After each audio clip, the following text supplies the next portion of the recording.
So you're telling me you agree that you can use a building instead of a measuring rod at a distance of 14 and a half miles?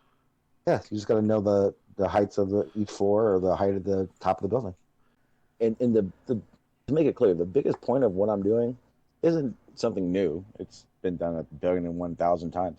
It's just when I hear, for instance, George talk about these things, George's brain isn't thinking simplify. He's old George school. He's thinking lay it out how he thinks it, and no, this is against anyone, but there's a lot of people here who just don't understand what's being said. So it has to be simplified.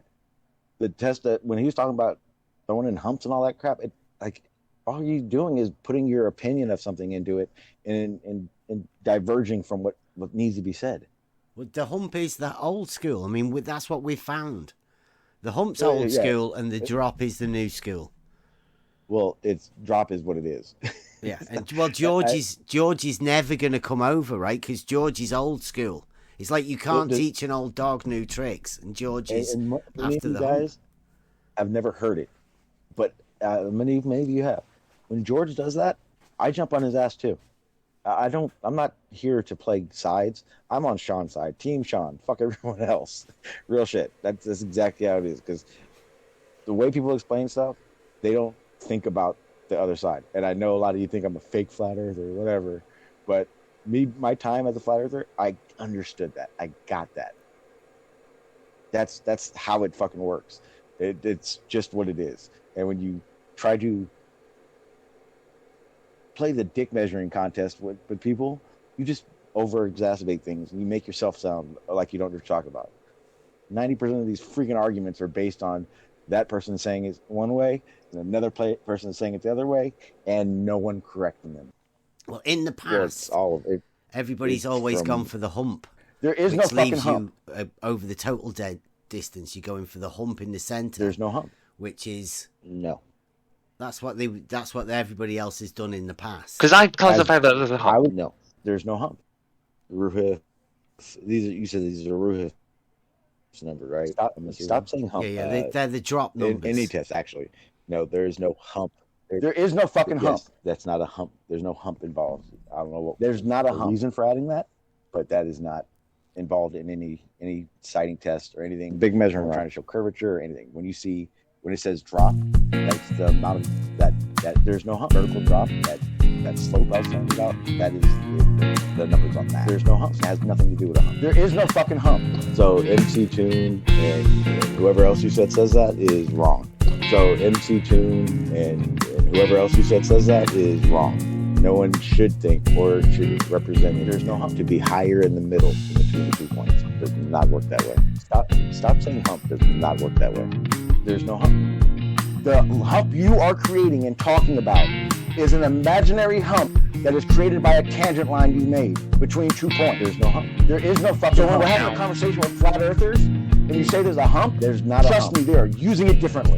There is no fucking hump. Don't understand. That's why, in my test, You don't understand. there is no fucking hump. There is no fucking imaginary line that creates some imaginary fucking hump. Problem if you don't wanna learn.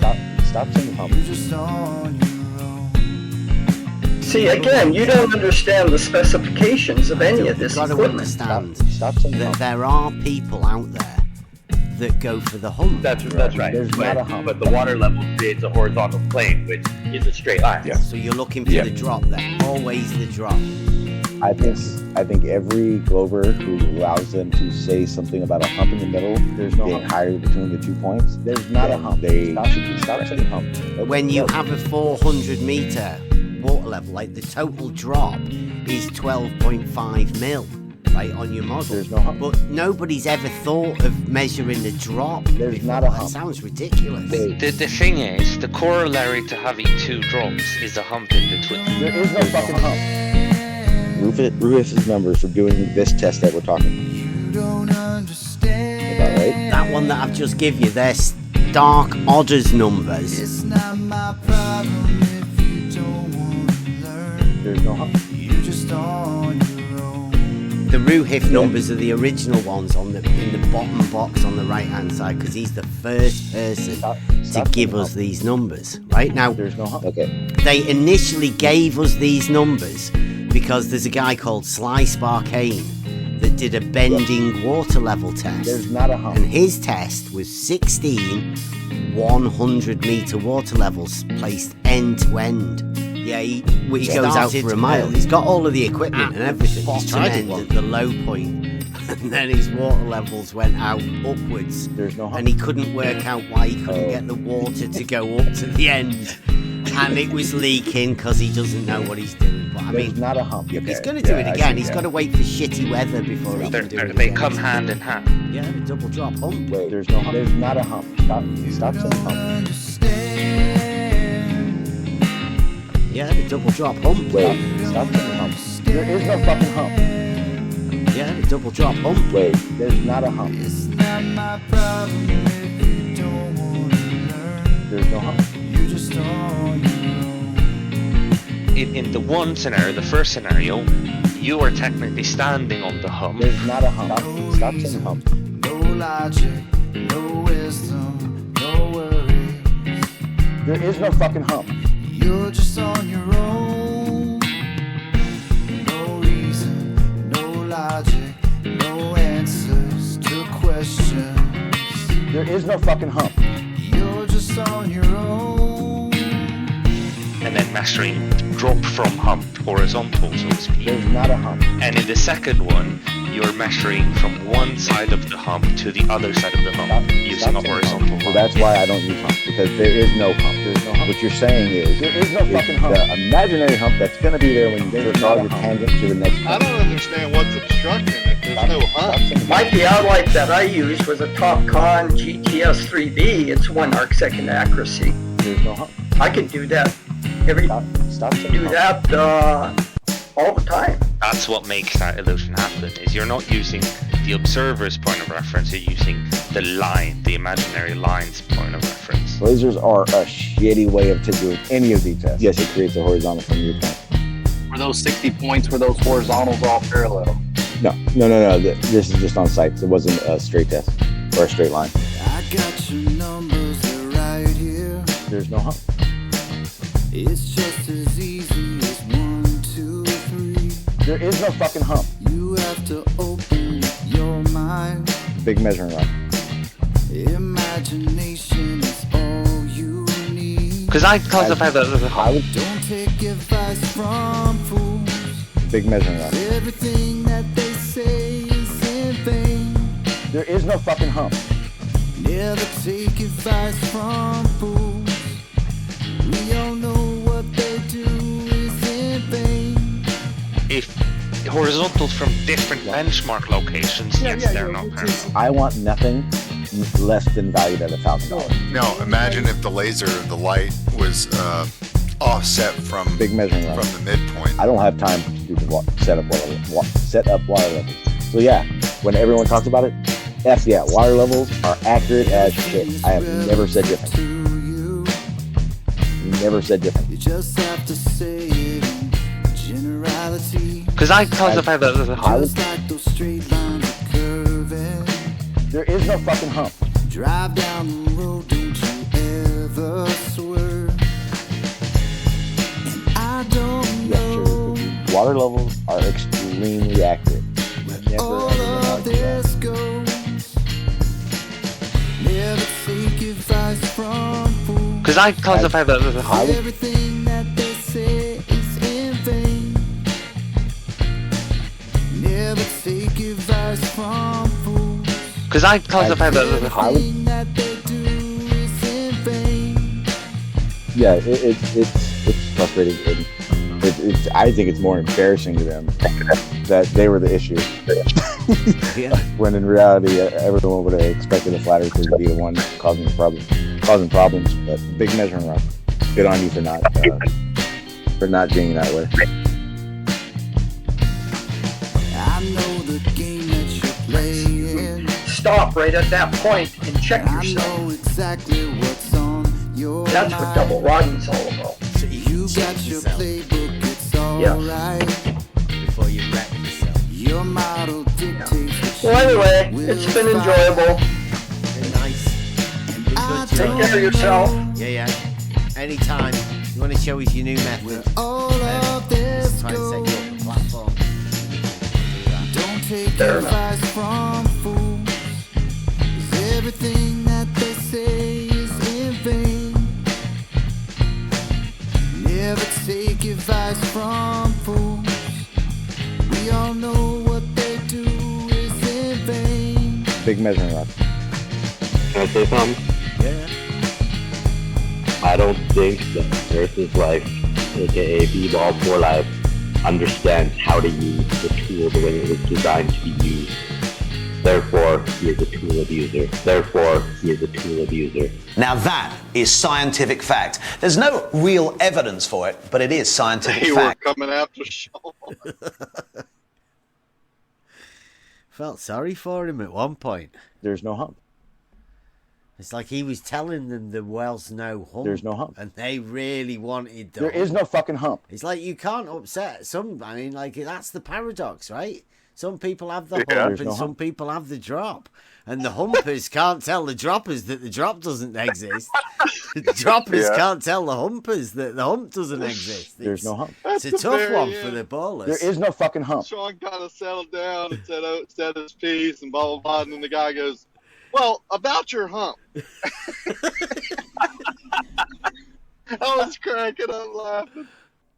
So, Sean, are you trying to say there's a hump? There's not a hump. No, I'm with you, Sean. There is definitely no hump. There's not a hump. Thinking definitely. that the water might rise off in the distance. I mean, people like Zanuck and all of that do have uphill rivers. We've heard of them. They're ridiculous. I am with you. No hump. Absolutely There's no no hump. Period. I don't care what anyone says. If you want to be intellectually honest, if you want to be as accurate as possible, stop using fucking hump. There's no hump. There's not a hump. I'm with you on this one, bro. Sincerely, I'm with you on this one. When you say, can an auto level see that far? It can. There are many auto levels. Lots of auto levels that can see that far. I want to go. Yeah, well, no, I want to get it as manual as I can so I can be setting my mark. You should be able to. It depends. I'm not sure what they have right now. Did you use the manual level, the manual auto level, or did you have a full auto? Big measuring rod level? It was a full auto level. If I have a tool called a level, and I use it to create a horizontal, level is horizontal. Well, do you have a tool long enough to do that? But it depends if it's a full auto level or That's like saying, Don't take advice from fools. 'Cause everything that they say is in vain. It will block out about 2/10 of an inch at 1,500 feet. Yeah, what do you expect to see when you look through an auto level at 14 big miles? measuring rod. Nothing? If you know the height of that building, then yeah, it's the same thing. It's a big measuring rod. I'm not looking for accuracy. Just get you to check that, you know, when you do the stadiometric rangefinder Big measuring rod. with the stadia hairs, are you doing a similar sort of thing with the crosshairs? I'm not But looking more for of a accuracy. refined- All I'm showing is that what I'm basically, looking at, sure. That's one way to put something it. that's taller than me being at my eye level. That's it. Sure, you have an apparent position of something, yeah. Yeah, and guess what? That accuracy is good. That number is meaningless. That 0.01 millimeters. How do you think I figured out that I'm 11 Big measuring rod. of the water? Never take advice from fools. 'Cause everything that they say is in vain. Because I classify that as a hump. Never take advice from fools. 'Cause everything that they do is in vain. So people, the question is, like, you've only used the auto level twice to take some pictures across water of a building on the other side of the water. What is it that you've measured? What is it that you think you've done? I've shown that that building is below my eye level. That building is the measuring rod. Big measuring rod. How is it the measuring rod? Because the measuring rod can can reference where 20 feet above something is, big measuring rod. Well, a building can reference how high it is off the ground as well. It is a measuring rod in a sense. Is this the new school of surveying? I've never big measuring rod. No, that's just reality. So you're telling me a building doesn't have a height? Yeah, sophistry doesn't work within the trades, right? If a building is at 500 feet, big measuring rod, and I look at it from anywhere, 5 feet away, 100 miles or a mile away, 14.4 miles away,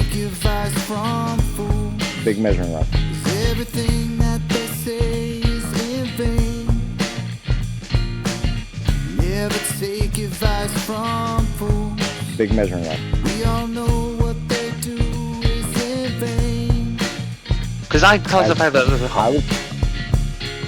That building is the measuring rod. How is it the measuring rod? Because the measuring rod can reference where 20 feet above something is. Well, a building can reference how high it is off the ground as well. Yeah, but he is using the building as a rod. It's pretty damn tricky. You have to have a lot of experience with this stuff. You're just, these guys out here that haven't never used auto levels, they're not going to be able to take an auto level and make these kinds of measurements and come to the conclusion that there may or may not be a curvature of the earth. You have to have, an experienced surveyor or someone that's used this equipment a lot and has put it through its paces to know how these things behave. You just don't understand that. Stop saying hump. Big measuring rod. I don't think you understand double rodding either. You don't? I didn't explain earlier that when at 400 meters, I wasn't expecting to be able to see a 10th mark because my crossover would be low. Yes, and again, you don't understand what double rod leveling is. Just go to the references and read it. Read what I posted. I just grabbed this off the internet. Very easy to do. I'm not sure what you mean phase 1, phase 2. You won't let me finish. That's why you don't understand. You never let anyone finish a fucking sentence. Don't try to explain to me what I'm trying to explain. Because I classify that as a hump. I was cut off. You basically cut through your sight. There's no hump. Measuring that drop. You're looking at your drop. On a curved surface, on a curved or fucking flat, it doesn't matter. There is no fucking hump. There's no hump. You don't understand. Because there's no hump in curvature. You don't understand. It shows you that your horizontal line, which is straight out from your location. Does horizontal change elevation? There's no hump. It can. On the globe model, yes. It doesn't ramp up. It doesn't hump up.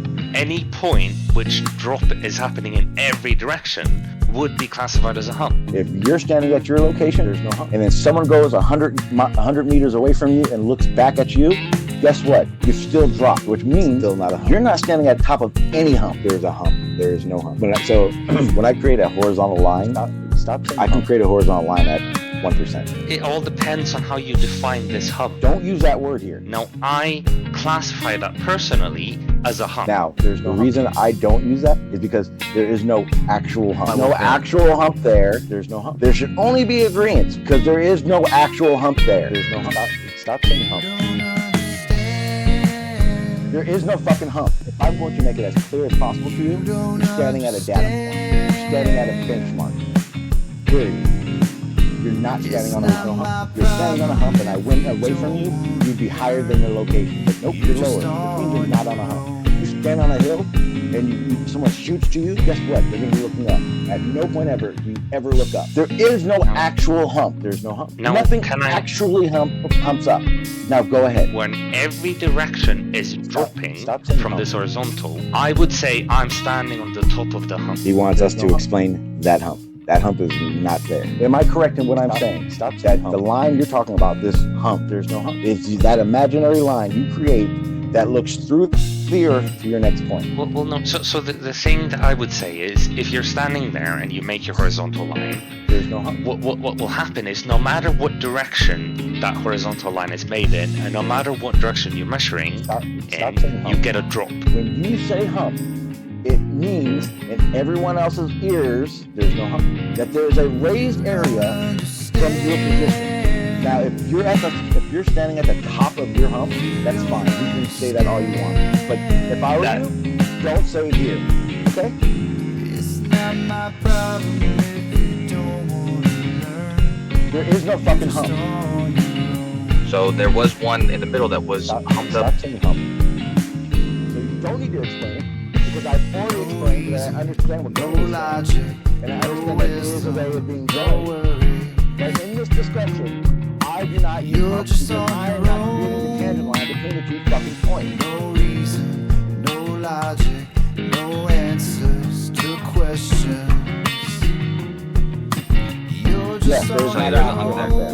There is not an actual hump there. There's no Kocho. In my test, there is no fucking hump. There is no fucking imaginary line that creates some imaginary fucking hump. And there are things to add into it that don't need to be added into it because it makes no sense to them.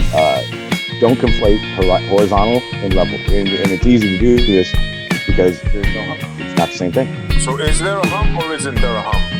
No. I would still call that a hump. There is no fucking hump. Definition. Also, you can be intellectually honest and use the word secant instead of tangent. It doesn't work that way. There is no hump. Period. And that's period. I don't care how you really want to talk about it. Between 2 points, there is no hump. That middle water level may be above your tangent line that you created. Not a hump. Stop saying hump. Well, yeah. I mean, you're right. There's no a hump. There is no. It's always in relation to a tangent line or a horizontal line. Okay. Now tell me how many times you said a hump, and that got you anywhere. Yeah, don't listen to the humpers. There is no fucking hump. What do they know? And even then, the Earth that's above that secant is not classified as a hump. And at a 400-meter water level test, now back to where we're going. The 400-meter water level test that I plan on performing, at no point will I need to use a secant because I will not be having to go through anything because I'm creating a horizontal. My horizontal is a 0. My horizontal is not consistent with the water level. Stop saying hump, which is why there will be a drop. If hump has to do with changing in elevation, then the horizontal line there is no fucking hump. Does have a change in elevation. So would you call that a hump then, even though it's a straight line? Saying hump. You don't understand. You don't understand. It's not my problem if you don't want to learn. You're just on your own. I plan on basically replicating Bev's 400-meter water level as best as I can. I probably won't because they actually have a pretty modern one, and I'm going to use a very rustic one. Very simple. All I want to do is create a horizontal, a 0, if you will, from 1 point. I plan on basically replicating Bev's 400-meter water level as best as I can. I probably won't because they actually have a pretty modern one, and I'm going to use a very rustic one. Very simple. All I want to do is create a horizontal, a 0, if you will, from 1 point. When I do so, I'm going to use my phone, I'm going to record it so you guys can see what I'm going to be doing. And the whole goal is to see if level is still represented through my horizontal. If it's not, and we know the water levels are set up correctly and level, there is no fucking hump. That would be due to curvature. I don't know how else to explain it any simpler, which is what needs to be done. But that is the test in a crux. What tools exactly are you going to use? I plan on, because all my stuff's in San Diego, I'm going to rent an auto level, and possibly a theodolite that will give a better detailed amount of slope, drop, vertical drop, any term you want to use, to the water level itself. Stop saying hump. It's actually insanely simple, and it can only go 2 different ways. When I set up my water level, and I'm sighting it from 1 point to the next, if I sight it 0 at 1, and I read 0 at the second point using the water level, then set up correctly. I will have to sit here and tell everyone there's no way to elevation because the water level will be the same as my horizontal.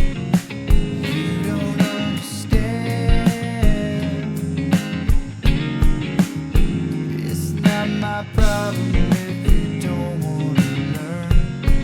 You're just on your own. So my water level is void of elevation. Elevation plays no part in this test. No reason, no logic, no wisdom, no worries. You're just on your own. No reason, no logic, no answer.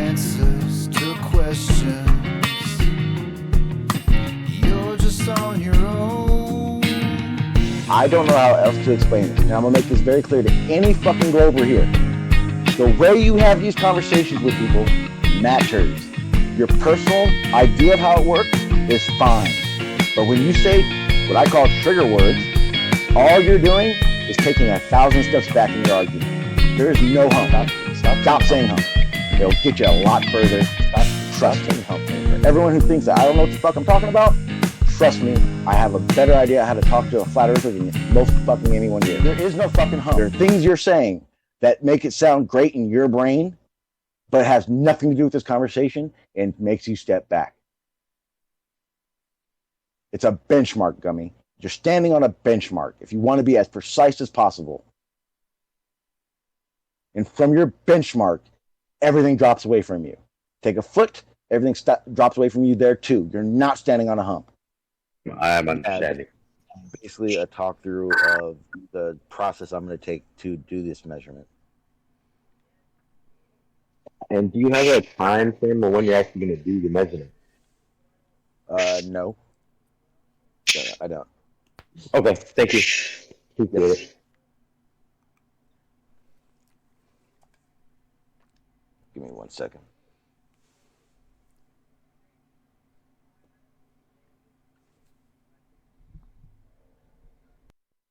Has Bev done his yet? I know that's been a long time waiting. Maybe I missed it. I don't know. I might.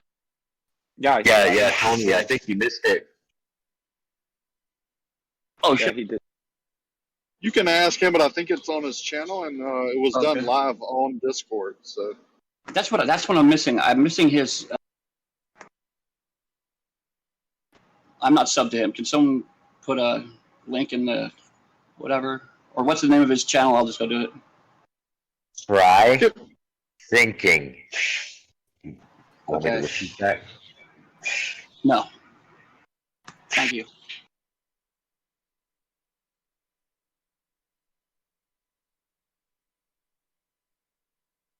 yeah, we're trying to do everything live over there with several cameras, so people can witness the process and the measurements and the whatever the data live, and kind of get a feel for how much work it is also, and the optical views that we're getting long distance, while doing these tests. And it's really neat. I've never done this, in any field, had a live feed of people working and taking measurements. The drone footage and all that has been amazing. So check it out. Yeah, I will. But this is exactly what Soundly did. I mean, his was live. It's really interesting. A lot of work goes into it. I can see the work that definitely goes into it. But his was live for like 8 hours or something, and you could control the drone and all kinds of weird shit. Last time the guys went out, they had 4 cameras, including an infrared one. You should hop on one of the times when Bev is out. It's really cool. Well, I just got a drone. I'm trying to learn how to fly it. I want to learn how to fly it manually before I take the easy route. Well, we had a drone one as well with Brian. Brian participated on that day. Nice flyover. You should see that video. That's cool.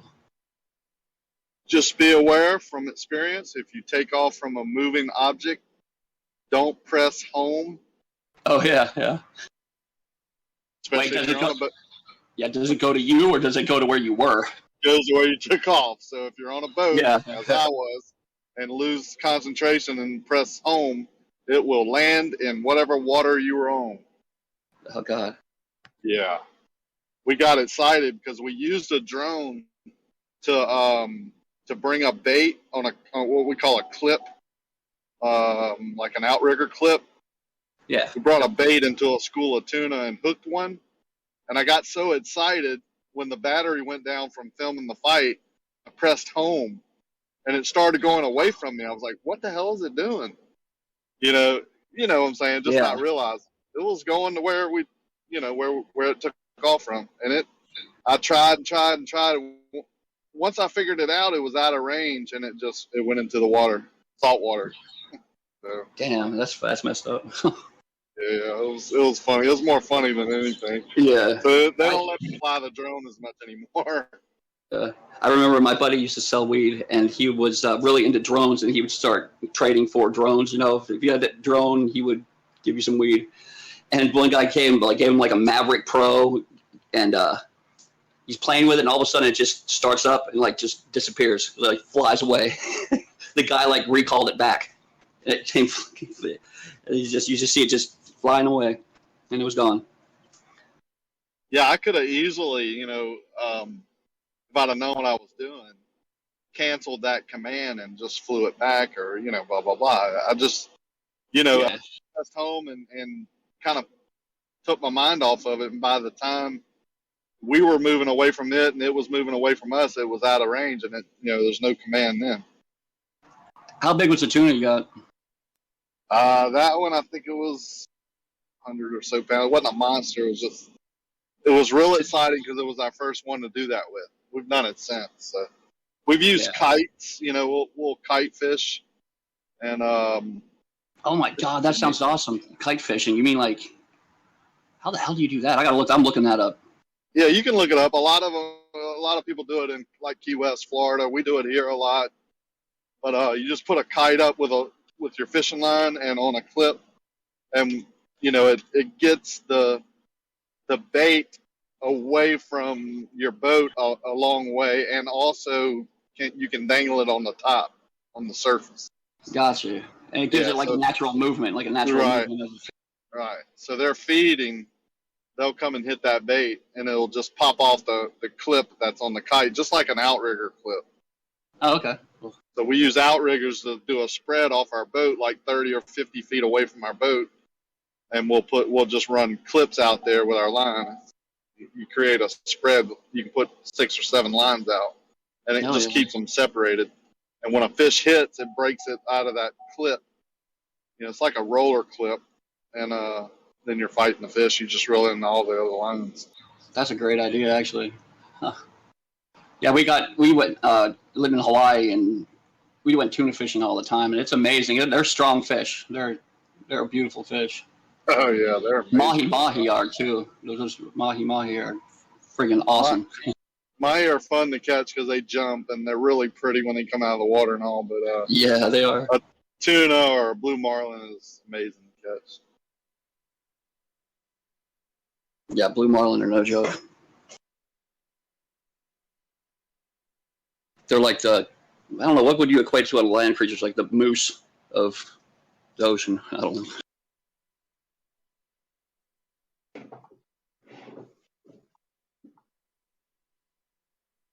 Have you ever heard of papillo?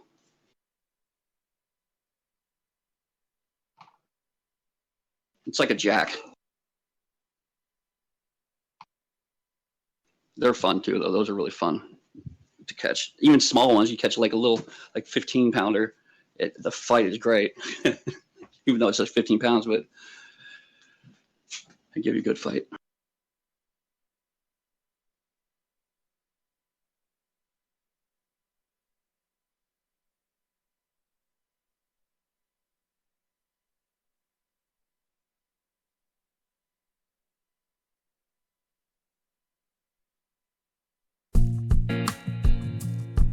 How's the computer doing, Sean?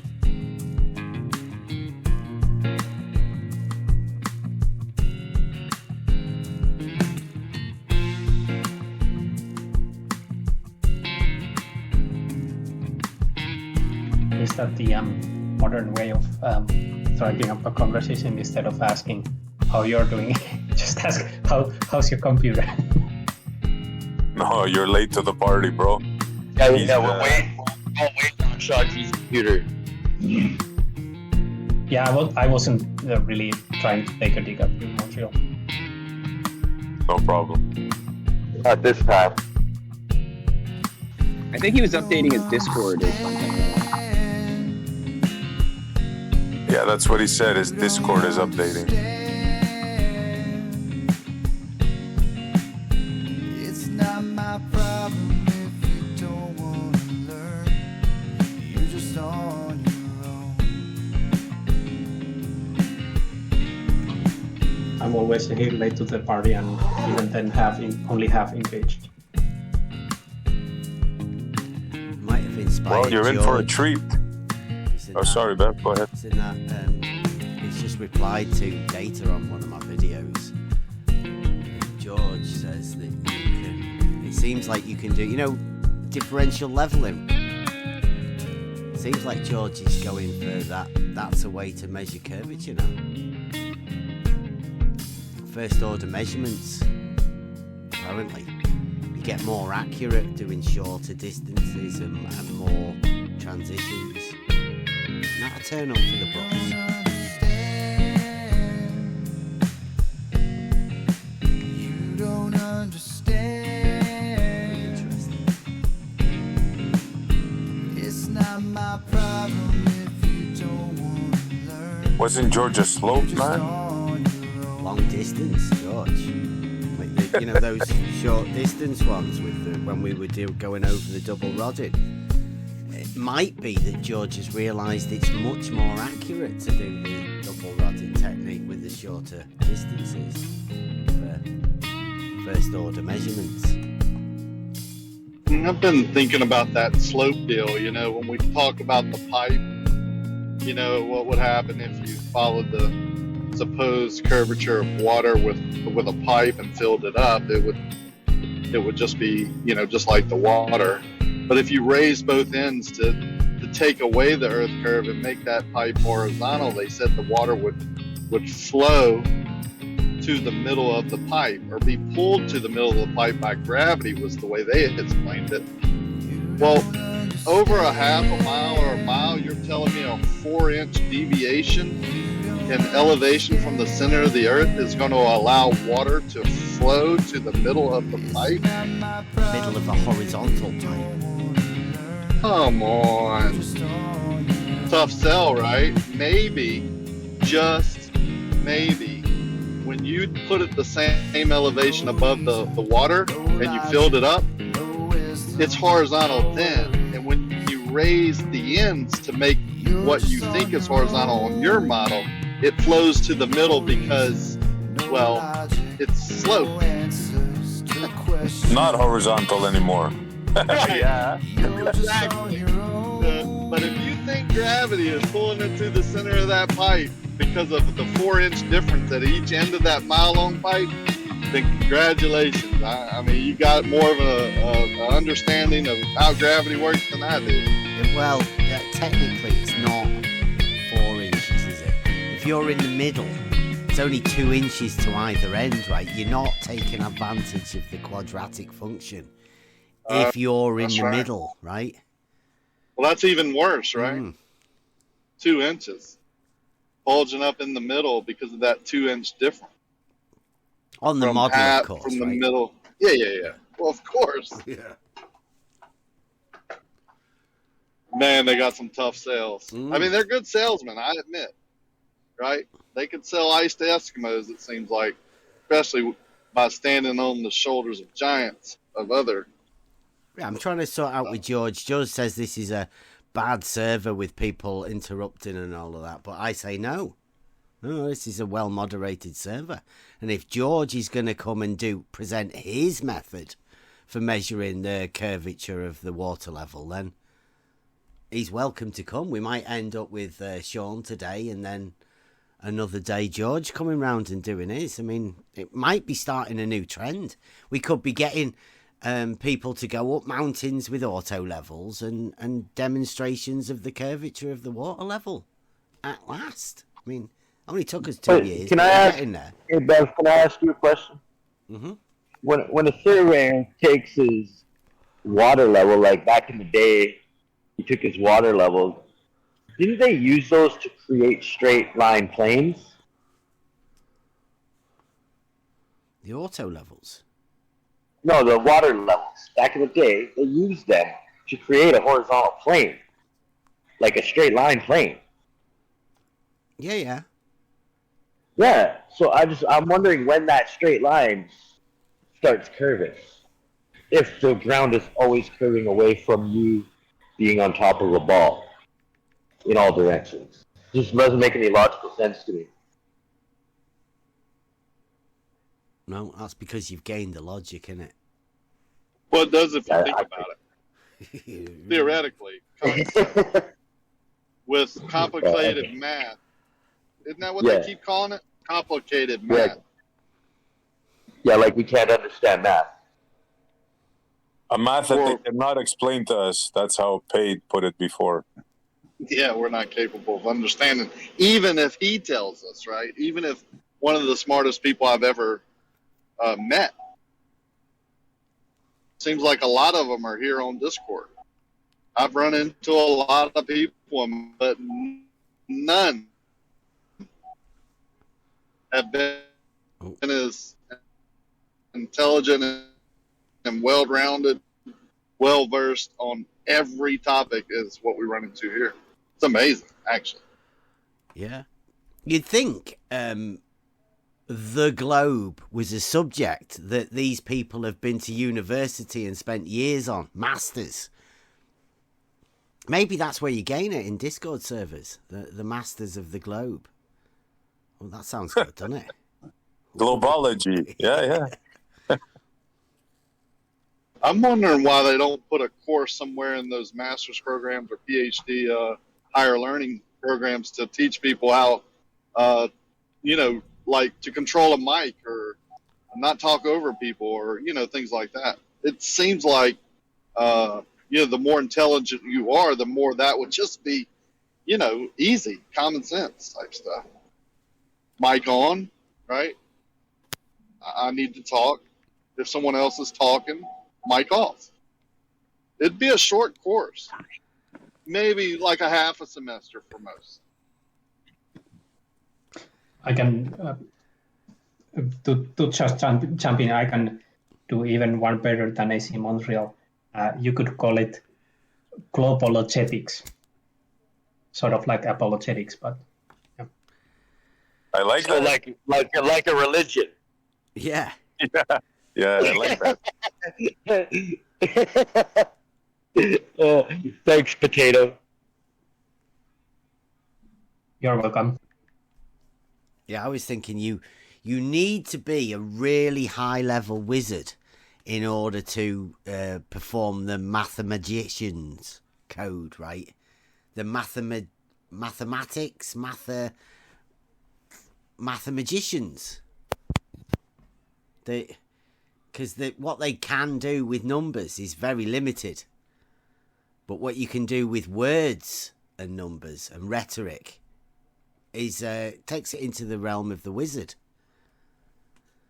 Yeah, unlimited. Wizardry, magic. Casting spells. Television programming. Sorry, when you were saying back in the day when they used a water level to get a straight line, do you mean horizontal straight line? Because not all straight lines are horizontal, are they? No. That's right. But the water level creates a horizontal plane, which is a straight line. Yeah. I just wanted clarity on that because I never heard anybody say horizontal. All I heard was a straight line. Yeah, you're right. We all assumed horizontal. I bet everybody thought horizontal, but you're right to make us say it. I left that part out on purpose. Right, but the devil's in the detail, isn't it? And it's like somebody can pick that up straight away and they'll use it against you.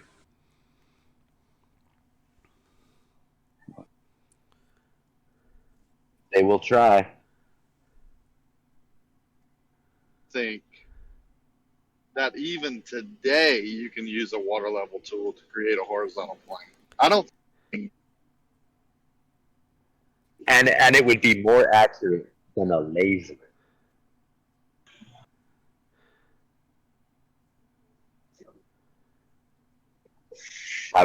Surveyors in the field making videos saying how much more accurate is water level than a laser. Oh, George is not happy. He wants me to live stream this, Sean, so he can have a peek in. I don't think he'll even watch the YouTube. I'll send him the link for the YouTube that we're on now. It is live, isn't it? And then he can listen in to us. He's feeling left out, George. He's a bit Doesn't like people shouting at him and talking over him. He's gone a bit of a snowflake, to be honest, but...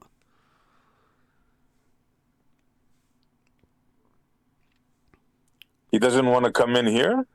Join the server? Yeah. Yeah, you know how he is. He keeps leaving servers, doesn't he? Yeah. He did it like 4 or 5 times over at Next Level, so yeah.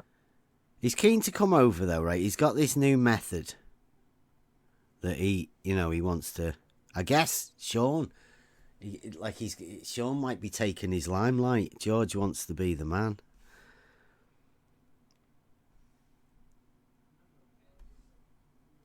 George could have his own hour or two if he wants to present. That's no what problem, I said. George. I said we can control it here. You know, there's good people. Not everybody gets shouted over and all of that. If he wants to have something to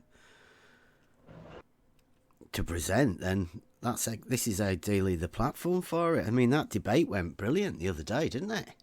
The control everybody had, that was excellent. What's up, amazing? Guys? I'm still waiting on that, Bev. But we can talk about it if you want.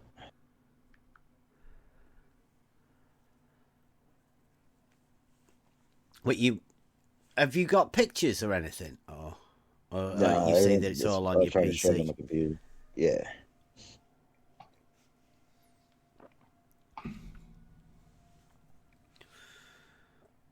Or can you get it's better off if you wait for your PC. I mean, we're not in that big a rush. I mean, if you want to talk about it, but I mean, Yeah, it would we can talk about it. would I was definitely saying be earlier, better for it's- Geo if you were to do a presentation, because Geo can keep Yeah. that then.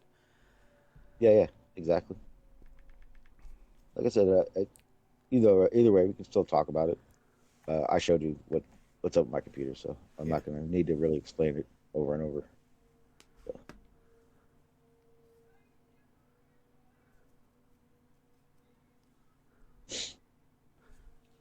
No, okay. What was it?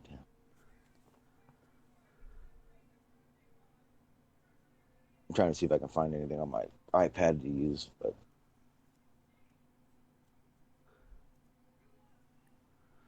George is saying he has a new test you can perform using an auto level, theodolite, and water level all together. Have you heard of this, or is he just been... if anything, I haven't heard him talk about it, but if anything, it'd probably be the same thing I'm talking about, minus. Well, he would use the auto level and the theodolite to be more precise in that dip angle that I was talking about. Whereas what I was talking about just shows it. But with his way he sounds, he wants to do it, he'll be able to give you the exact numbers on it.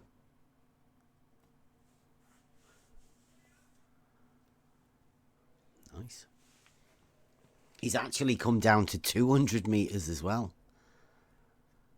Yeah, well, if you're using more precise tools, you can go make the distance shorter. The further it is, the more accurate it's going to be, or the less detailed it'll be, but you'll be able to see it. Once you get shorter distances, it becomes more of an accuracy thing. George was talking about construction tools as though they're different. Could somebody post the RUHIF numbers if they have them to hand? Yeah. I've got the updated ones. We had somebody else with them as well.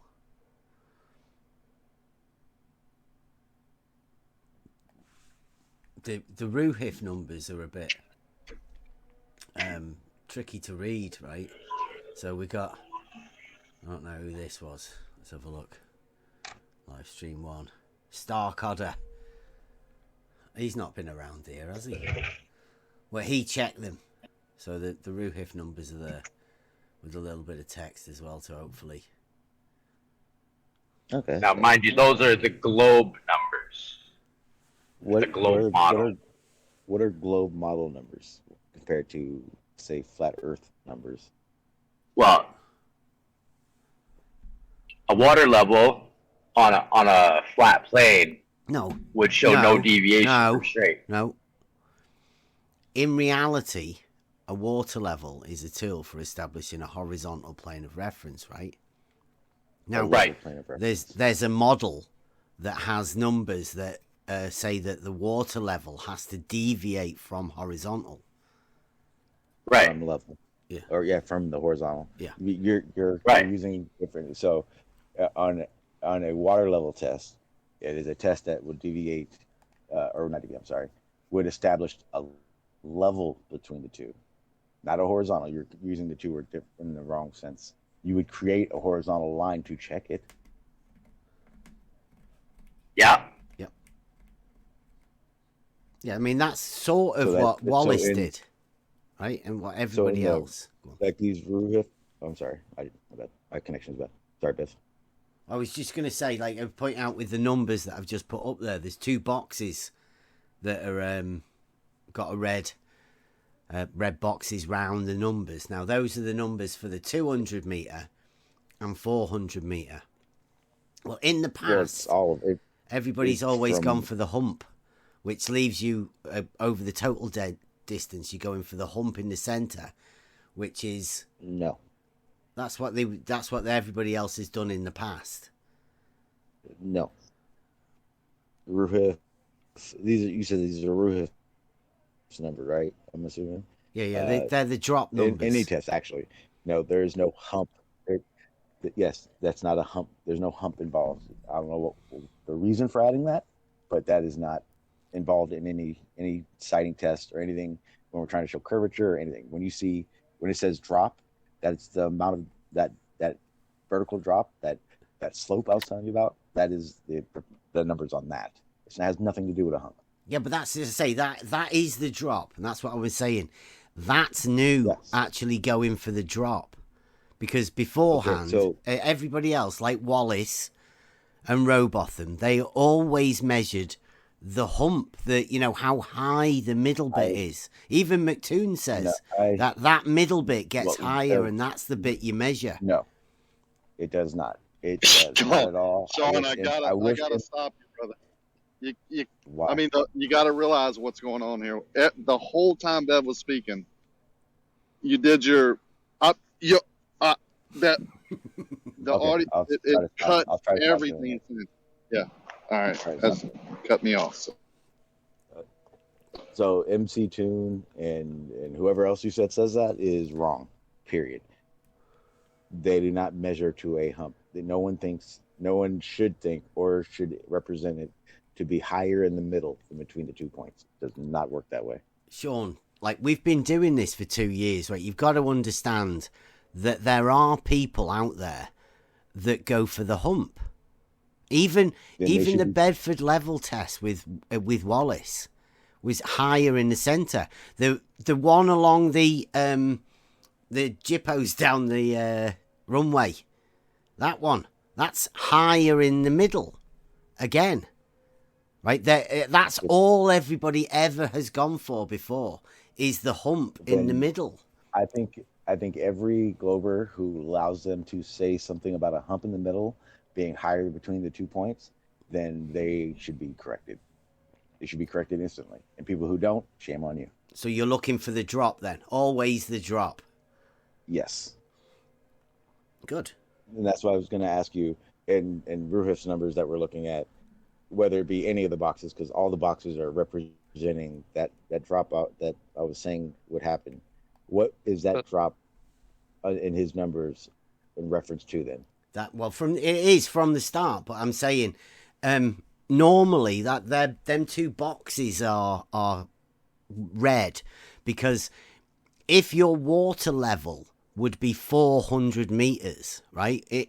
In the past, this is what I'm saying. In the past, if you have a 400 meter water level, then you're looking for the hump, and the hump is in the midpoint. That's where the tangent gets placed, right? When you put that hump, are you saying that his red boxes are representing where the no? hump I've is? put those red boxes on there because when you have a 400 meter water level, like the total drop is 12.5 mil. Right, on your model. But nobody's ever thought of measuring the drop before. That sounds ridiculous. Wait. So they always go for the hump. But he says, hold on, Sean. Let me say. Wait, hang on. No. He's in his numbers. Yeah, sure. So I bet. These are Rufus's numbers for doing this test that we're talking about, right? That one that I've just give you, they're Stark Odders numbers. The Ruhif numbers are the original ones in the bottom box on the right hand side, because he's the first person to give us these numbers. Right now, they initially gave us these numbers because there's a guy called Sly Sparkane that did a bending water level test, and his test was 16 100-meter water levels placed end to end, which goes out for a mile. He's got all of the equipment and everything. He's tried it once. But didn't he say? Yeah, I think I heard about that. I didn't see it, but wasn't it all leaking and stuff or whatever? It didn't work out. Yeah, he started at the bottom end, at the low point, and then his water levels went out upwards, and he couldn't work out why he couldn't get the water to go up to the end, and it was leaking because he doesn't know what he's doing. But I mean, he's going to do it again. He's got to wait for shitty weather before he can do it again, he says. So it should be coming up this winter, hopefully. Fingers crossed. Okay, so in these numbers, I'm talking about every single from 1 to I think to 600. 1 to 1600. It says drop. Yeah. On the right side. It says drop. Yep. Drop. Yeah. What is that drop representing? Not to start from the beginning. Well, obviously that's where you're sighting from. But when you take that shot across, what is the drop? What is dropping? They're the imaginary drop numbers. Right, it says at the top, I've put it in red, Right. like these numbers cannot be measured because the fantasy numbers, right? But why? You've got to imagine you put a horizontal on your model and you do some. Why can't they be calculated or They measured? can definitely be calculated. That's how they've got here. No, why can't they? No, I mean, why can't they be measured? Because it's the drop of a water level. That's why I put the boxes there, because it's the hump. You've got to imagine the hump. Okay, so the drop sounds ridiculous, but I mean, no, stop saying hump, because it's not in the correct known of the test or what we're even looking at. I have to no hump. disagree, Sean. I really have to disagree. He's got a hump. I've got a humper. The thing is, the corollary to having two drops is a hump in between. There you go. See? They come hand in hand. Yeah, the double drop hump. Wait, so if you're sighting from one to the next, you're telling me that in my horizontal line, I'm going to have a raised area in the curvature? I'm not quite sure what you mean by that. In the horizontal line, you'll have a raised. Let me see if I can find a picture, because I know what you're talking about, and what I'll see if you're I can talking get about you a is picture. if you create a tangent between the two. But if you create the tangent between the 2 points, right? That's what you're talking about. Well, no. There's gonna be a So hump there's between your tangent. yeah. So there's two scenarios usually that at least I would think of. One is if you're measuring from one position using the horizontal on that position, and the other is where you measure from one to another, where you use the horizontal in the middle between those two positions. Two ways. Now, Two ways of doing it. Ooh, can we show as well? Okay. What I would say is that in one, let me just finish. In the one scenario, the first scenario, you are technically standing on the hump and then measuring drop from hump horizontal, so to speak. Like that. And in the second one, you're measuring from one side of the hump to the other side of the hump using a horizontal line. Yeah, this is exactly why I explicit this test the way I do, because for one, which you're talking about is the actual measurement to the other water level using a tangent to it. You're measuring that from your horizontal line. Now, the reason I don't use that is because there is no actual hump. It is you looking through the earth to the next point. That is not what I'm talking about. And that is not the only way of getting this test result. So that's why I don't use hump, because there is no hump. What you're saying is the imaginary hump that's going to be there when you draw your tangent to the next point. It's surprising you guys are doing this here. When you're measuring for curvature, and you're creating that horizontal line from one point, your horizontal line in my test, stays at 0. What does that do? It shows you that your horizontal line, which is straight out from your location, is going to be above your water level. The second point. But the thing is... Okay, but am I correct in what I'm saying? That the line you're talking about, this hump, is that imaginary line you create that looks through the earth to your next point. Well, no. So the thing that I would say is, if you're standing there and you make your horizontal line, what will happen is, no matter what direction that horizontal line is made in, and no matter what direction you're measuring in, you get a drop. And in topology, any point which drop is happening in every direction would be classified as a hump. Any point which drop is happening in every direction would be classified as a hump. Any point which drop is happening in every direction would be classified as a hump. Wow. So to me, it is still a hump by definition, but maybe not the way you want to use hump. The hump you're talking about would be that, again, you creating that horizontal line, and then you creating that line from one point to the next, which would imaginarily go through Earth. But especially at 100 meters, 200 meters, it's not going through anything. Your tangent line would still go transpond over the surface. There's not a hump. Those are both. When you say there's a hump, okay. When you say there's a hump, you are then talking about this measurement that you've taken in a hypothetical situation. Because when I'm measuring my horizontal and then I measure my drop to that next level, at no point am I needing to create that tangent line between the 2 points. I don't need to. But there's no. Those are both valid ways to do it. One is just like Gummy said. Kosho, from your position, Kosho, just a minute. From your position. See, Sean, hold on. Sean's from your position. That's doing his for the rhetoric. presentation. You're trying to tell him how to do his method. I'm trying to say something to him. So just give me a second, dude. Right. But I'm saying to Sean right. You don't need to. I know exactly what's being explained, and what I'm trying to explain is when you do that test, and you're trying to explain this test to people and understand. Okay, you didn't hear me. If you did just hear me, then you shouldn't have to repeat yourself, because I understand what Gummy is explaining. I understand what Gummy is explaining. You don't need to clarify it for me. Yeah, well, I'm not clarifying what Gummy's saying. I'm telling you something. Oh, okay. What I'm telling you is that they're both valid. One is the way that Gummy said, and one is the way that they did it when they did the Bedford level test, just like Bev had said. The way they did that was they cited 3 of them, 2 at the end. The horizontal they made was the horizontal line connecting the 2 at the end. So there was one in the middle that was humped up, above it. Or they're just 2 valid. They're both valid.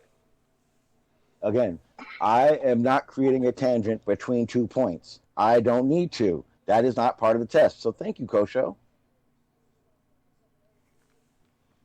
Do you not understand what I am explaining? Dude, if you don't, then ask me a question listen, and I'll clarify dude, I'm just telling you it's valid. That's all I said. I didn't say do it this way. I'm just saying it's valid. Do that. And Kosho, I did not say that it's non-existent and impossible. I said that was a separate of a test I'm doing. I'm not doing it that way. So you don't need to explain it, because I've already explained that I understand what Gummy is saying, and I understand that is a way of being done. But in this discussion, I do not use hump because I am not creating the tangent line between the 2 fucking points. Yeah, don't get stressed, mate. How it's shit Kosho. Works. You're the surveyor, dude. Don't let him do this to you. Let me make it clear, Beth. It doesn't matter if you're flat Earth or globe. Don't try to explain to me what I'm trying to explain. Trust me, I know that I understand how all those tests work, because I understand the fucking that trade. Okay, thank you, Kosho. Oh, I heard you say that it was it was incorrect if anybody said that there was a hump there. Yeah, there's not an actual hump there. There is not an actual hump there, Kosho. Sorry, buddy. It all depends on how you define this hump. Yes, the water doesn't raise. We know that, right? Really no hump. And when I say there is no actual hump there, there should only be agreement, because there is no actual hump there. Yep. There's no uphill water. No way that could ever possibly happen. On a curved surface, on a curved earth, fucking flat earth, doesn't matter. There is no fucking hump.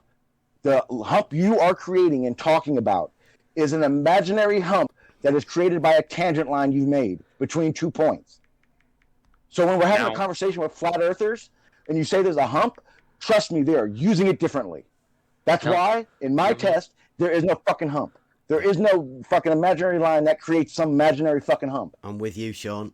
Definitely no hump. Jesus fucking Christ. Okay, so then I want to ask you, because Gummy, have you ever done any surveying? Gummy. I agree with Sean.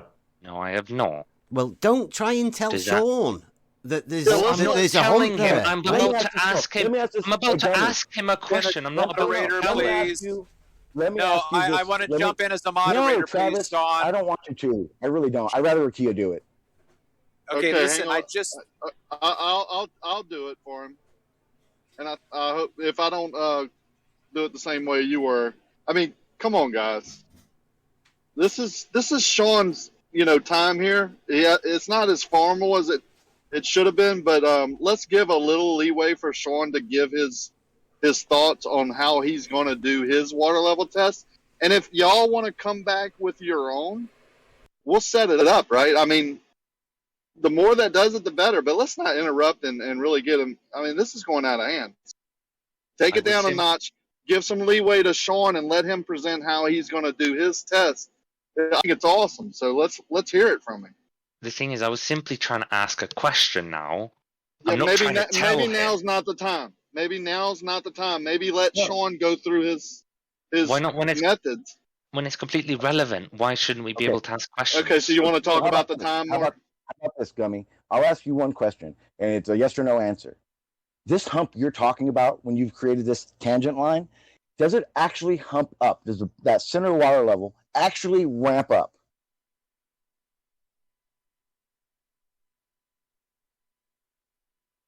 I'm not talking about that kind of situation.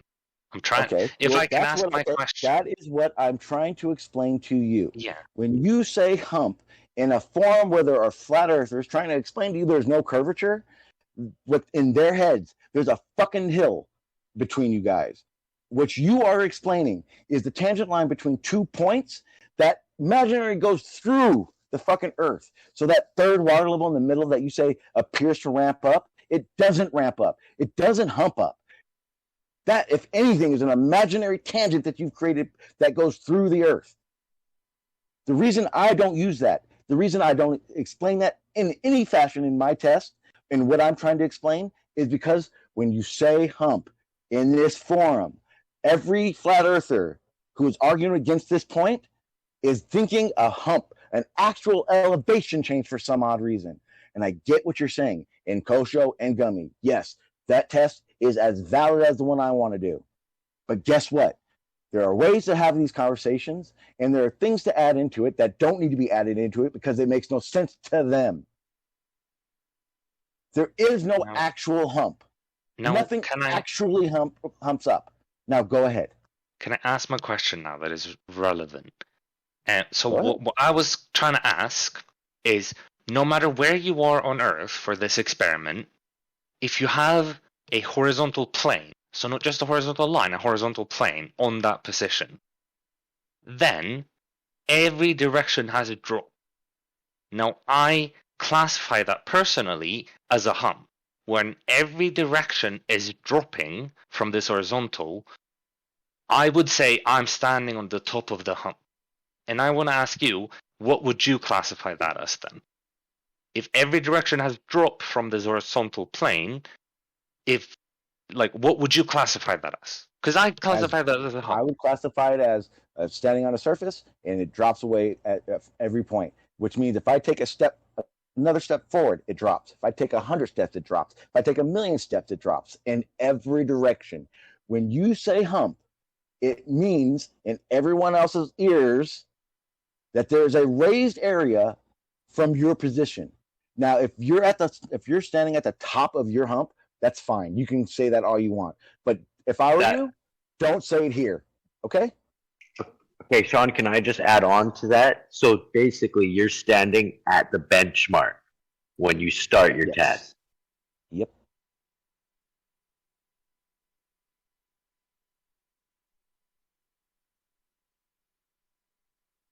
So is there a hump or isn't there a hump? No. And here's a better way, Gummy, to reference this. If you're standing at your location and then someone goes 100 meters away from you and looks back at you, guess what? You've still dropped, which means you're not standing at the top of any hump.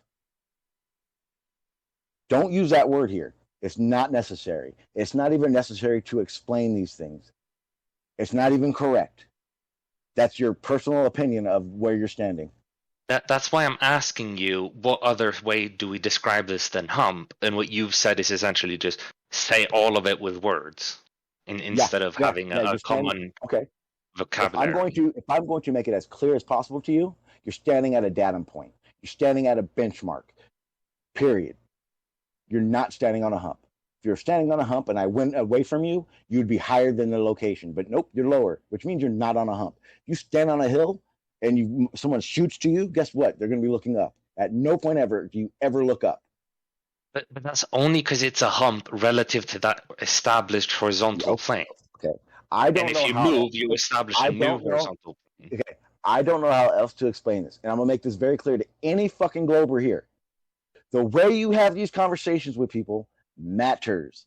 Your personal idea of how it works is fine. But when you say what I call trigger words, all you're doing is taking 1,000 steps back in your argument. There is no hump. Stop saying hump. It'll get you a lot further. Trust me. And for everyone who thinks that I don't know what the fuck I'm talking about, trust me, I have a better idea how to talk to a flat earther than most fucking anyone here.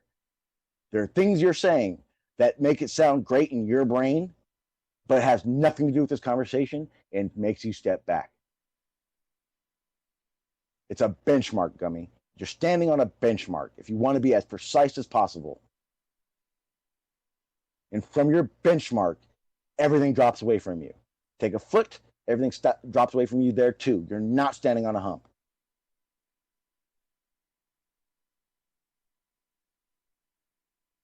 I mean, that's fine.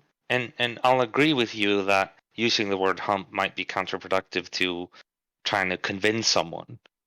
But if I'm being intellectually honest with myself, I would still call that a hump. But I get what you're saying. So if you're being intellectually honest with yourself, call it a benchmark. Yeah, the benchmark is on the top of the hump in relation to the horizontal plane. That's what I'd say. Okay, I promise you, every time you say that word, Montreal, Bev, everyone in here is going, so now the curvature goes up? Yeah. But you continue on with that and see how far it gets you. That's fine.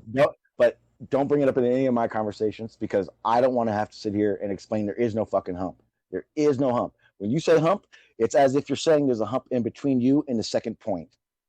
That it doesn't work that way. There is no hump, period. And that's period. I don't care how you really want to talk about it.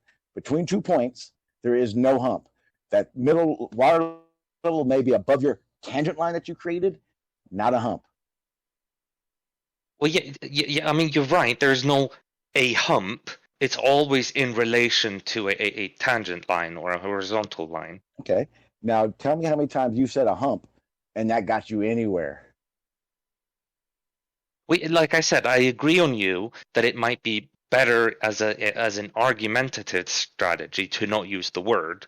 I'm just trying to say that if I don't think about the argument strategy of it, just how to word myself in my own head or whatever the fuck, I would still call that a hump, just by definition. But I get what you're saying, and that's fine.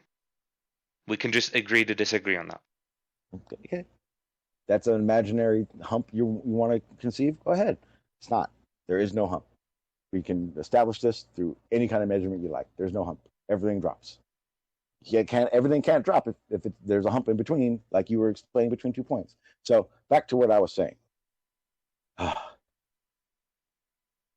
Now, I kind of remember before they jumped in, don't conflate horizontal and level. And it's easy to do this because it's not the same thing.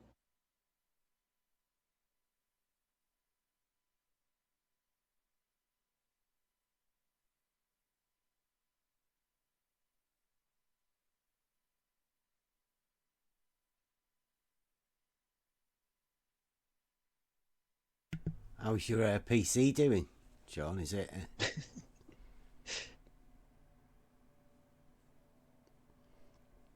So, Sean, are you trying to say there's a hump? No, I'm with you, Sean. There is definitely no hump. Thinking that the water might rise off in the distance. I mean, people like Zanuck and all of that do have uphill rivers. We've heard of them. They're ridiculous. I am with you. No hump. Absolutely There's no no hump, period. I don't care what anyone says. If you want to be intellectually honest, if you want to be as accurate as possible, stop using fucking hump. There's no hump. I'm with you on this one, bro. Sincerely, I'm with you on this one. And then the example was given before. You have 3 1735 water level points that you can shoot from one spot, and you create that horizontal to that end, and those water levels appear to be above your horizontal. That's because you've created a tangent line between 2 points, and guess what? You've basically cut through your site. You're not measuring that drop. You're looking at your drop. There's a difference. Also, you can be intellectually honest and use the word secant instead of tangent when you're talking about 2 points. You're right. Please. You're exactly right. Yeah. Well, no, you can't. But the difference between it is tangent and secant mean the exact same thing. No, they don't. Yes, they do. No, a secant is just a chord that extends past the circumference. A tangent only touches at 1 point, whereas a secant would touch at 2 points. They are not the same. Don't be led by you're right. No, you're right. That is that imaginary line I was talking about that cuts through the earth. Yeah. Don't listen to the humpers. What do they know? And even then, the earth that's above that secant is not classified as a hump.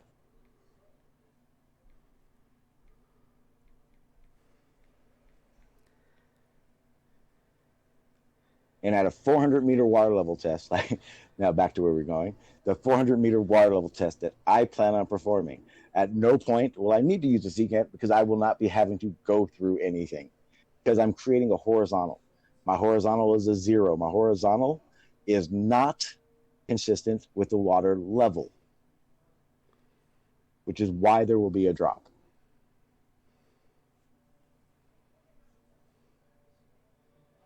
This is the way it works, guys. I'm sorry. If you don't like it, I'm sorry, but I'm going to use these terms as in reality. Okay, how about that? Reality's sake. Because this is the part of the test that I plan on performing. So for anyone who's new to it, Bev, you heard it, I know 1,000 times. I plan on basically replicating Bev's 400-meter water level as best as I can. I probably won't because they actually have a pretty modern one, and I'm going to use a very rustic one. Very simple. All I want to do is create a horizontal, a 0, if you will, from 1 point. When I do so, I'm going to use my phone. I'm going to record it so you guys can see what I'm going to be doing. And the whole goal is to see if level is still represented through my horizontal. If it's not, and we know the water levels are set up correctly and level, that would be due to curvature. I don't know how else to explain it any simpler, which is what needs to be done. But that is the test in the crux. What tools exactly are you gonna use? I plan on because all my stuff's in San Diego. I'm going to rent an auto level, and possibly a theodolite that will give a better detailed amount of slope, drop, vertical drop, any term you want to use, to the water level itself. It's actually insanely simple. And it can only go 2 different ways. When I set up my water level and I'm sighting it from 1 point to the next, if I sight it 0 at 1 and I read 0 at the second point, then I will have to sit here and tell everyone there's no curvature because the water level will be the same as my horizontal. The reason this test is very simple and very keen to what I want to do is because using a water level set up correctly voids elevation.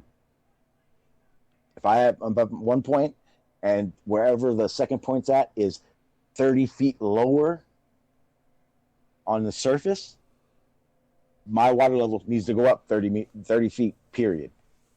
So my water level is void of elevation. Elevation plays no part in this test. As simple as it gets. How are you gonna be leveling your auto level? Are you gonna use the bubble level, or are you gonna level the foresight backside? Like what method are you gonna go? I'm gonna use a bubble level on my tripod, and typically they come on the instrument itself. If I'm lucky enough, I will find an auto level that will do it itself. But I prefer the manual because it's less that can be quote unquote said to be gone wrong. Yeah, you want a full auto level. I want a fully mechanical one. I want to do all the settings myself. Typically, I would use a theodolite. You mean a manual level? Yes. I'm sorry. Yes. Sorry. Wait a minute. A manual auto level. Yeah, in a sense, yes. Yeah, you don't want the full auto. No. No. There's too many. Is it calibrated questions, and calibrating it on a level on a recording is a pain in the ass, and not something I ever want to have to do. I've done it twice, and it's not fun. So if I manually set it up, manually level it out, manually set my level to 0, there's no misrepresentations in calibration of it. I also plan on, pretty sure, I don't know if anyone uses the same word, a peep sight, an eye sight, one of those nice little configurations grade checkers use. It looks like a little mini telescope that you put in your hand. Inside there's a bubble that does the same thing. It shows you your eye level from your location. Plan on using that as well.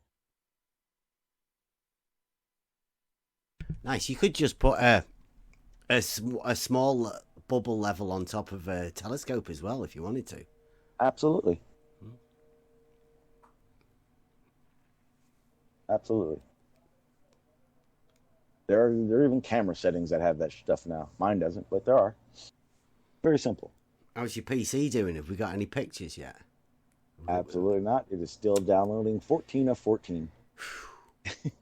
I'm not happy about it, obviously. And Gummy, I love you to death, man. We've had conversations. My anger is more directed at the frustration of what's happening with my PC at the moment, so don't take it to heart. Yeah, it's fine. It's fine. I mean, I'm not taking it personally. Let me see. I'm trying to. If you take shit personal, you won't make it in these rooms very long. Yeah.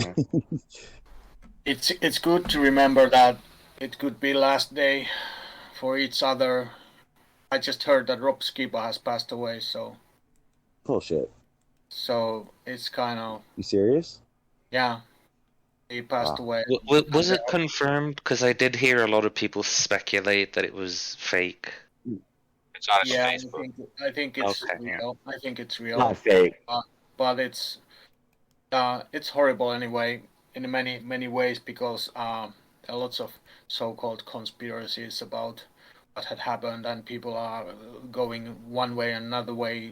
What is true, what is not, But anyway, it's kind of, let's remember, even we are in other sides of this flat globe thing, that it could be our last day in this, whether it's a flat or the ball. So keep that in mind. Agreed. Well said.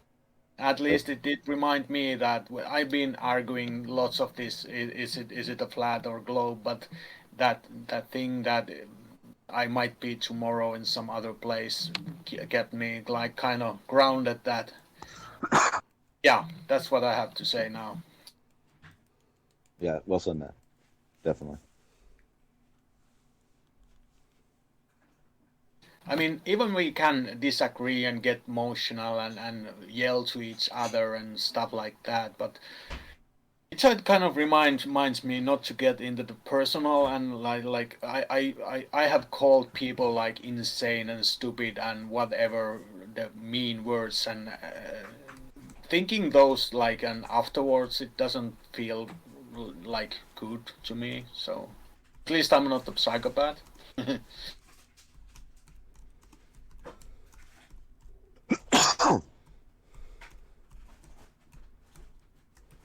One thing about the hump you talked about is that I've seen so many drawings where the let's say the observer is like in the left side of the ball.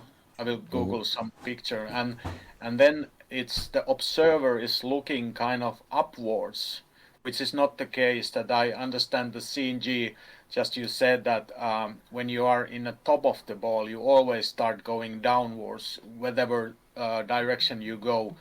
You will go downwards. So those images describing the, let's say, the curvature, they're often wrong because they draw the kind of person in the left side of the ball in a little bit downward. I will Google an image what I'm talking about, so I've you got one understand here. what I mean. I've got one. Yeah, I see. It's coming up now. Look, check it out. It's the one Walter Bisley modelled for Jesse Kozlowski. Now, we all know that Jesse Kozlowski said that the water level drops from the horizontal like you did. But when they went to go and see Soundly, Walter Bisley modelled him the hump. And you'd tell him off for that, wouldn't you? Absolutely. I think that is a huge issue in the discussion that we're having. Period. There's no hump. It's by definition there's no hump. Yeah, DP says you need to show the contradiction, right? You can't be both a hump and a drop, can it? I mean, that's ridiculous. Well, I feel like it all comes down to defining what a hump is. Yeah, okay, and you can go 20 minutes on defining a hump when in realistic terms of these measurements, real world terms when a person goes out and tests these things, there's no hump. Yeah, there you go. See, look, Sean's actually done this, Gummy. I mean, if you've never done any surveying, so are you going to try and redefine the word hump to a surveyor? I'm trying to understand the definition of the word hump. I would say the biggest definition I would say would be an elevation change, because there's no hump in curvature. When you define that way. But then you would say that so what I'm trying to say then is if hump has to do with changing in elevation, then the horizontal line does have a change in elevation. So would you call that a hump then, even though it's a straight line? Oh, no, but you would have a physical hump in between that would be measurable. There's no measurable hump unless you're talking topography. That's just the only way I can define. Oh yeah, of course.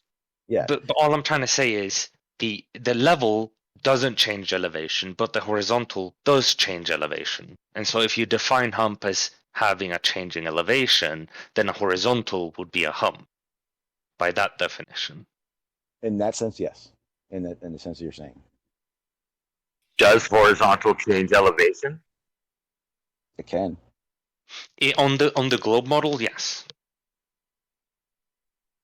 It's all relevant to the perspective of the observer in a test, right? For example. When I create a horizontal line, I can create a horizontal line at 1%. Okay, I posted a couple of images what I meant earlier, that when I said that the observer is often drawn in the left side of the curve, and it's kind of already gone down to the left side, and then it's drawn kind of inaccurate way, so it looks like there is kind of hump because the observer is lower than the curve of the earth. So that's what I meant, that the people might think that, okay, or use it as a verbal or the word hump, because this is very common drawing how they describe the curve. Sorry, maybe you understand why it's in our language. He posted it in livestream 2 times. Oh, right. Okay. Oh, sorry, my bad. So I will put those in a live stream 1 as well, so you can get them. Yeah, and that's because the drawing is using the horizontal line or the tangential line, whatever you want to call it, in the center there as the point of reference instead of the observer itself.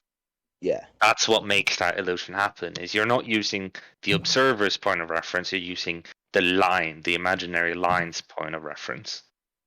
Correct. Okay, But no, I do agree. I see what you're saying though. When and I'm not calling you out, Montreal. But when Montreal sees these pictures, Montreal sees a hump.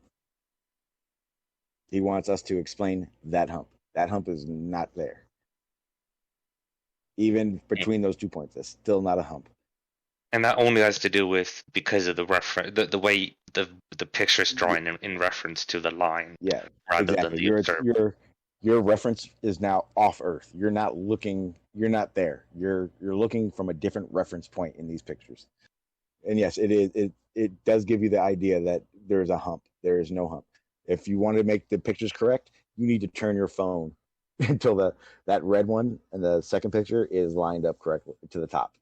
Because yeah, exactly. It should be always the observer should be always in the top of the curve. Yes. So that's my point, that it's drawn incorrectly many cases, and that's giving imagination that there should be kind of hump, or the Earth should be going first upwards.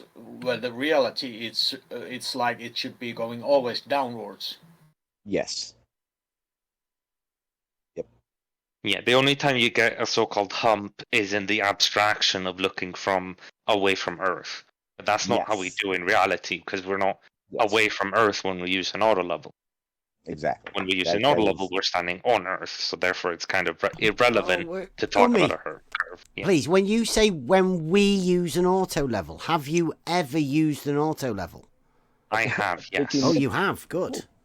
That's good. Boom, that was on you, Beth. Which auto did you use the manual level, the manual auto level, or did you have a full auto level? It was a full auto level. Nice. Yeah, I didn't do any surveying with it. It was just part of a class where we got to use it and experience what it did and stuff. The self-adjusting one. Yeah, it basically balances, quote unquote, levels itself. It cites everything, and I was gonna say, they are great. I love them. I think they're wonderful. Why? Because I've used these things and had to do 60 points with them, datum points, benchmarks. It's a lot easier when it does it itself. Sounds interesting. Well, can I ask though, leveling auto level? Yeah. Can I ask when you use that auto level, Sean? They create horizontals, correct? Say it one more time. When you use that auto level, those were creating horizontals, correct? Yes, it creates a horizontal from your point. Were those 60 points? Were those horizontals all parallel? No. This is just on sites. It wasn't a straight test or a straight line. Well, they would still be parallel even if it was 60 different setups, right? If I was because everything was on elevation and me bringing. I was more gonna ask. How many benchmarks did you have? I've done in a day. I've done fucking hundreds in a day. But Sean, are they parallel with each other? No, they are different elevations. No. Are they parallel with each other? Not are they different elevations? If you're at a different elevation, you make a horizontal. It's the same parallel as the last. No, they're not. No, they're not horizontal. No, they're not parallel to each other. Again, when you're changing, so if I'm taking a shot and I'm doing slopes, my lines in general aren't going to be parallel to each other. My sight's not going to be parallel to each other. If you've got a slope, different elevations, then it probably won't be parallel to something. Will it? Yeah. Well, we're talking about the horizontal. When you're doing grade checking, which is what I'm specifically talking about. Yeah. So when you're not doing grade checking, you're not ever doing everything's not going to be, nothing's flat. Everything. Yes, when you're not grade checking, looking for slopes and whatever, it's just setting up horizontals. Yeah. To establish where I'm at, everything is horizontals. Yeah, so there's not really you're not. And at the same time, there was no way for me to reference all of them to be parallel like that. If I was setting up to show this, then I would then say over a whole site, no, they're not. And how big is a whole site? Oh, it varies. It could be 1 acre, it could be 1,000 acres. It depends on the site. But I do have to ask though, like, because the other day we were talking and you said that you could make a horizontal line over 4 posts, and they'd all be on the same horizontal. Yeah, because it'd be from my point, my reference, my benchmark. Like the horizontal is always in reference to one benchmark point. What you're saying though is that horizontals aren't parallel. If horizontals from different benchmark locations, yes, they're not parallel. Which is what you generally do when you're leveling. Yeah, you have to take different points. So But if I'm leveling between 2 points, or if I'm doing sites between 2 points, then in that reference, from the 1 point, no. From every other point, my horizontal would be parallel. If I was if I was setting up at a different point each time and taking that horizontal. It would be counterproductive to make several benchmarks. Exactly. No. Have you ever Oh, sorry, someone's calling. Sorry. Wait, well, that was the thing though, Sean. Like, 'cause remember the other day we were talking about over a significant distance, and you said you could do multiple setups and still use the same. The lines on the post would still be on the same horizontal. No, okay. So the test we were talking about was, so for everyone else, set up a 400-meter water level, and every 100 meters put a post in the ground. From my first point where I'm setting up my auto level, if I shoot my 0, my horizontal line, make a mark on each post where that horizontal line is. That's no matter what, those reference points are still from my 1 point. That wasn't what we were talking about, though. Yeah, it was. And then you said if I go to the other side and create my horizontal, and I marked those posts again, I told you what you would have on those posts is an X. No, that's not what we agreed to, though. That's why I was asking about the horizontal. Matter of fact, I can show you it was. Here, let me see if I can find it. Because I did it in my little memo, see if it saved it. I'll have to go back and watch, but I'm almost positive it was too far. It was too far to do one shot and make all the marks. You were saying that you could do multiple setups, give me marks on 4 posts that were on the same horizontal over multiple setups. No. For that test, the way we explained with the 4 posts, I would do it from one spot. I wouldn't need to set up my auto level at different points. Well, you'll go 400 meters.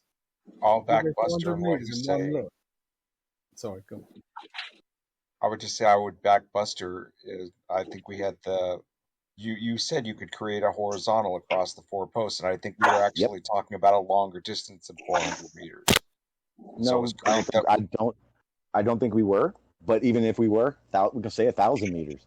How far can you read that grade run? Say again. Oh, well, the challenge is on now because George has claimed you can do it at 200 meters. So you were saying 400 meters, weren't you? That your test. Yeah. Because I know George. I know the tools he has are way better than mine, so he can be more accurate. And yes, so you can do it at 100 meters. It depends on how accurate the tools you're using are going to give you the information. So tools, I believe you can do it. Have you explained how to do the test yet, or is that what we're sort of doing now, right? Well, I already kind of did. I actually like the way Buster wanted to set up, and I please go back and listen to it because he's changing it. I made it very clear that horizontal line that we put on those posts would be done from one location. I never said I would reset my auto level up to do it that way. The only time I said I would reset my auto level was to go to the other side of the water level and do the exact same test going back the other way. And that's why I said on those posts, for the lines you've created from the 2 times you did the points, would create an X. Well, I'll go back and listen to it. Yes, sir.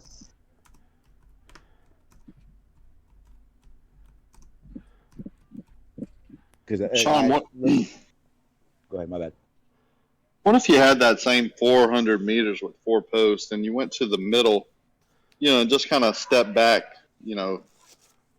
20, 30 feet and made those marks to the outside and inside. And then you went to one end and shot back. Do you think they would be the same marks? No. Why not? Because it's another reference point. So if you did that, you just have a smaller. You'd have a smaller. But you'd have power. That would be parallel. That's the thing. The horizontal. I can't do this I can't imagine what it is we're looking at, Sean. I need to have some sort of visual thing. Like I'm sure everybody else here is the same. I 100% agree with you, and I'm still dealing with the same thing. Work over a flat plane, Sean, when you were flat Earth. Is a shitty paint drawing better than nothing? What would the conclusion be over a flat Earth? I got so much shit for doing that. That's why I wanted to do it off my computer. I'm using these tools. I'm using these tools as we're on this Discord right now. Like I'm using these tools right now, and I find it hard to imagine what you're saying without a drawing. So we need to do this when you have your computer, and maybe do a one-on-one with you and Bev like we had planned. Yeah, I agree. And again, it's 100% my fault. Bev was here already. Not my fault, or not his fault at all. 100% my fault. I can't make my computer go faster. Well, regardless, I'll send pictures. I'm surprised. Yeah, well, you can't say you're surprised, but regardless, you said that will you still agree to the 4 posts that you mark when I go to set the water level up behind it? You say it'll drop away gradually from your first mark. It will. Yeah, no. Star The water. water. In the chat now. Okay. I'm sorry, Buster. You're correct in the points, setting up different points. But when we said that, we were talking about using the water level itself. So if you segmented points in between each post, each water level would drop below that line. Well, what I asked was if you could make the marks first, and then I could come up behind your marks and set the water level up, and then what would happen at each point. In each point, further and further away, the water level would drop from my horizontal line. Okay. All right. Yeah, it wasn't me setting up at different points. It was the water level itself being at different points. Sean, you're in a privileged position because you were a globe earther, then you became a flat earther, and you went back to the globe earth again, which is definitely against the grain. So you'd be able to imagine both scenarios. Hang on, please. This is both scenarios. What would happen over a flat plane? What we'd expect to see. You take all considerations into account, and the same thing with a ball earth, and then you'd be able to develop both opposing ideas and see what conforms the best to reality. So I mean that seriously. If what you say is true, you went from a ball earther, as we all did, to a flat earther and back again, then if you're genuine of nature, you're in the very best position to judge the case. Yeah, I believe so. If we were on a flat earth and you took the same shot, the water levels would stay on your horizontal. They wouldn't drop below it.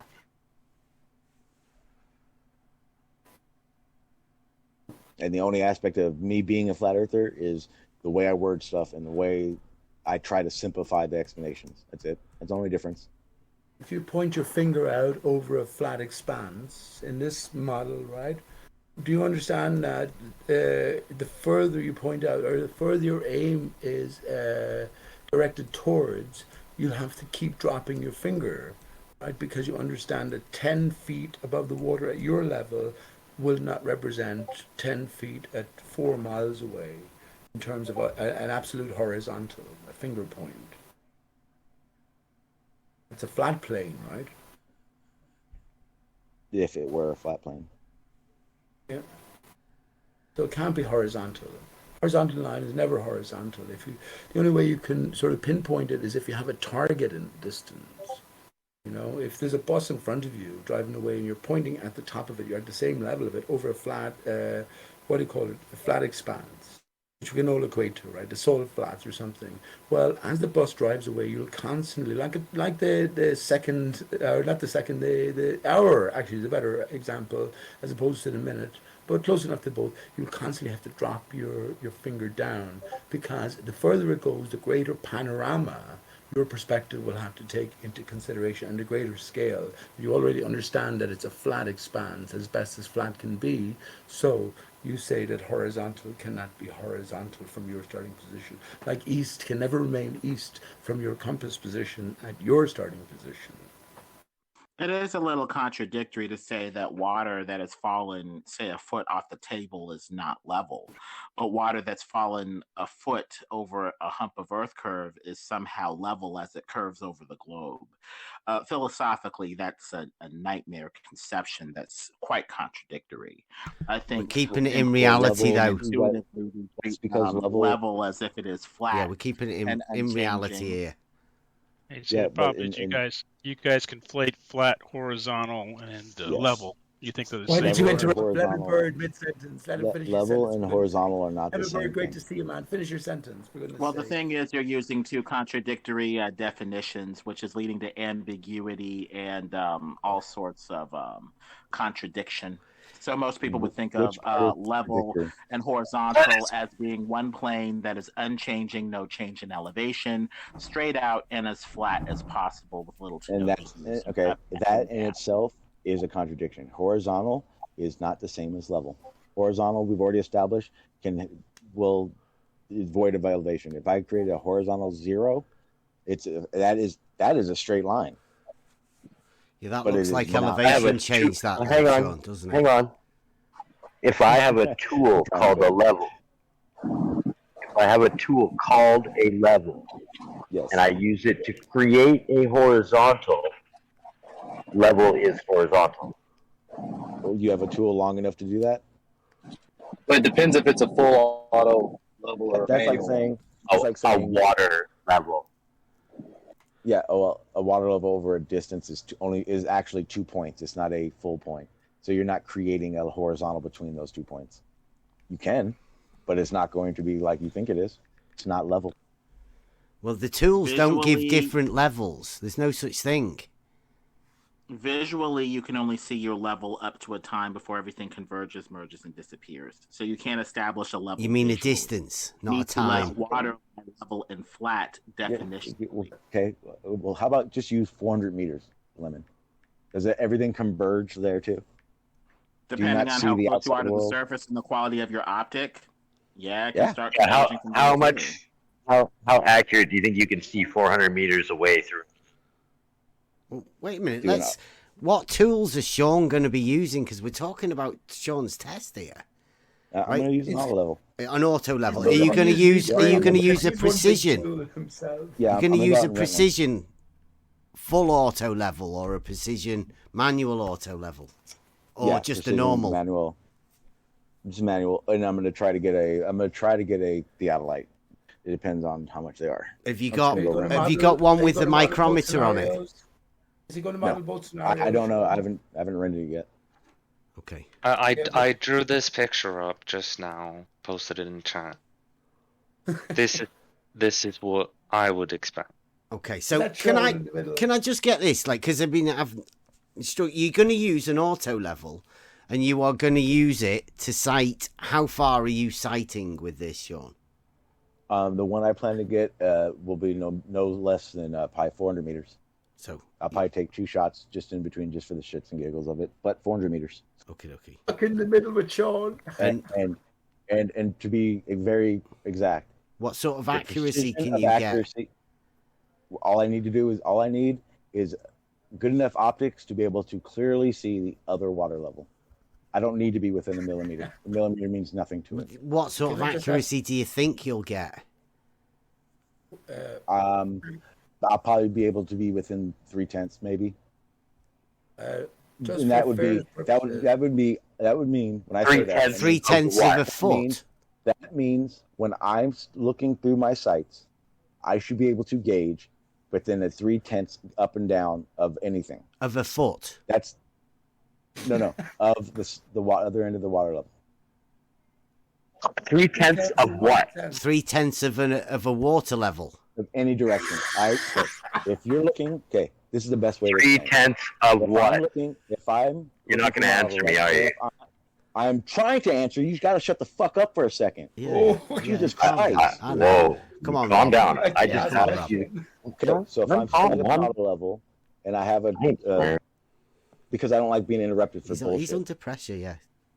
Yeah, but even if interrupted, like as I was trying to DM him, you came with an outburst. So the simple question is 3/10 of what? If you would start there with that answer. My second point, surface of the water level, and I was going to when I'm saying that what I mean by that. Can I do that now? Please. Well, if I can clarify, maybe, because this is what I heard. Someone was asking, how accurate do you think you're going to be able to get? And accuracy meaning, to what measurement? And you said 3/10. We're just asking if that's 3/10 of a foot, of an inch, like of a 3/10 of 3/10 of a foot. Yeah. Can I now explain what I'm talking about? Thank you. That was all Thank you. I needed. Thank you, Sean. If you have an auto level, and you have a story pole, measuring rod, I don't know where you are, how you explain it. It has a bunch of numbers on it. Usually about an 8-foot tall one is a good one. And with that, it has 10th. Mine have 10th marks. Every 10th is a notch. When I look down my sight at 400 meters, I want to be able to see within a 3/10 margin of that stick. Meaning, at 400 meters, I do not expect to be able to focus and sight on a 10th mark. Why did you pick that But figure? if I open that gap up to 3/10, then I'll be able to see within a margin. What do you expect what to see before you've done the test? Just do the test. Because I know what it looks like when I look down a sight. That's because I know what it looks like when I look down a sight. And I've already made it clear. The results of it, I am not predicting. The results, I am not predicting. I am telling you in both cases what would happen. Yes, but that's what I'm saying. At the end of the day, you'll have to present a model of what would you expect on a flat stationary plane over an extended span.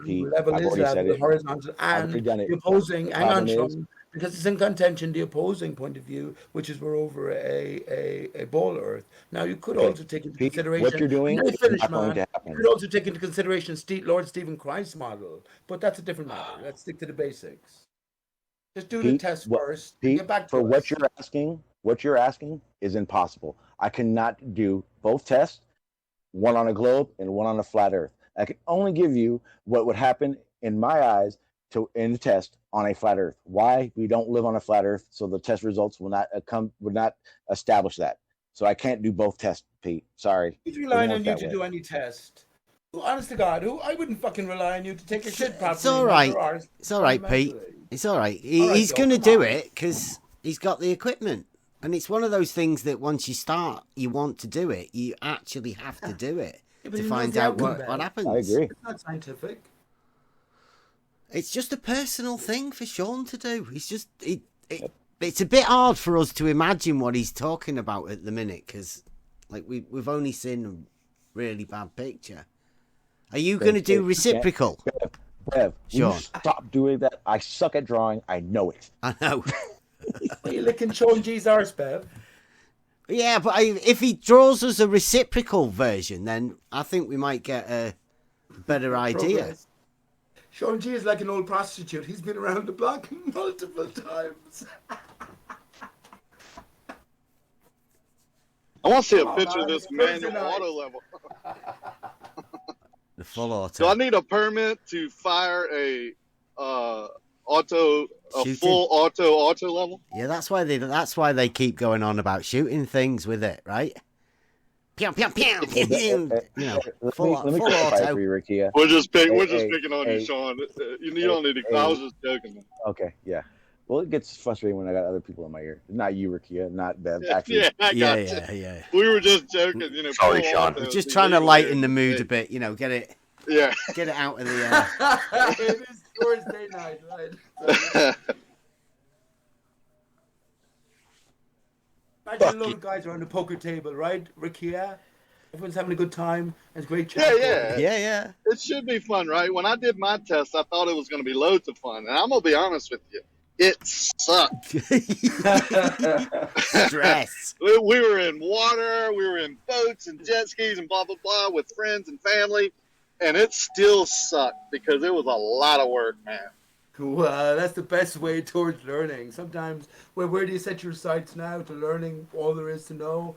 I think it's there for us, Dave. I'd like to repeat somebody else's test that was viable. Yeah. Now shooting one shot optics over 400 meters or longer, I don't think it's going to tell me anything, honestly. But if you can give me a way to create a horizontal plane and then measure down to the water that's curving, I'm all for that. I'll go next week and do that. Someone asked a brilliant question. How is the water level calibrated?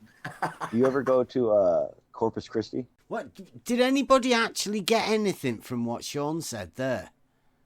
No. Like, what exactly is he doing? I got, like, he's going to use an auto level, but he doesn't know which one yet because he's not hired it. Do you think I got that right?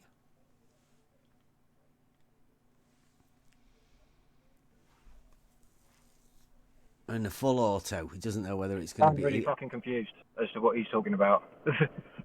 Yeah. Full auto level, though, right? Because he doesn't want to have to bother with the bubble.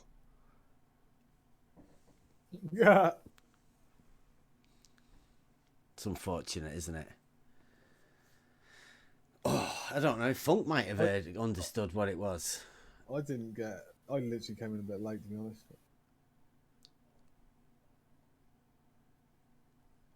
I did not listen to him, actually, to be honest. All right. So we're all like, I mean, like I say, I can't imagine what he's saying until we see pictures, and the only drawings we saw were, I don't know, not very good ones.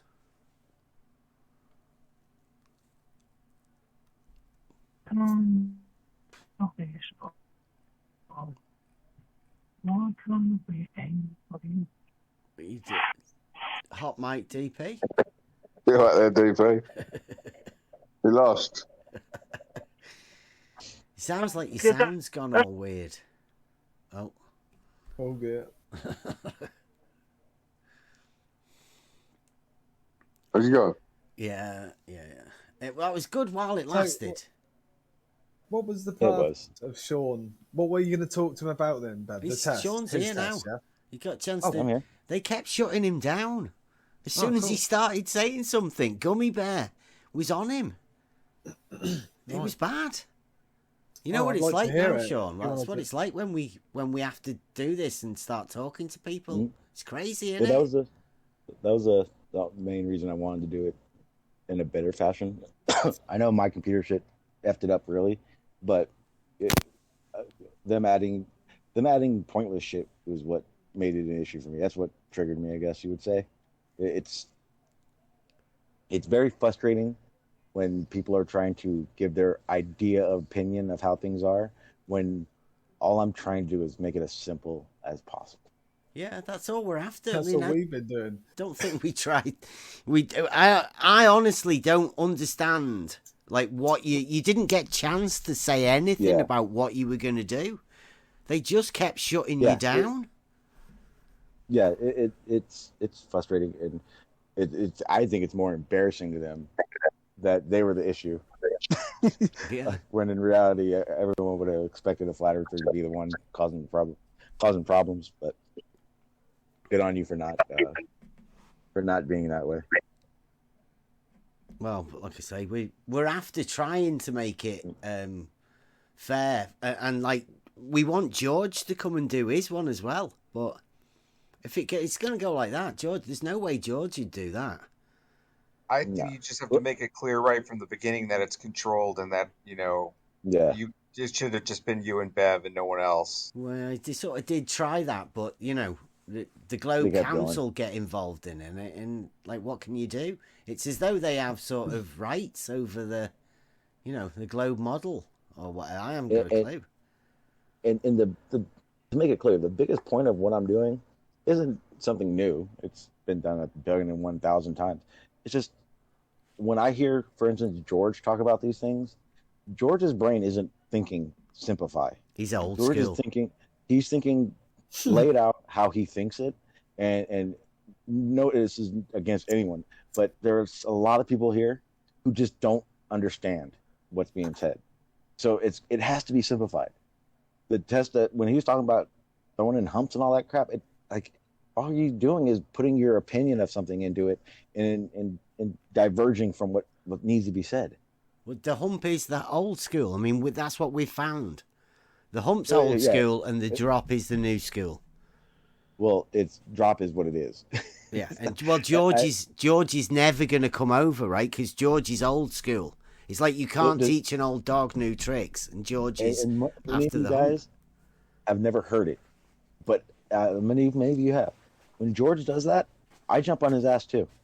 I'm not here to play sides. I'm on Sean's side. Team Sean. Fuck everyone else. Real shit. That's exactly how it is. Because the way people explain stuff, they don't think about the other side. And I know a lot of you think I'm a fake flat earther or whatever, but my time as a flat earther, I understood that. I got that. That's how it fucking works. It's just what it is. And when you try to play the dick measuring contest with people, you just over exacerbate things and you make yourself sound like you don't know what you're talking about. 90% of these freaking arguments are based on that person saying it one way and another person saying it the other way, and no one correcting them. Yeah, I like it. Sean, what model number is your auto level that you're going to use? I'm trying to look it up. I got to go rent one. Let me. Okay. I'll do it right now. I already have the site and everything. As we talk, I can go to the site and then tell you what it is. Give me about 2 minutes. Yeah. Never mind. Sure. Yeah, no worries. I had one that's 20 quid a week. I like it. Yeah, they're not the cheapest. Yeah. I mean, you can buy this one right here for $85. Nope. I guess that would be the best way. I want nothing less than valued at $1,000. I want nothing less than valued at $1,000. I want nothing less than valued at $1,000. Whoa!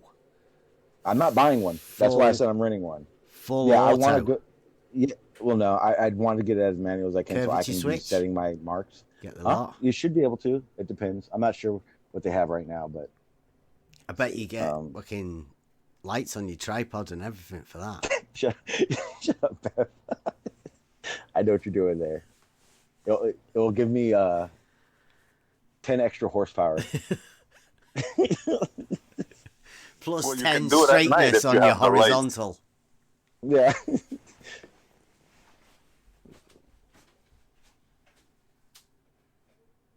Hey, Sean, if you get the one with the lights, you might be able to do it at night. Why?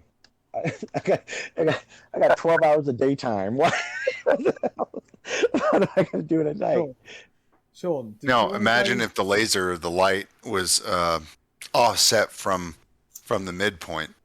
And that's the other thing. I want nothing to do with lasers. There's too many things that affect lasers, and lasers are a shitty way of doing any of these tests. He's right. Lasers are the worst. Not your friend. Yeah, not your friend. Very short distances, okay. But no, stop using lasers. Lasers is ridiculous.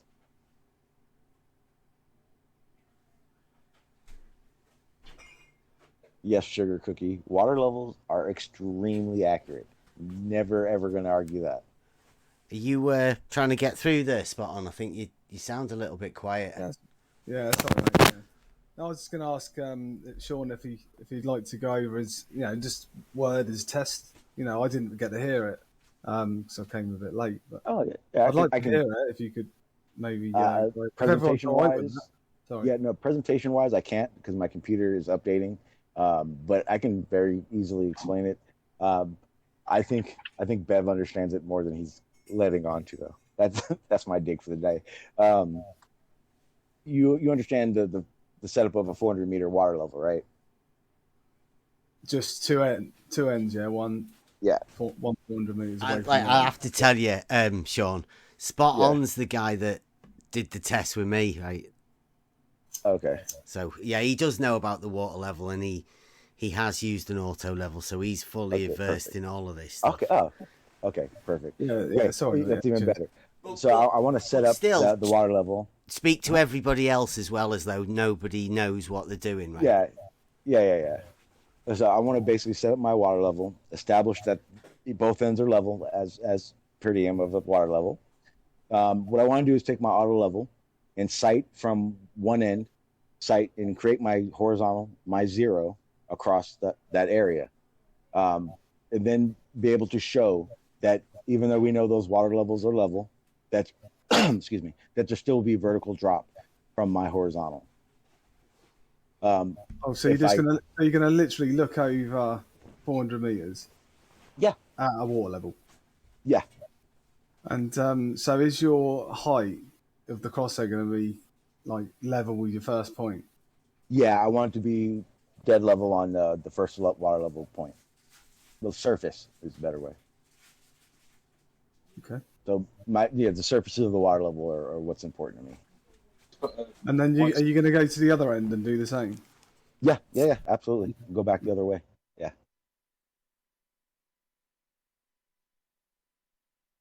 And again, I'm not looking for within a millimeter accuracy. All I want to do with an auto level, which is more than easy, is to verify whether or not there's vertical drop from my horizontal.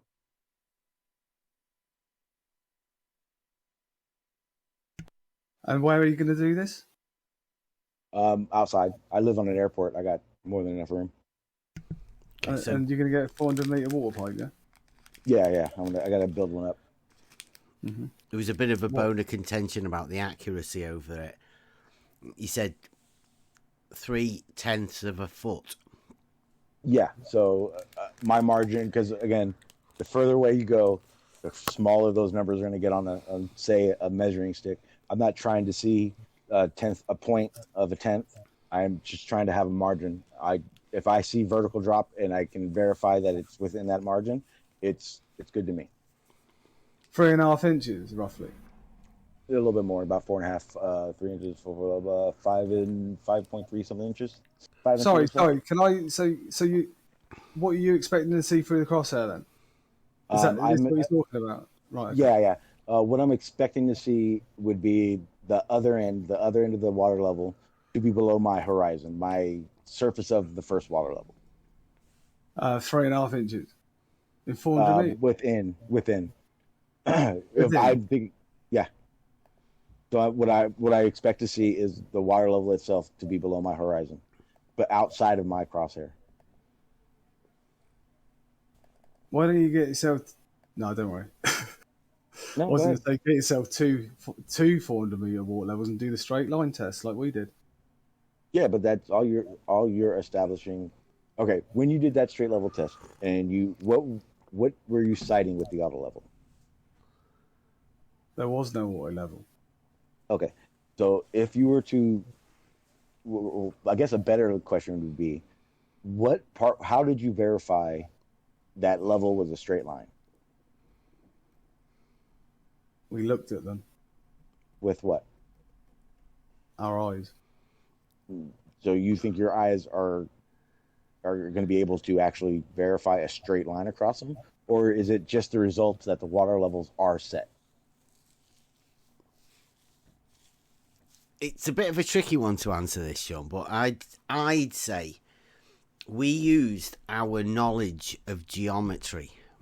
We used the logical method and statement that we'd already laid out to put into practice the geometric principles that we'd already proved to ourselves within the geometry and the logic.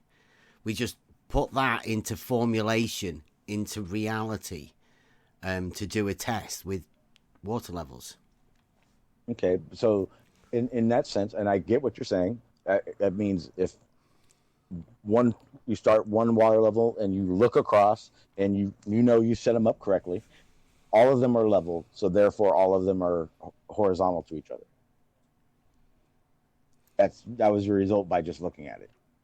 Yeah, with the positions of where the water levels were in relation to the water level on the other one, yeah. Okay. But not down the whole length of them, if that's what you're... Yeah. But that's, I guess that would be the step I want to take further. I want to actually use a surveying tool method to verify where these levels are on a horizontal plane that I've created from one point. Do you not think that looking over the distance, like you said, there's a bit of an grey area there? I mean, is that good enough for you, really? When you're looking at what you expected to see on the model, and then what you expected to see with your water level. I'm just looking at what I expect to see. I'm not giving a calculated measurement of the drop. If I wanted to do that, then I'd obviously an auto level isn't going to do it for me. I'd have to step up my equipment. But what I'm trying to do is just verify. Excuse me. Is to just verify whether or not that does create a horizontal between all points. And I personally know that your eyes aren't going to do that. The same way I'm pretty sure where you live, there's got to be some area where it appears to be uphill, but it's really downhill. That's because your eyes aren't going to do that. Your eyes aren't qualified significantly or good enough to be able to distinguish those. I mean, that's quite 3.5 inches over 400 meters is a lot.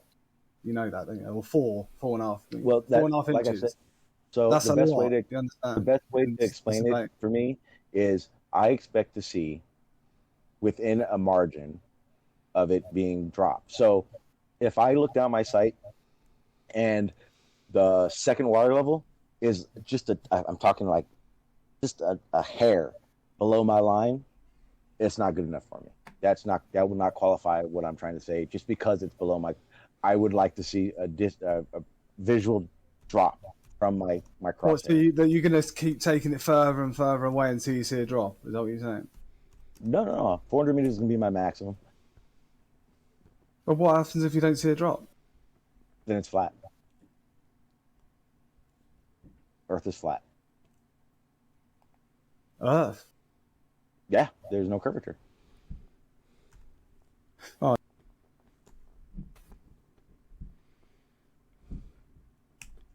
Pretty simple.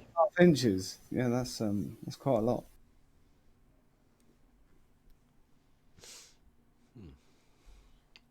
In fact, I'd say my tool was out if I looked over it. No, that's not. Why don't you do it in like 100 meter? I'm not saying 100 meters. Do a double back. I can do that. I'm not saying I predict it's going to be 3/10 below. That's not what I said. And you weren't here for that. My apologies. I had stated that in that 3/10 margin that I'm talking, if I were to take a story pole or a measuring rod to the other end, and I looked at it through my auto level, I want to be able to have a mark. I want to be able to see within 3/10 of a mark. And for me, that's my focus. My focus of the distance and the accuracy of what I can actually see. So, we'll say a half a mile for shits and giggles. When I look through an auto level, I'm not going to be able to distinguish on that totem pole within a foot because of the distance. I want to be able to distinguish between that 3/10 margin that I'm talking about. Yeah, not that I think it will be a 3/10 margin. So what happens if there's just a little bit of drop within, say an inch? What would you say then? Like I said, it would have to be more than. I'm going to say definitely more than an inch. It definitely have to be more than an inch below my horizon. What's the drop in 400 meters though, Sean? I don't know. It doesn't matter to me. It doesn't matter to my test. I'm not trying to get that. I'm not trying to give you guys a number. I just want to show that there is visual drop between the 2 points. Can I? You've not actually done it, but no, 3/10 of a foot is 0.3 of a foot, right? Which is 91.4 millimeters. Okay. Well, you said that's your accuracy over that distance. No, I want to be able to see within that range, which means if I look down and I'm looking at a measuring rod, I need to be able to be in that margin. I need to be able to show a point in that margin. Well, have you seen the numbers, like the Ruhif numbers, and the Stark-Odder numbers, obviously? And whatever, and a few of the others. Mm-hmm. There's quite a few. I think Puppy Lover even had to go with it. Yeah, and because of those numbers, I know that my margin is good. Well, it's not because those numbers say there should be 12.5 millimeters And you've only got an accuracy of 90 odd millimeters. No, I did not say it was going to be an accuracy of. I said a margin of. So when I'm looking at it, for instance, when I'm looking at a measuring rod, or I think you guys on totem poles, I want to be able to see inside that. Within that 91 millimeters, I want to be able to focus in and optically see within that margin. Like I said, if I took that same measuring rod and I took it a half a mile away, I'm not going to be able to distinguish within a foot. I'm not going to be able to look at that story pole and show you 10 foot and 11 foot. I won't be able to do it. I want to be able to be in that range. I want to be able to look in there and see in that range. Are you saying you've got a precision level? And then when you go there and you put the precision micrometer on it, that's what you want to be able to see within the micrometer. Yes. Right. So you go in precision, right? Yeah. So what that means is for everyone, so I can clarify it out. I'm not expecting to be able to distinguish it being a tenth off. I won't be able to. I know I won't be able to at 400 meters. It's just not going to happen. But if it's anything beyond that, then it's in my accuracy range. It's in my margin of error. I'm not giving you a number of how much drop I'm going to have. No, the amount of drop I'm going to have is going to be less. It's going to be inside my error, my margin. If it's a tenth or two, let's say a tenth and a half below my horizon, it's going to look like it's in my crosshair still. That horizontal line across, well, guys, anyone sees the crosshairs in a sight, it's going to be across my horizontal line in my sight. If it's within a tenth and a half, I won't be able to distinguish between it being on my line and below my line. I want more. I need more. Ew. That's what I'm trying to explain. One like this. Costly, them. It's like a Ferrari. Yes, that's say. And that's without the micrometer. Yep. That's crazy. Micrometer, however you want to call it. I'll see if I've got one for hire. So what you're saying is when you put that thing on the end of it, yeah, it should. This one. If I do, this one's I would love to. This one's even better. You like this one? This one's more like it for like survey porn. Yeah. This one's nice, though. You can tell this is made by the Italians. Look at that. Yeah. See, now that when you put the micrometer on it, it then focuses in. Yeah. Into a really small, narrow area. But now you're going over such a large distance. What they normally do is try and get it within the centimeter, right? And then that's how you can then get micro adjustments, and you can get 0.03 of a millimeter. Yeah. I like I said, I like to, but my goal is not 100% on that. I would love to get the best equipment I can. Like I said, I will not settle for anything less that's worth less than $1,000. Anything less than $1,000 to me is not good enough. Yeah, I mean that one says and that would be, and that would be mainly on its focal length, its focal point, what it's able to see at distance. That matters everything to me. I can look down my peep sight, but it's not. It's gonna. My margin is gonna be so off the wall. I won't even be able to tell with a peep sight. Well, I could say the numbers for the model, the Ruhif numbers, are 12.5 mil. Yeah. Well, that's the amount of drop from horizontal. So, you have to imagine if you put a measuring rod there, you would want to read. Oh well, if you let's say you zeroed it at the auto level. If you were doing a 2-peg test, you'd want to go all the way over there, 400 meters away, and read 12.5 mil. Within, yeah. Which is why, like I said, I'm planning on renting a good one. I'm not going to get a crappy one because you will not be able to. Like I said, the amount of vertical drop, I am not predicting. I'm not giving a number for that. Only thing I said when I talk about my error margin, how accurate I want to be is within something. That means within something means I have to see it moving. I can't see. I don't know, and I don't think I'll be able to have a device that's going to be able to distinguish between within a couple of millimeters. I don't foresee that happening, which is why I'm not looking for those numbers. I'm just looking for visible drop. So, Sean, what will you be happy? What would you call drop? Where's the point where you're going to go? That's drop and that's flat. What's that measurement? Within pretty much like Rufus number. If I see that, or I see visible drop where it's below my crosshair, my horizontal crosshair, then to me that's drop. If it wasn't drop, it'd be in my crosshair still. And are these tools designed, for those distances? Yes, it can be used at those distances. Well, yeah, we have been looking into what's he called? The guy from Maine. You know him. He's not around much anymore.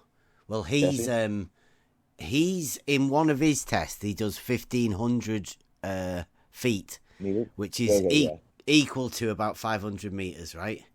Yeah. And over that distance, he says 1 arc second. And when you do the calculations of 1 arc second over 500 meters, that's 3 mil. That's how accurate he says he can get his tools. Have you ever heard of them? I don't know what tools he's got. Oh yeah. When you start talking about geodesic total stations and all that, those have built-in micrometers those are legit. Those ones are the ones that are like 20, 30 grand. Ones that I've never got to use. But yeah, those are very accurate, extremely accurate. Again, 3 mil over 500 meters. I mean, that would definitely be able to measure the drop, wouldn't it? Absolutely. Why hasn't anybody done that before? Awesome. I don't know, because I think they make their explanations and tests too intricate for the layman to understand it. It's a pity they're not around still, isn't it? Like, where did they go? Do you know? Are they just busy working? A lot of surveying to be done at the minute, is there? Oh, that too. Jesse and the guy from Maine. They've gone and left you and George to do it all, haven't they? No, I'm not doing it for any of them. They didn't decide me to do nothing. To me, as far as I'm concerned, they're just people. Yeah. We did it. When we did the water level test, the first time we did it, that was just for us. Yeah, and I get it, what you're saying, but and the best way to explain it for people to get a visual of it is exactly what you guys did. I just want to take the next step. Well, we are in our next one. We're going to get 4 of them together and link all 4 together. But you're still only verifying these things with your eyes, and the reason survey equipment is around is because our eyes suck at us at doing those things. It's a shared straight line segment with the most accurate long distance level there is. Well, you said you had an auto level. I don't see why you wouldn't just set it up real quick and just not as good as the water level.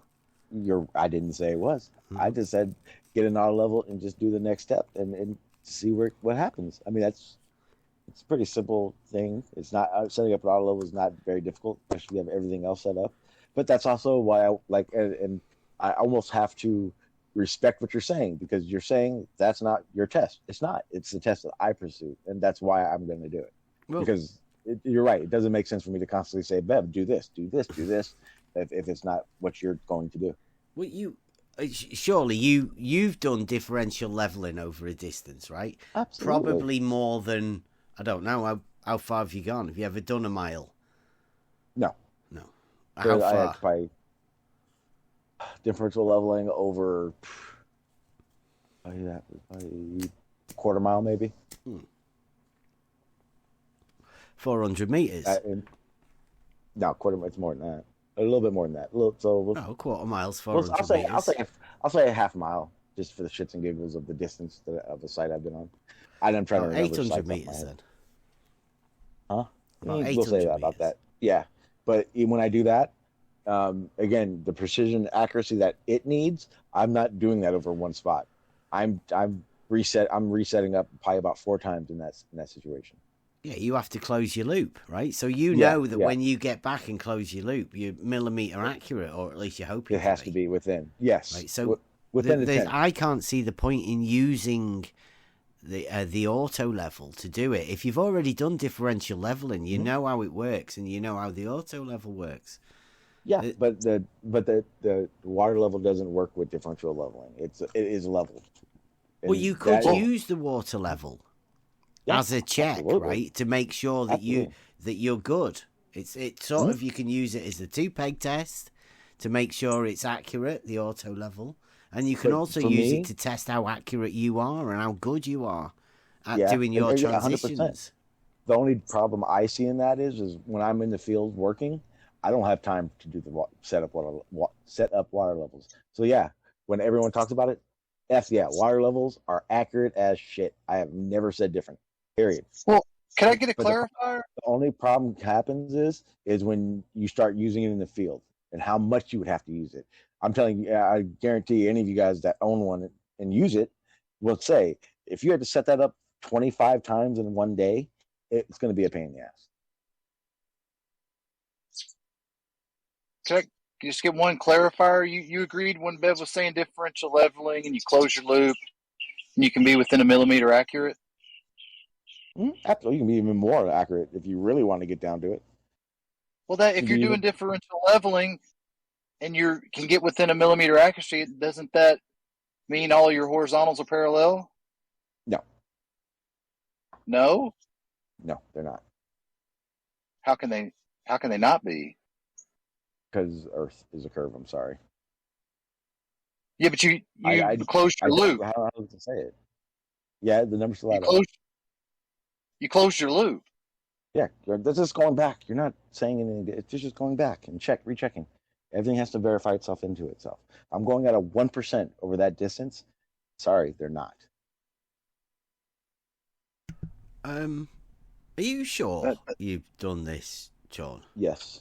I can show you. I'll find pictures for you. Let me go through my phone. Hang on. But you do realize that when you set that up and you do differential leveling and you go like you shoot maybe over at an angle to one spot, a horizontal, you get your reading, you might go a different distance to the right at another angle. Yep, and like then polygon. so forth. And you're going to do that over and over again as different in this situation. Each time, right? Exactly. Possibly. Yep. Right. So when you get back and close your loop and you can be within a millimeter accurate, that's your horizontals being parallel. No, it's dropping. It's not all. Not if you're doing over, we'll say 10 points. Within the last 6, it's not going to be. If you're looking at it, I'm sorry. If you're going to just look at it as if it's only going to be flat, then that's how you're going to think of it. I'm sorry, it is. But you close your loop back to your spot, is what you were agreeing to, right? Back to your original benchmark. So when you're doing that and you're changing these elevations are changing, are you telling me that at that point you're on the same horizontal? So you can do all these shots from one spot?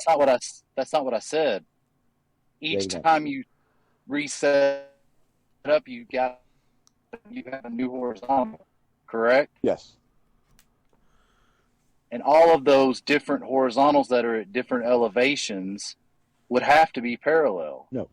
To be able to close your loop and be within a millimeter. If horizontal still meant straight or horizontal meant level, then maybe. But again, if I'm creating different horizontals from different elevations, my horizontal is going to be different. If you set different height, yes. They will not be parallel to each other either. I'm sorry, Earth's curve. That's just the way it works. How do you work the math out to make that work, to close your loop? Again, you're not just setting up and then everything is straight with itself. Everything's level. Everything's parallel. It doesn't work that way. If I can find a setup of it, I'll show you a setup of it. But okay, yeah, I would just have to see your horizontals not being parallel for you to be able to close your loop. I gotta mute. Sorry.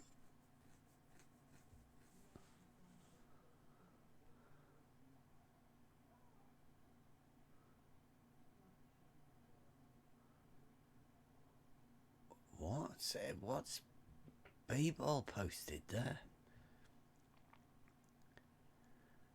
The Earth's curvature causes a rod reading to be taken at point B to be too high. Well, point B is just like somewhere away from where the auto level is, right? So too high. The effect of refraction is to make objects appear higher than they really are, thus making the rod readings too low. So what's happening there? Is it too high or is it too low? Or do you get the effect of two imaginary things making it so it's just horizontal, like in the right place, enabling you to have a micrometer on it that can be accurate to 0.01 of a millimeter? I don't understand what B-ball, what you're posting. Like, what does it mean? Do you even know what it means? Are you just posting pictures?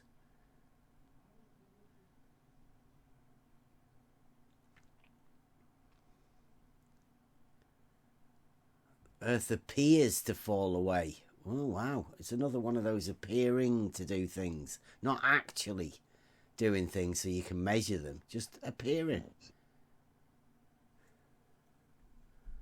Do you never read the full sentence whenever you post this stuff, people?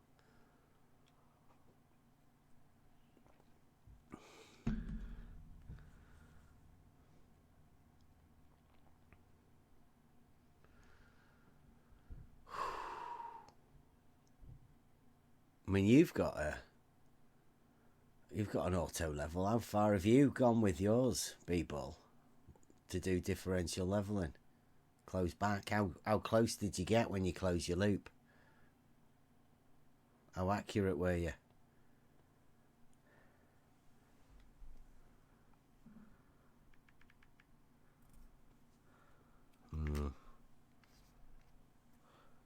Did you get a micrometer on your one, or could you just read to the...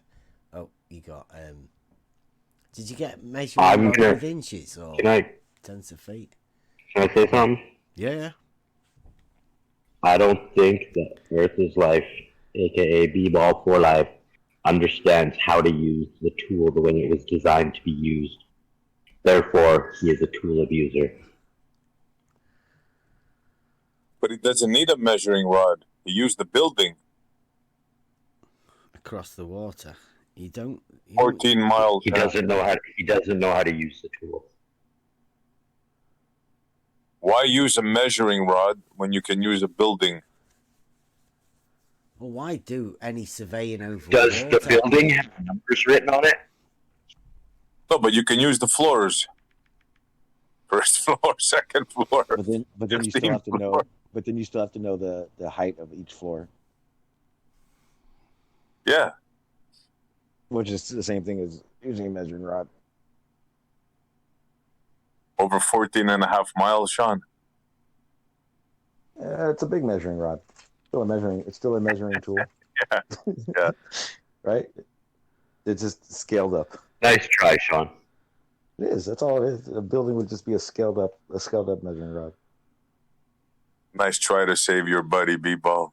But I'm not sure if you succeeded there, Sean. It's true, though. So you're telling me you agree that you can use a building instead of a measuring rod at a distance of 14 and a half miles? Yeah, you just got to know the heights of each floor or the height of the top of the building. You have those known heights, and yeah, why not? Again, when you say, can an auto level see that far? It can. There are many auto levels, lots of auto levels that can see that far. 14 and a half miles. Yeah, what do you expect to see when you look through an auto level at 14 miles? Nothing? You still I'm not saying, I didn't say nothing, but we're talking about an accurate reading here now. Like, again, there it is. There it is. If you know the height of that building, then yeah, it's the same thing. It's a big measuring rod. He just posted it. Have a look. I'm going to right now.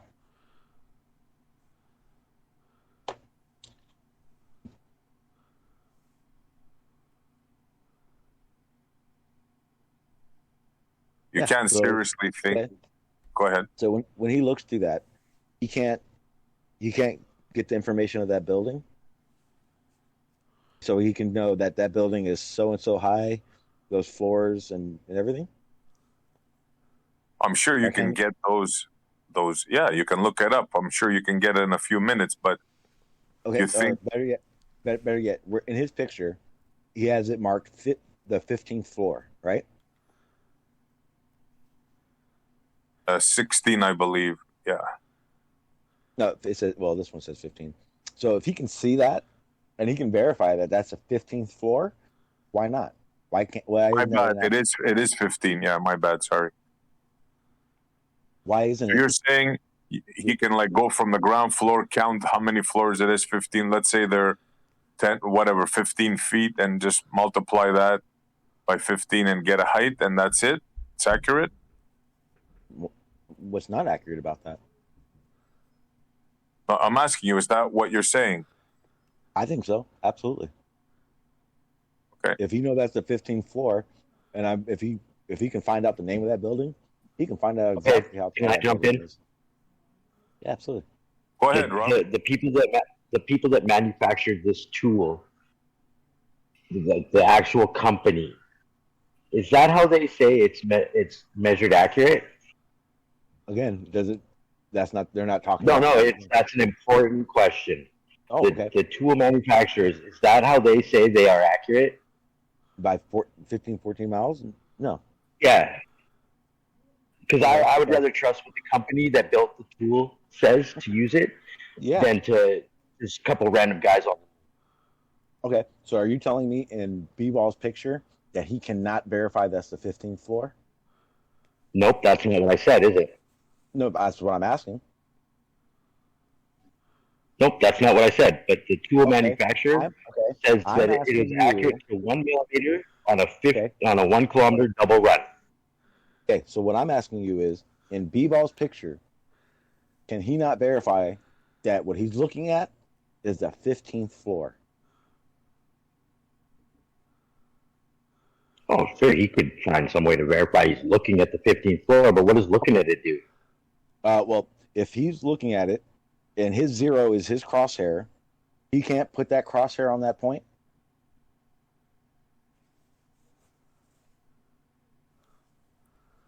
Sure, he can put the crosshair on that point, sure. Okay, that's all he was doing. I'm not sure what you're saying is not accurate about that.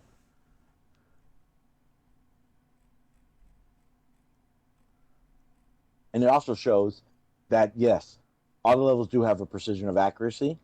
It doesn't mean you can't be used in that scenario. Nothing about that picture says anything's wrong. And that's when I would call you a tool. Thank you. You're welcome.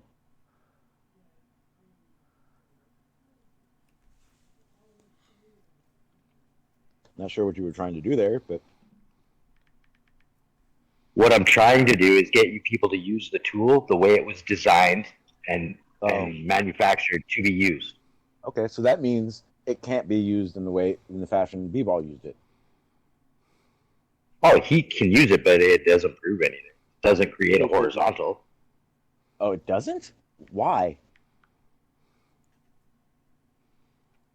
What about that? What about his crosshairs? Stop being. What are you marking on that? What you're citing at? You're not marking anything. You're right. He's not trying to mark anything. He's just trying to show a reference from his position. So what about that horizontal crosshair? What about that? What about that horizontal crosshair is wrong?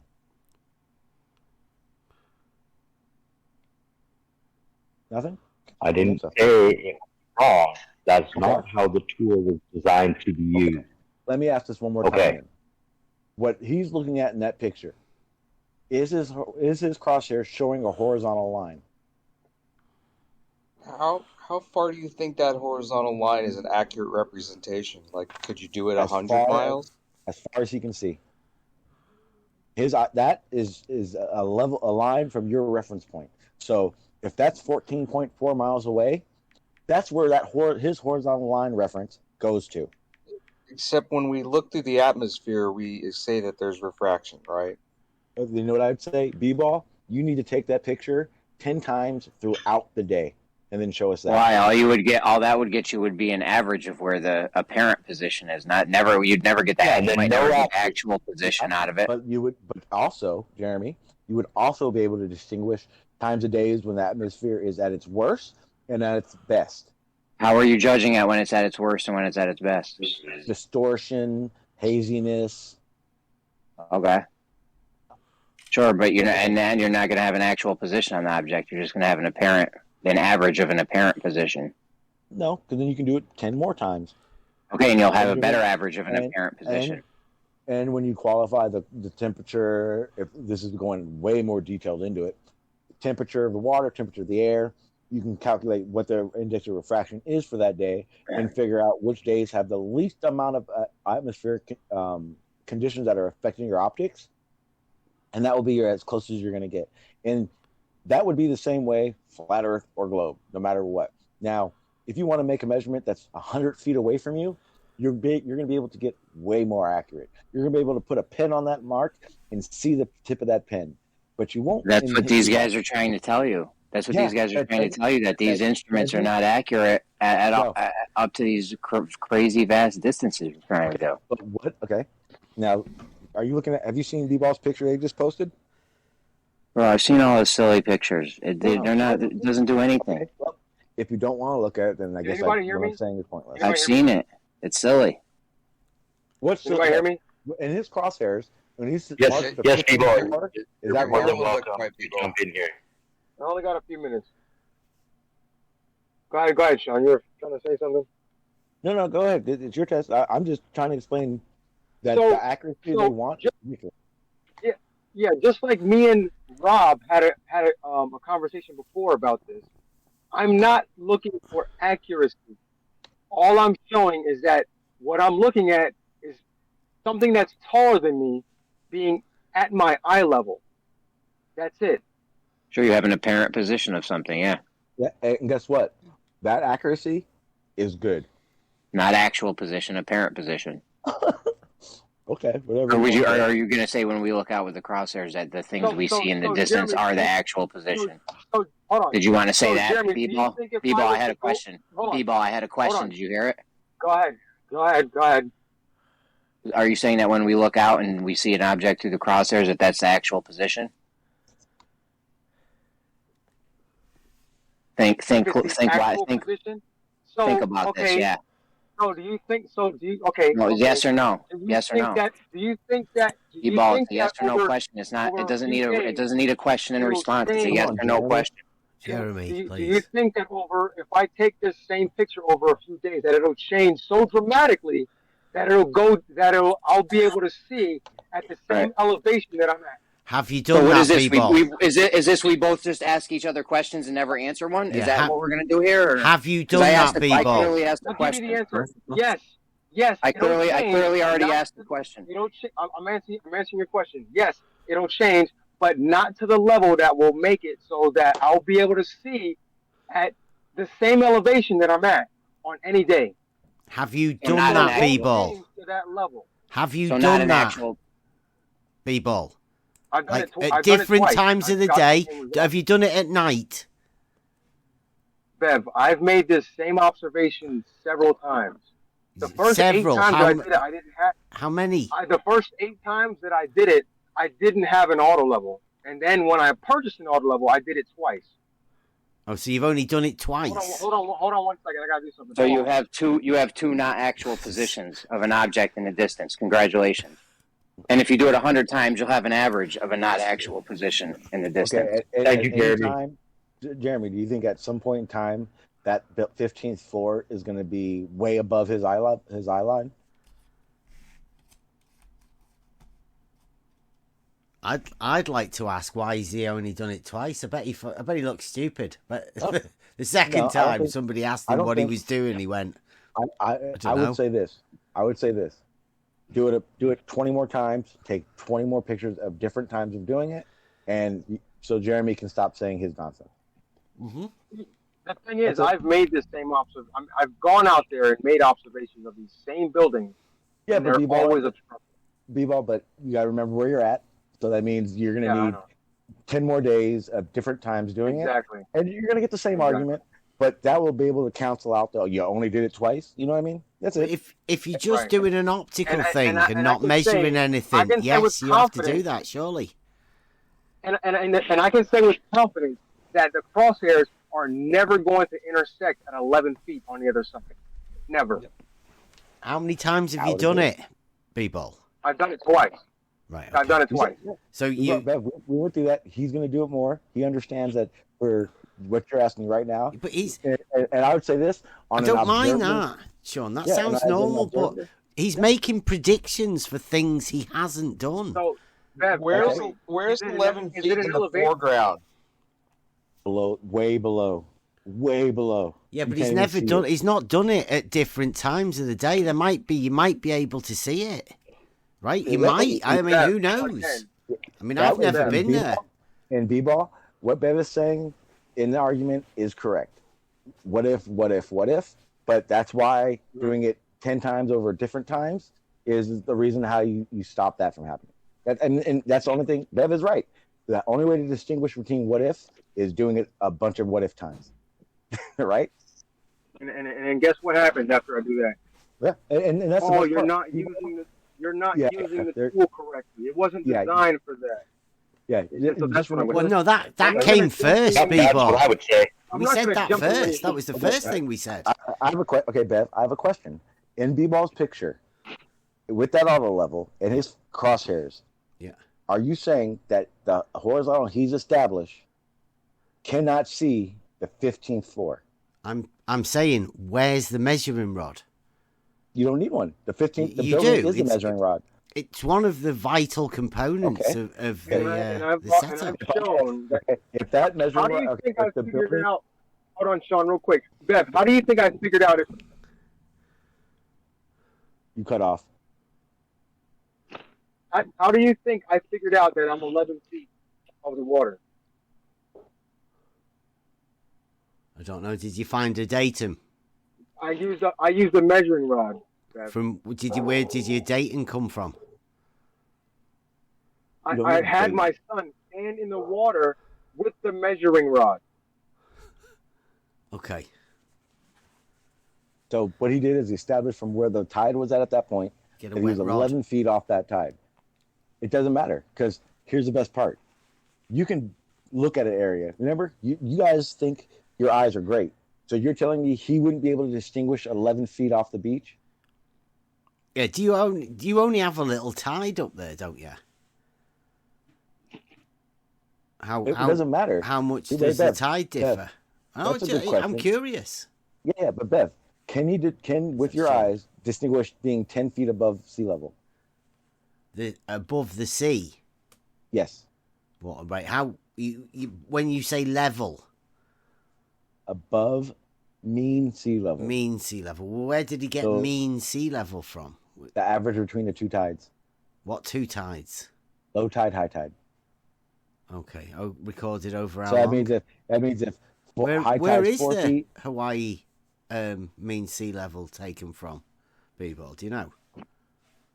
average of high tide and low tide. Yeah, it's an average. It probably changes by about maybe a few feet. Yeah, maybe 2 or 3 feet, if that. So they got mean sea level from where you live off the coast of Hawaii, or but I think Bev was asking. I think Bev was asking where. Bev was asking where they got. I've been like this. I've been to the same beach several times, and the water really doesn't change that much. Wait. Why is there such hoopla over him being 10 feet above sea level? Well, no. The debate that we had on this very server not so long ago with What's Up, the first debate for this server, was on mean sea level. So we all got brushed up with it, right? We're all completely on board with how the mean sea level. B-Balls just seems to be saying he's going to the beach. So how much difference do you think the sea level is? I don't know. That's what we're asking. Where do you get your mean sea level from? I'm telling you. Well, listen. I'm telling you, right? I live here. I've been to the same beach several times, and it doesn't change that much. Right. Actually, I think he said within 2 feet. Yeah. Yeah. It's that. So that I live here, right? That means he's I've been that to the means- beach and that the means sea it's- level that- changes tremendously. But Okay, but none that- of that that's where matters you live. because that's You're not changing where it, we Bev. got the mean sea level from, right? Bev? It's irrelevant. What's irrelevant is what you're asking him for right now. So that means even if he doesn't know mean sea level and he checked it at whatever point in the day, low tide or high tide, he would either be at 9 feet or he'd be at 12 feet. Yeah, that's not what we're doing, Sean. Because he said I'm at 11 Oh my feet. gosh, I can't hear anything. Okay, he said he's at 11 feet. And then you started grilling him about how he knows he's at 11 feet. No, this is a technical thing for us surveyors. Surely you should know this. And Where did he get his datum from? He said he had his son in the water with a story pole or measuring rod. Yeah. And if his measuring rod measured from his eye level, where he set up his eye level, said 11 feet, then he's at 11 feet. Okay. And I know that because that's what he said. So either you didn't hear it or you're ignoring it. Right. So any waves that there ever would be above that, right? Again, high tide, low tide. No. Average, I said waves. Okay. Waves. Regardless of waves. You do have waves over there in Hawaii, don't you? You have some good waves, don't you? So you're saying that mean sea level cannot be measured because of waves now? I'm just saying, if he gets his son to stand in the water and he uses that as his reference, then would there be waves to go on top of that? And being in Hawaii, are they like little waves or are they like waves that people surf on? I doubt where his son was standing or waves people were surfing on. Well, that's what I'm saying. That would have been the low spot, presumably. The waves would go up from that, surely. Okay, so then he'd be lower? I'm just saying, it's got nothing to do with the mean sea level. It's getting your lad to stand in the water. He can get an accurate elevation of where he was compared to where his son was in the water. Mm-hmm. Regardless of that, high tide, low tide. They're not seeing 6 foot high tides. He said it's about 2 foot. So that means there's a 2 foot margin in his measurement. So he's either 9 feet or he's at 13 feet. Yeah, do you not find that a bit weird? Like the tide only differs 2 feet, yet the waves that they get there are amazing. Doesn't affect that. Surf is paradise, right? That's because there's a continental shelf there as well. Yeah, I know. So I think we're getting away of the waves. I think we're getting away from the point of why I'm saying why my crosshairs are hitting the top of a 15-story building. Yes, that is the main question. Why is it? Yeah. And you said he needs a measuring rod again. In order to use the auto level accurately, you should know that, Sean. You definitely should know that. I shouldn't have to be telling you that. If you've got 25 years experience, Sean. Bev, so that means if we know the height of a building and he can get his crosshairs on the top of that building, he then knows how high that building is. That building is the measuring rod. How is it the measuring rod? Because a measuring rod can reference where 20 feet above something is. Well, a building can reference how high it is off the ground as well. It is a measuring rod in a sense. Is this the new school of surveying? I've never really heard of this. No, that's just reality. So you're telling me a building doesn't have a height? Yeah, sophistry doesn't work within the trades, right? If a building is at 500 feet, and I look at it from anywhere, 5 feet away, 100 mile or a mile away, 14.4 miles away, are you telling me that building is no longer 500 feet? I can't use that as a 500-foot reference mark? Not with an auto level, no. Sean. Wow. Obviously you can. You're looking at it. You took a picture of it. Can you hear me, Sean? Yes, I can hear you. You can hear me. Good. Right? You are claiming, or people is claiming, that I'm going to say line, but it's not even a line. Right? You're from the auto level, you're looking through and you're looking at the crosshairs, yeah? And your claim is that there is a line from those crosshairs to the hotels, yeah? That's what you're claiming, a horizontal line. Yeah? Yes, that's what all the levels do. Yes, exactly Yes what is or happening. no? Yes, that is exactly Yes, what is Feeble. happening. Feeble, is that what you're claiming? Yes, that's what all the levels do. What do you think that crosshair is? Without the measuring pole, you haven't even Oh, got already a established line. that you've got. He's going back to the same thing. Got is a point. If It's not even a line. you have that known point's height, guess what? It's essentially a measuring rod. And that line you're talking about, that crosshair that's in that sight, is a line that goes straight up, wherever you're looking at. That's ridiculous. Okay, You've got a point, now. and you're claiming it's a line. Oh my God. It is a point at the auto level. When you're using it as a reference frame to that building, it is a line out. It's a line of sight. If you don't understand that, that's not my problem. No. So now, if you're talking about a physical line that goes from the auto level to the building, no. You can't have a line. A point. Oh my God. No. Okay, so the buildings are now 16 miles away. Your argument is crap. Because Jesus shit gets small in the distance, and it's subject to refraction. It's we've already talked about that. I should be able to see the entire building street. Oh my gosh. About that, and that's why he'll do it for different ways. So your argument is crap. Yeah, this is bad. DP, you've got a crap mic, so everybody's bleeding everybody, and it's just a mishmash of things. People are jumping in. There's no control. What he's trying to say is that the building shrinks in the distance, even though I'm guessing just only the bottom of the building shrinks and not the top. No.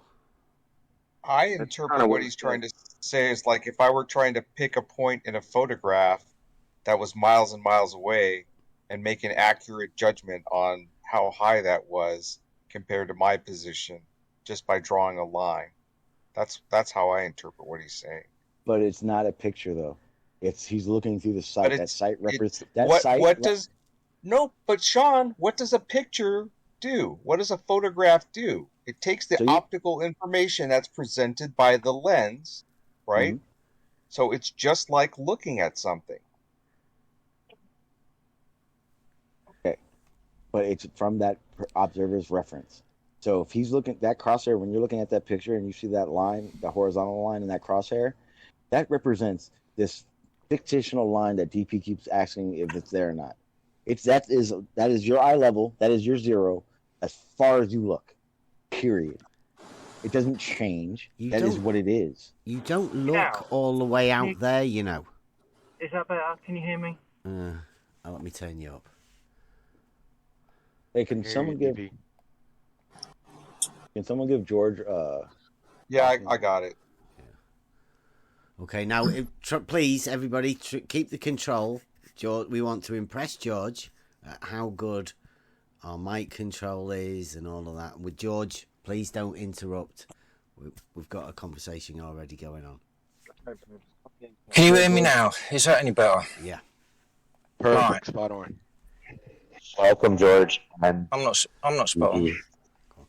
No, I'm just messing with you. Right, so you've got a point. You haven't even got a line. Oh God. Yeah. Yeah, we're talking geometry. Inflating. How do you form that line? So, when you use an auto level, are you telling me that it's not accurate? Period. That's not what I said, was it? I don't think that's basically what you're saying. That's not what I'm saying. I'm saying you've got a point. How do you get a line from a point? By looking through the optics and it giving you the reference of that line. Where's the other point? Where's the other point? In B-Ball's picture, the 15th floor. But didn't you agree that stuff gets smaller in the distance, shrinks in the distance, and is subject to refraction, especially over water in tropical climates? If it were doing what you're saying, quick. Look, one at a If it time. shrinks in the Stop distance, talking that for means- each B-ball, other. please. Please. Well, let me get out what I'm trying to say. Well, You was guys are it talking you about my- that he was asking? Or do you want to get your Well, say these- after Sean? Go ahead. These are B-ball's pictures, so let B-ball speak for himself. Sean, shut up. Let B-ball speak. So what you're telling me is because you believe the No, building I've has asked you shrunk, a question. How do you get just a gonna tell line you- from a point?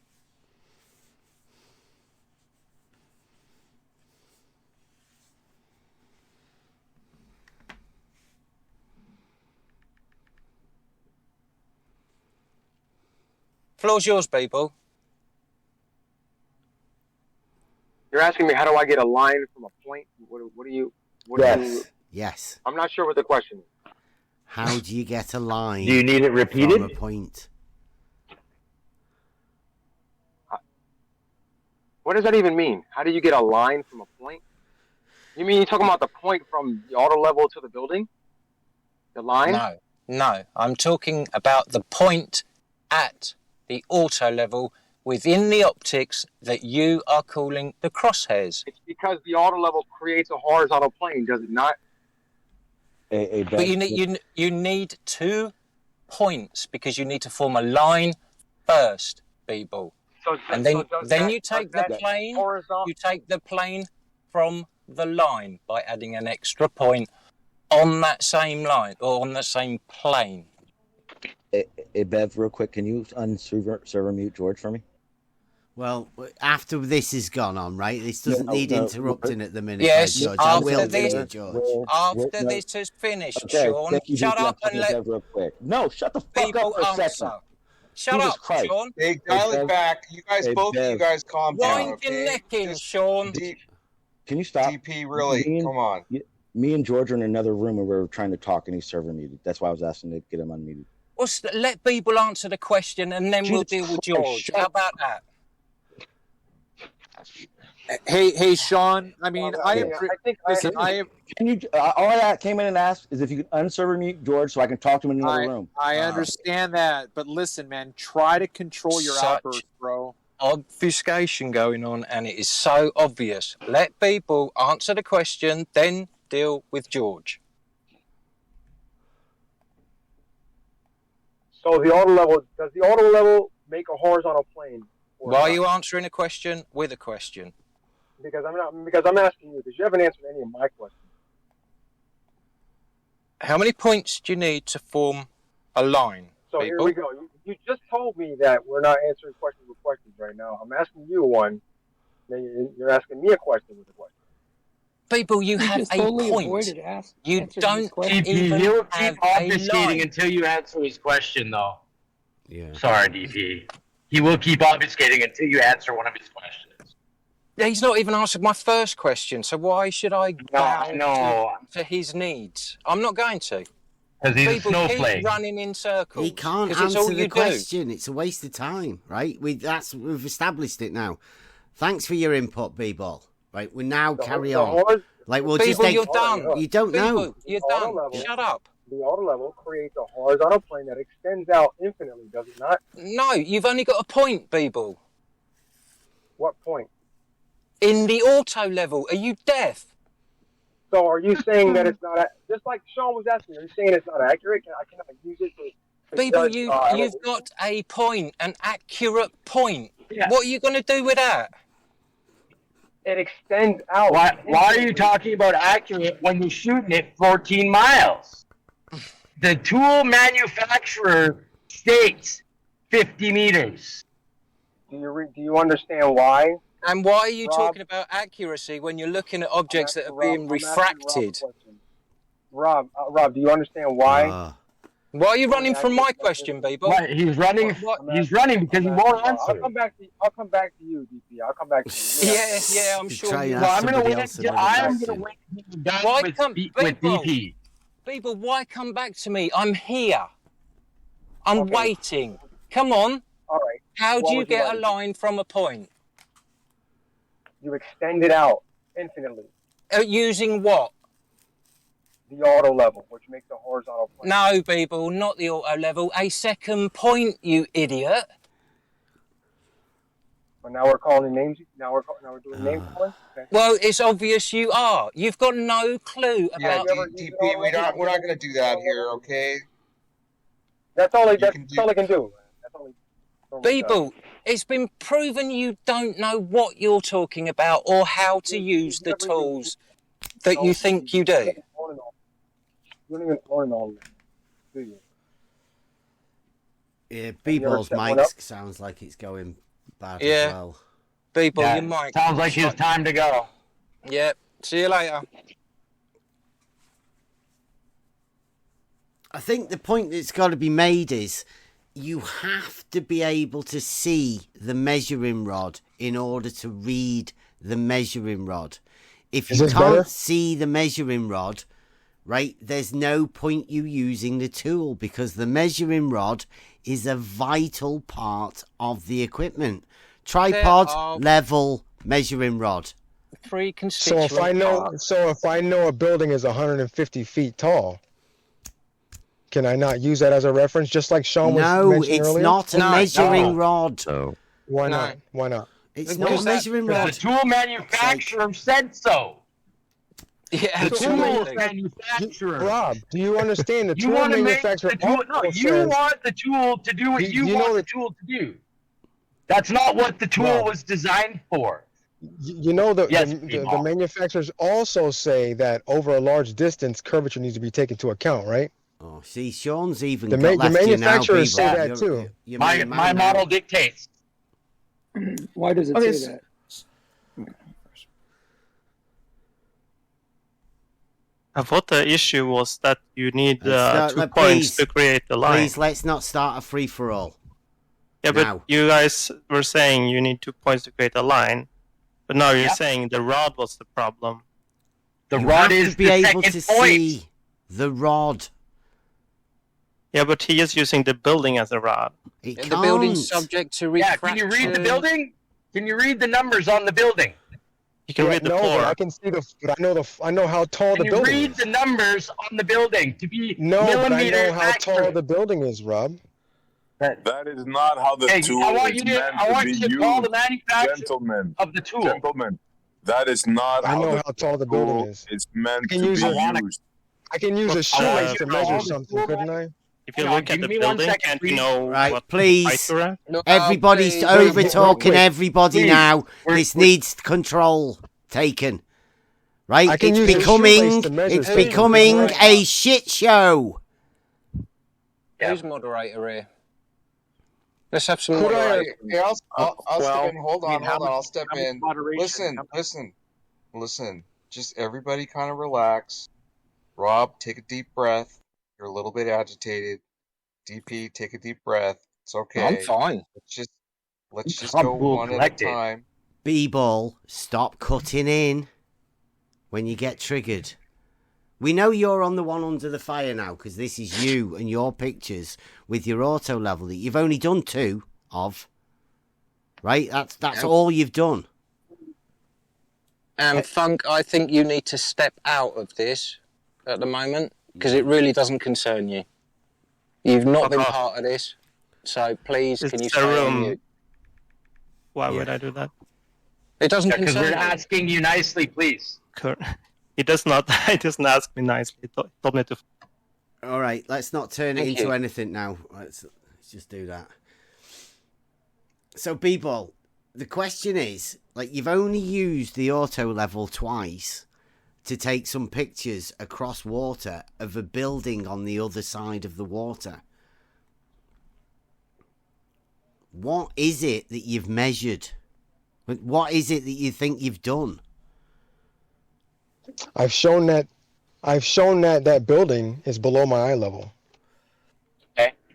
Now, when I jumped in, I was saying, did you ask the tool manufacturer what kind of results am I going to get by looking through my auto level 14 miles away? Should I be using the tool this way?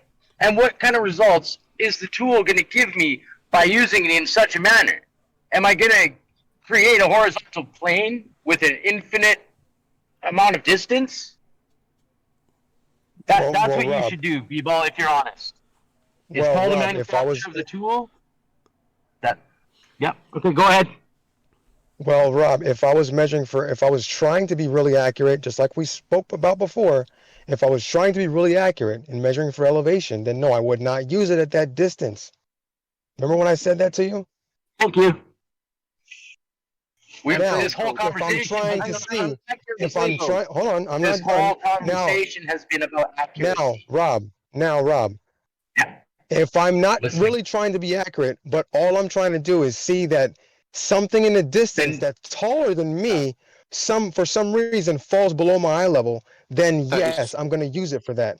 It's subject to refraction, and you're looking over water Yes, that is at varying temperatures, absolutely. and Yes, it's in the distance. absolutely. And so what you're doing, what you're actually doing. But here's the thing. People, hold on, people, guys, hang on a minute. really quick. Why cut the middle of my sentence, people? Please sit down.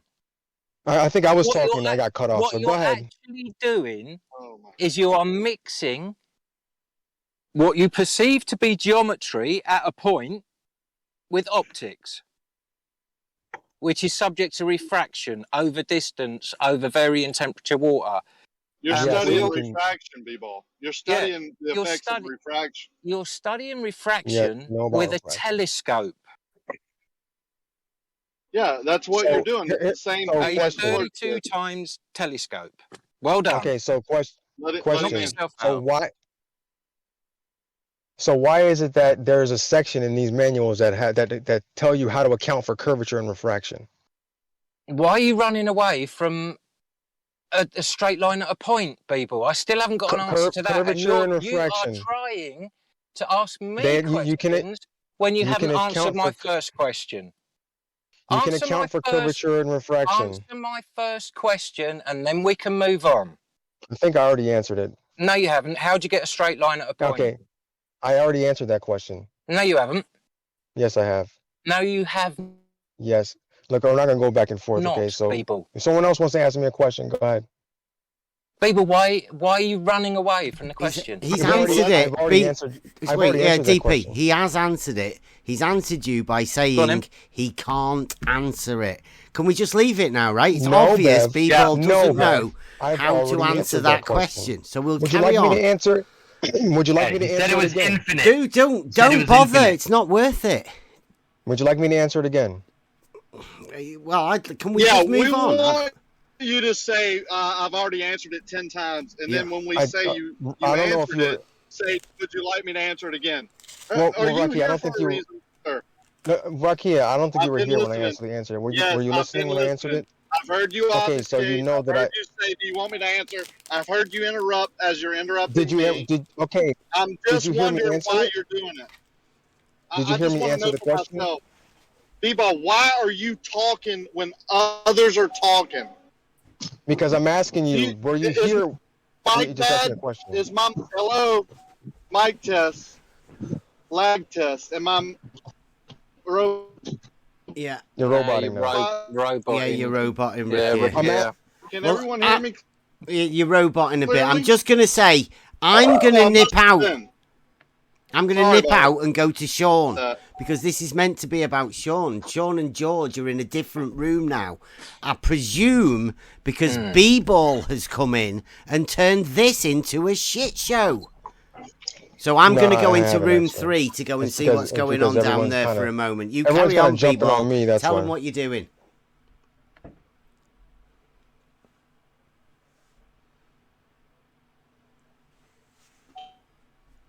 Yo. You're still roboting.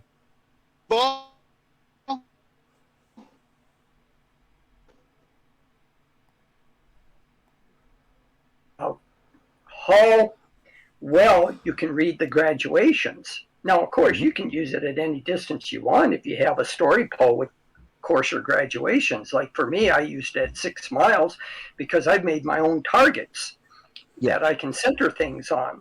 And you're not limited by this so-called usable range specification. All that refers to, like I said, is the ability to read your graduations and the markings on your story pole. It has nothing to do with the ability of the optics to sight a horizontal at distance. Exactly, yeah. And I think that's the biggest issue they're having with when in relations to talking about an auto level.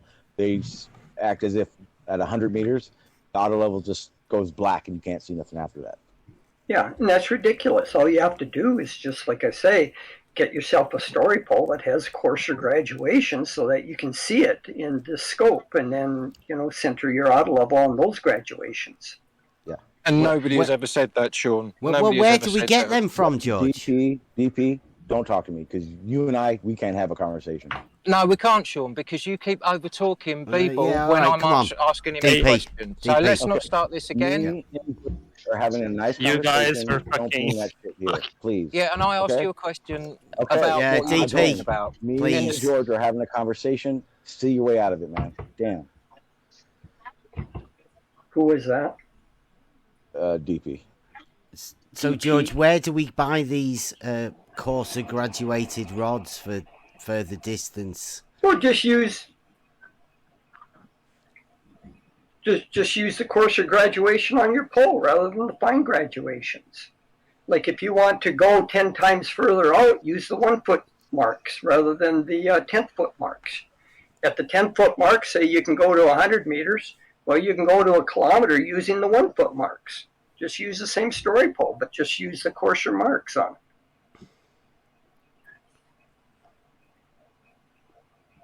Does that get more accurate, or I forget we're after? No, it doesn't get you more. It doesn't get you more accurate per se, but it allows you to make the measurements that out at greater distance. That's the whole idea. I mean, it's a linear relationship, Bev. If say you can resolve a tenth of an inch, or a tenth of a not a tenth of an inch, but a tenth of a foot, which is 1.2 inches, say at 100 meters, you can resolve with the same amount of accuracy 1 foot at a kilometer. It's linear, you know. So that tells you it's a matter of perspective and the resolution of your eye and being able to see things through the optics. Linear, did you just say? Yeah, it's linear. Yeah. That is if you can read the graduations between a tenth of a foot at, say, a kilometer, or not a kilometer, but 100 meters. Let me see what that would be. Have you seen, like, I don't want to get into it, but I mean, have you seen Sean's test? Because I was telling Sean that you've just been telling me on YouTube that you've got a more accurate test now. I wouldn't say it's more accurate. I say it's a way to determine Earth curvature, whether or not Earth curvature is present and to what degree, and also how it would agree with a auto level and a water level all at the same time. You use both of it. You use 3 pieces of equipment: theodolite, auto level, and the water level. And you use a theodolite. I'm just giving it to you in a nutshell. I'm not going to tell you how to really do it right now. I don't want to go through it. Yeah, we save that for a presentation, right? But you use the theodolite to establish a straight line, and you do it in 30-meter steps. That's what the theodolite is used for, because you have to be able to tilt the scope in order to establish a straight line on the Earth. An auto level, you can't tilt the scope. The best you can do is either set a horizontal plane at one point, but if you're going to start using differential leveling to compare it with the water level, then you can't establish a straight line the instant you move your auto level. All bets are off in establishing a straight line. You can't. All an auto level will do is follow a level line along the surface of the Earth. If you move it,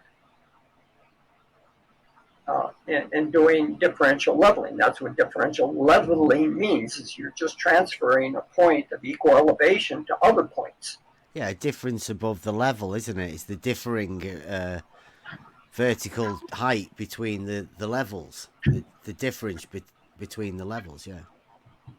Yeah. All you're doing is transferring elevation points when you move the auto level. Now, you can establish a horizontal plane of reference, as Sean pointed out, and I pointed out in the past, is if you start, say, at one end of your auto level or of your water level and you sight out, and you do not move the auto level. You can't move the auto level. You have to let it sit at the reference point. You can sight out your horizontal plane of reference and then move your story poles up and down to intersect that plane of reference. That's one way you can get your horizontal plane. But if you start moving your auto level in doing a differential level, then each time you move your auto level, you have established a new horizontal plane of reference that will not agree with the one at the starting point. So you cannot compare horizontal planes of reference from two different positions on the Earth using your auto level. You just can't do it because of the compensator in there adjusts itself each time you move the auto level to a new place on the Earth. It establishes a horizontal plane of reference relative to that new position because that's the way the compensator works. That's what the auto and the auto compensator means, is it automatically adjusts itself to the new position that you've placed it on the Earth. One of the things that you guys kind of misuse the term, there's no such thing as a manual auto level and a full auto level. An auto level is an auto level. If you have a manual adjustment type of level, they're typically called dumpy levels. A dumpy level is an auto level without the compensator. We know that. Tell Sean. It was Sean that wanted the one that you didn't even have to use the bubble in. He was talking to Gummy Bear, I think. They were both showing off about how much they knew about the tools that they know nothing about. That's not obviously. true, Bev. I wanted to make it clear that I was going to be, when I explained that, I explained it as in setting it up and using my tripod and my adapter as my leveling points. And when I meant manual, that's what I meant, in setting it up. Yeah. Now, if you want the very best tool out there for doing this sort of thing, the holy grail of levels is the wild T2 and T3. These were made back in the 60s. They? Pardon? Aren't they theodolites? Yes. Well, that's not an auto level, is it? It can. Of course, it's not an auto level. I just said the very best in manual setups. Manual, not auto, but manual setup is your wild T2 and T3. Oh, so there's no auto on those at all? Nothing. No, it uses micrometers. It's a very fine adjustments. It's a son of a bitch to set up. But once you get it set up, these suckers, well, these pieces of equipment are unparalleled in their accuracy. They can get you down to about 0.2 of an arc second. What? They use these actually in astronomical observations also. These things. How far can you see? Has one. Pardon? How far? Did you What say? Do you mean how far? 0.2 of an arc second. How far can you see? Like, because that an arc second, right? You know what that is. It's dependent upon the distance, really, isn't it? No. Yeah. No, that's no. The distance, the vertical drop, is determined. No, we're just talking about an arc second. The angular measurement is a ratio.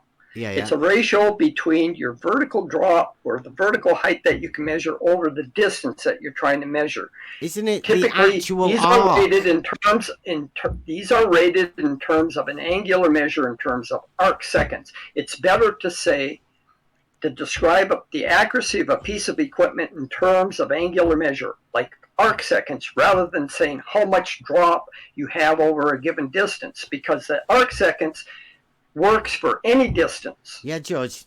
It's once you know George, please, what your before you measurement is. Can I just stop you for 1 second? Okay. Right? And a second, if anybody's listening, an arc second is just, it differentiates the degree second from the time second. That's why it's called an arc second. So it's just, it has nothing. Nothing to do with time. It's just an angular measurement, and an arc, a second, is a 60th of a minute. So what you do is you start off with a degree, right? Now 1 degree is 360th of a circle, right? Then what you do is that you get that 1 degree and you divide that by 60. That gives you minutes. And then you get one of those minutes and you divide that by 60, and that gives you a second in degrees. It's called an arc second. Yeah. Right now, that actual size, because it's an angle, it depends on the distance it is away. Because that's the deviance of that angle over that distance, right? That's right. So you can't do fuck all with an angle, and you need the distance it is away to be able to tell the accuracy. You can then transform it into a millimeter measurement or an inch measurement or whatever, and you can then say that is the accuracy over that distance of that amount, right, with the actual measurement.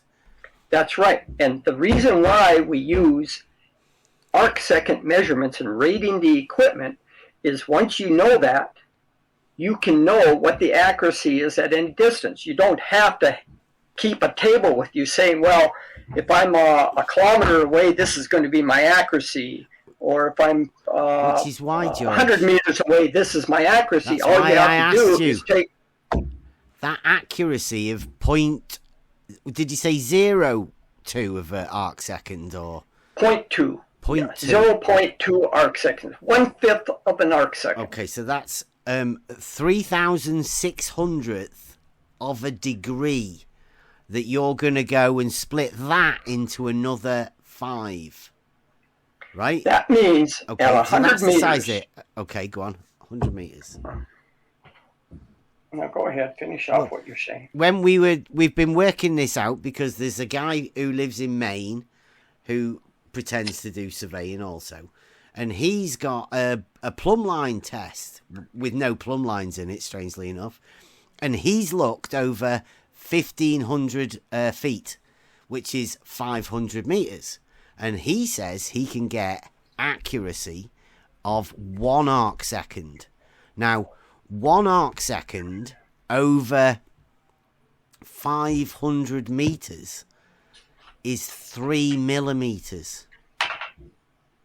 So that's how accurate he says he can get an angular measurement of 3 millimeters over 500 meters. Now that's a really good optics he must have on that tool, because that's absolutely fantastic. Now, when you say this other tool can go to 0.2 of an arc second, at what sort of distance are we talking there? How far can you see?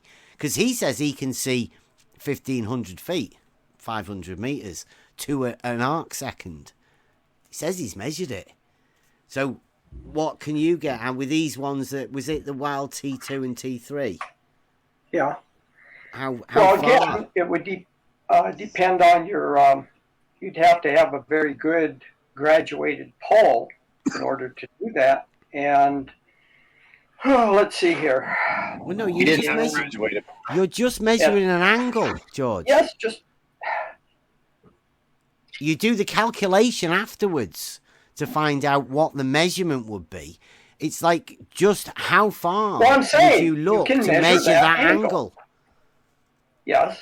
How far you can would you measure be that looking? angle at any distance. That's the angular measure is not dependent on distance. 10 miles.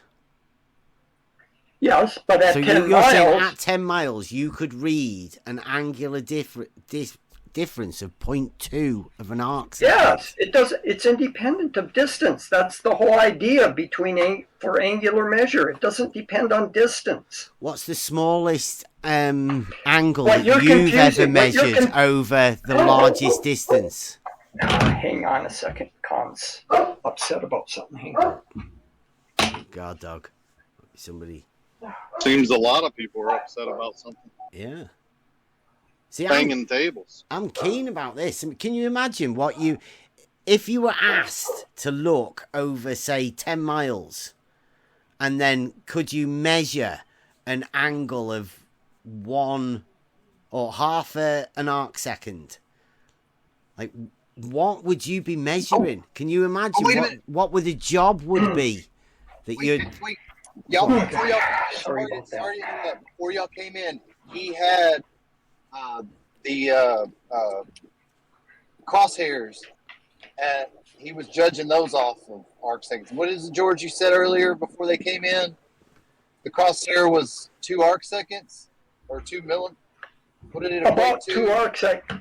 The thickness of your crosshairs typically tend to be about 2 arc seconds. Now, depending upon what kind of crosshairs you have, if you have 2 of an arc second with something that's 2 arc seconds, where do you measure to? No. Oh, Jesus. All right, maybe I should go. This isn't going to work.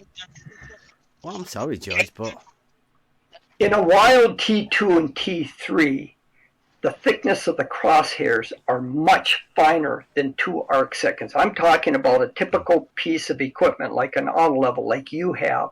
I would bet that if you measured the thickness of your crosshair, it's going to be on the order of about 1.6 to 2 arc seconds. That's what I've seen with auto levels. From where? What do you mean, from where? I'll get you a picture of the auto level, right? Just so, I mean, other people can have a look at it as well.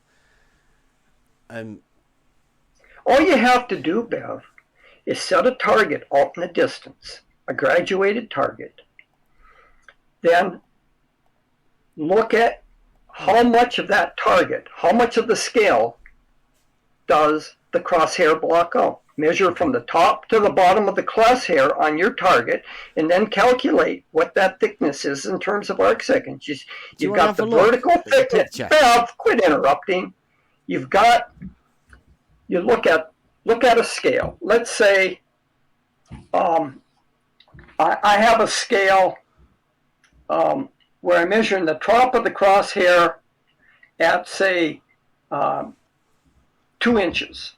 And the bottom of the crosshair comes out at 1 inch. So the thickness in terms of actual scale an inch measure is 1 inch, okay?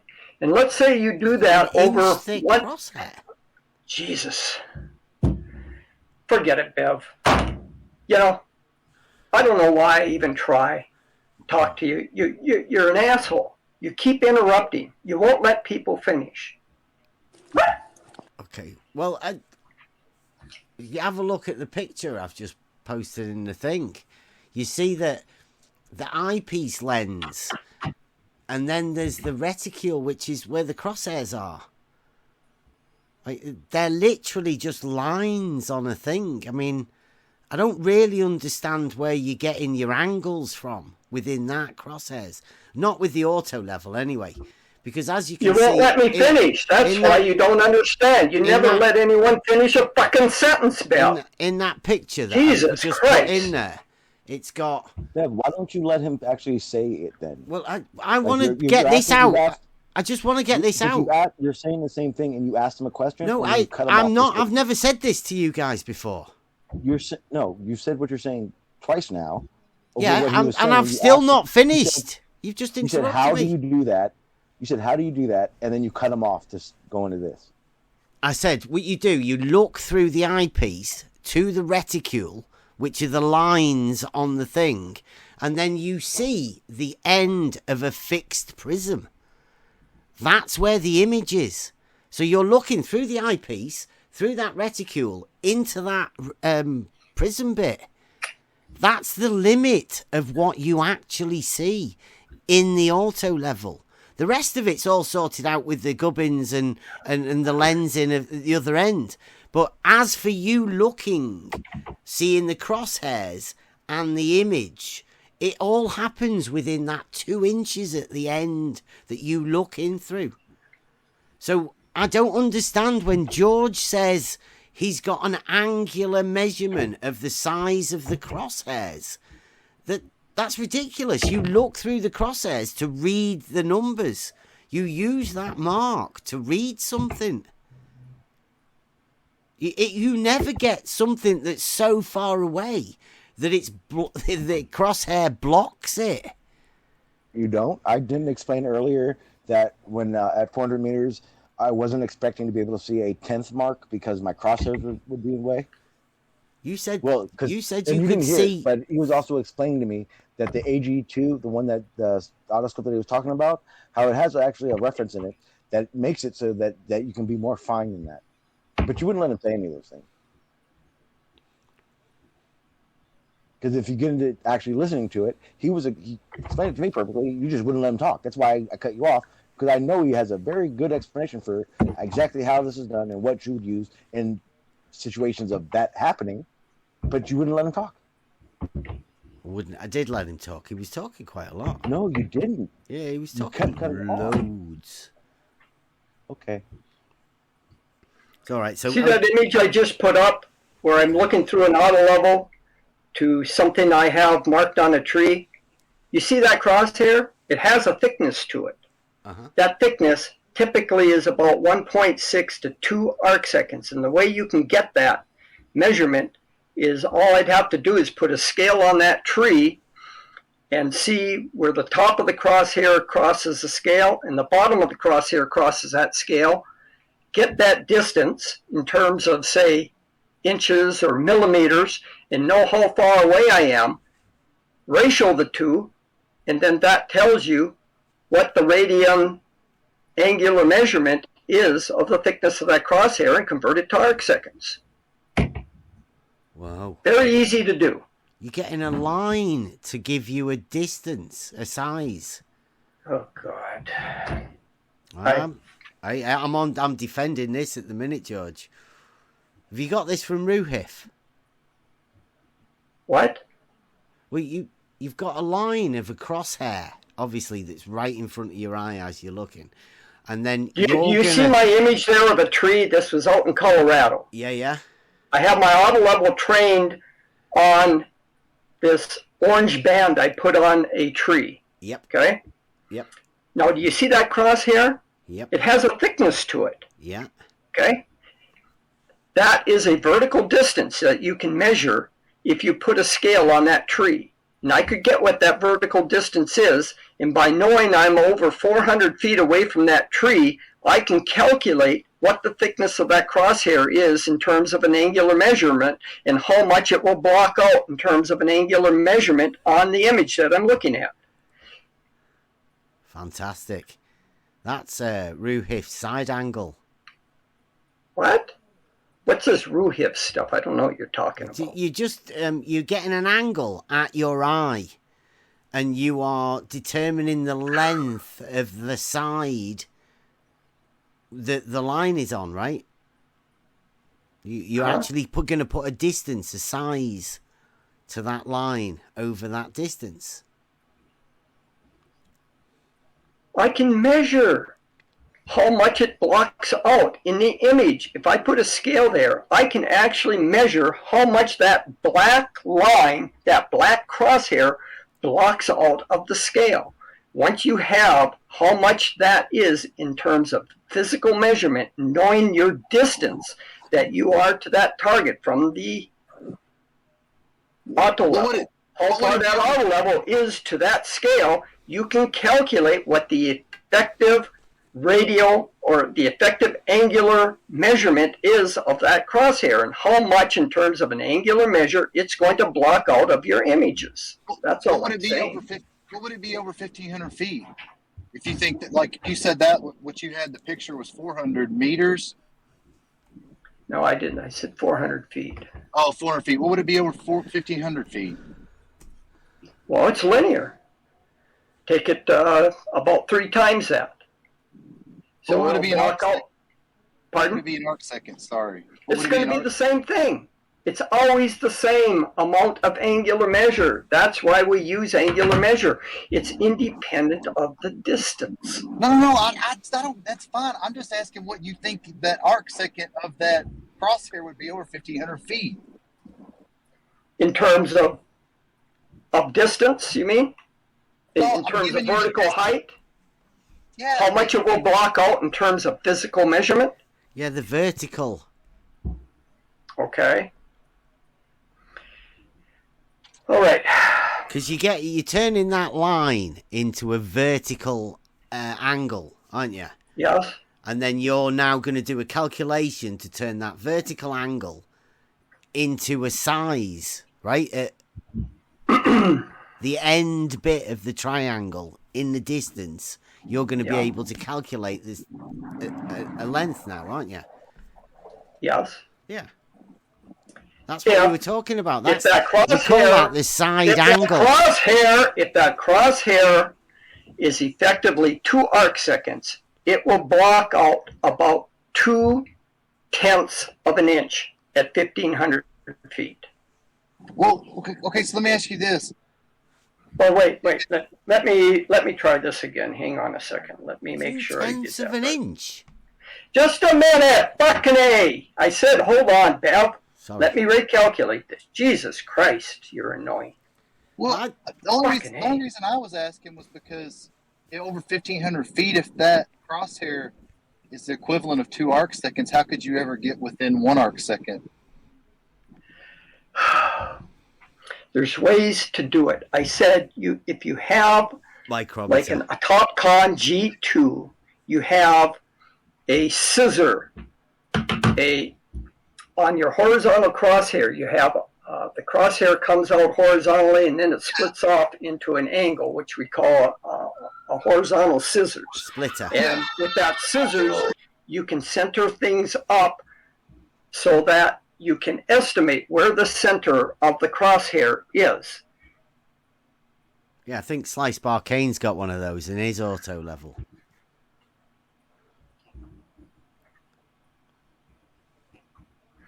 Plus, if you take your eyepiece and you back it off so you fade out the horizontal crosshair, it gets thinner.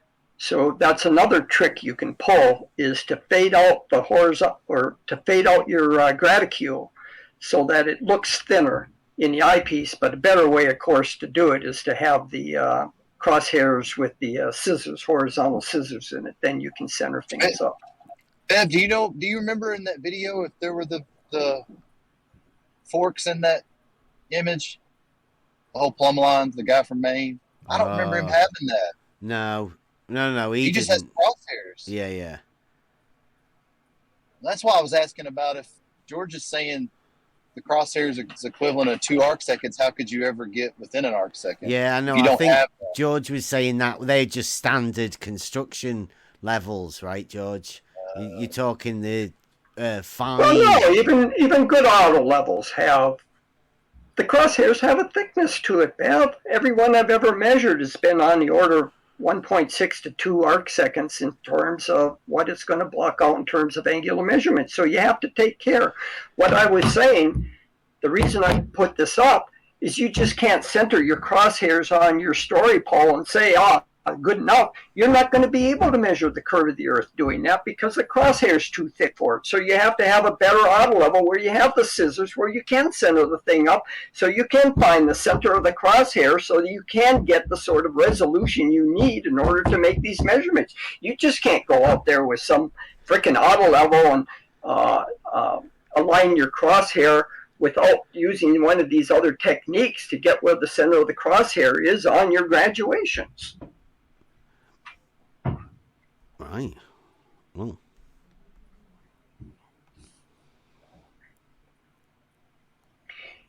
It's pretty damn tricky. You have to have a lot of experience with this stuff. You're just, these guys out here that haven't never used auto levels, they're not going to be able to take an auto level and make these kinds of measurements and come to the conclusion that there may or may not be a curvature of the Earth. You have to have, an experienced surveyor or someone that's used this equipment a lot and has put it through its paces to know how these things behave. Well, George, what would you say if somebody told you that they had just a regular crosshair in their instrument and then said they got within an arc second accuracy over 1,500 foot in their measurements? What would you say to that person? Well, I'd have to know how he did it. Now, there are ways you could do it. One is what you do is you adjust your theodolite. Are you sure you're talking auto level or theodolite here? Okay, I think it might have been a theodolite.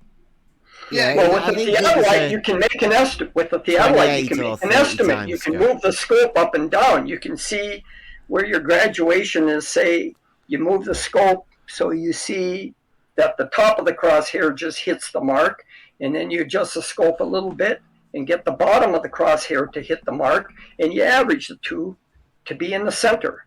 That's one way you can do it. Cool. Well, what if you were only doing the phase 1, phase 2? I'm not sure what you mean, phase 1, phase 2. Well, the measurements that I saw were in phase 1, phase 2. Then the second one was phase 1, phase 2. Yeah, I have no idea the what scope, you're referring to, phase 1, phase 2. He's flipping the scope, turning it 180.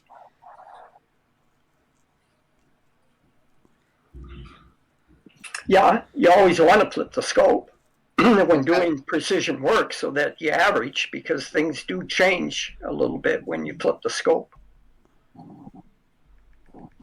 But okay, so you flip the scope, you got phase 1, which would be, let's say it's 91, 45, 15, and you flip the scope and it would be 269, 15, 45. Well, let's say I'm out 1 arc second over 1,500 foot. Would you say that that's possible?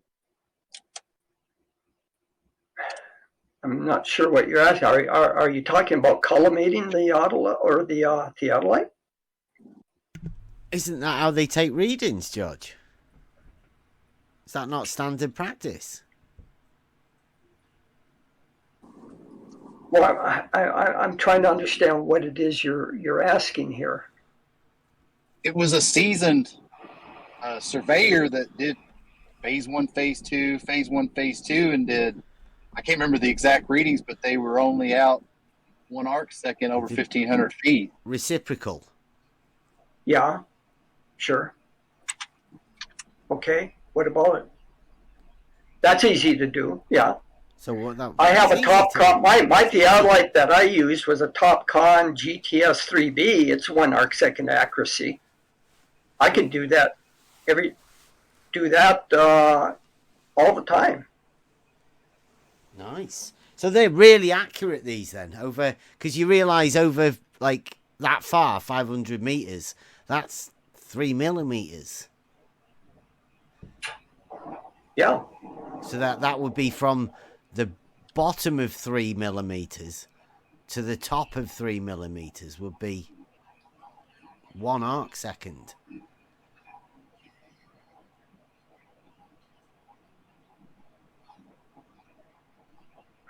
Over that 500 meters. Mm-hmm. And you could be that accurate over that sort of distance. Easy. Well, with the Topcon 3B that I used, I could get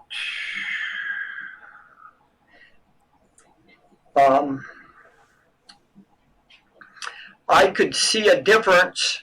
I could adjust the scope to see a difference of 2 inches in 2.73 miles. Whoa, is that and that works out to about 2 arc seconds, a little over 2 arc seconds. So would you say the accuracy of that tool that you use then was 2 arc seconds? No, it's actually 1 arc second, but did like you I say said, you I could measured see. That? Yes, I said I've measured 2.7 miles, 2 inches. Yes, nice. But I could. That's good. I think that's brilliant. That's some really good stuff. That, and like that's like nearly horizontal, right? 2.7 No, it doesn't miles. have to be. You can do that over. You can do that at elevation at incline. When you did it, when you did 2.7 it was at, miles. Yeah, it was at essentially horizontal. Yeah. Good, nice.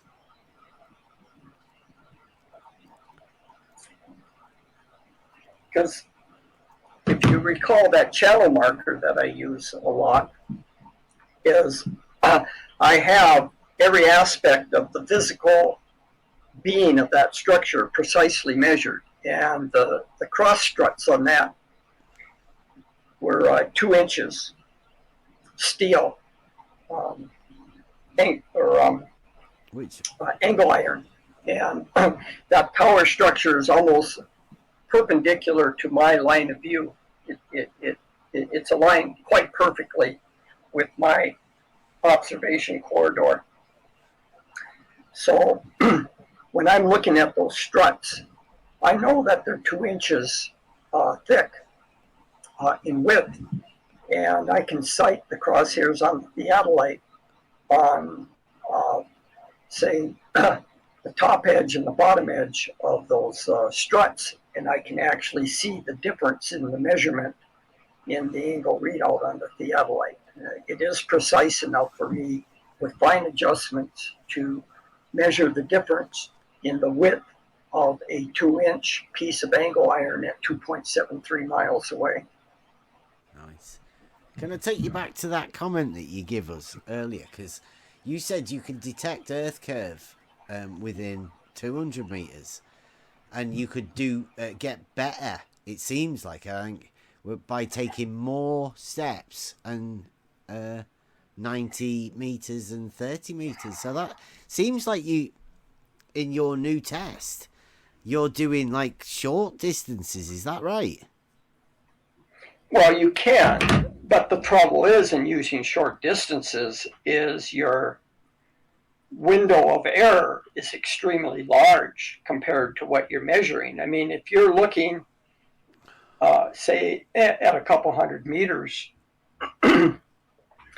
and you're trying to get within an arc second. Well, if we were ideally trying to get as accurate as possible, we would be going for first order measurements. Now, I know for those... Hang on. I gotta catch the phone here. Yep. I know that... Oh. I know that for those sort of distances you're talking, you do come down to 30 meters because you put a micrometer on it and you get really accurate. That's first order. You know, like when you're after high-end first order, you do short distances of about 30 meters, 30, 40 meters, and get super accurate. So it's not less accurate when you go small, it's more accurate. That's for everybody else listening. I know George won't.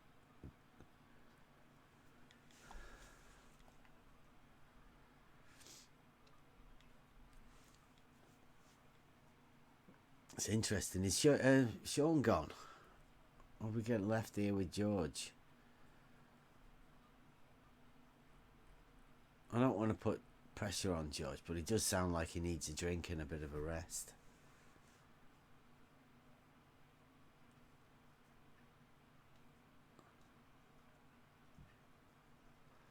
It's been a good night tonight, hasn't it? Learning about the globers, how to measure curvature. I've never been bothered about it before. I wonder why that is.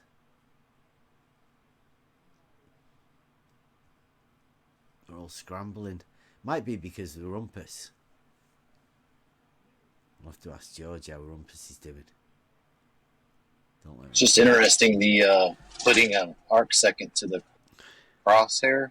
Yeah, that's great. I've never even heard that before. No. I know. I didn't mean to cut you off earlier, but I didn't want that to go unheard. He's doing stadiometric range finding with the crosshair. Yeah, it's brilliant. It's awesome. Genius.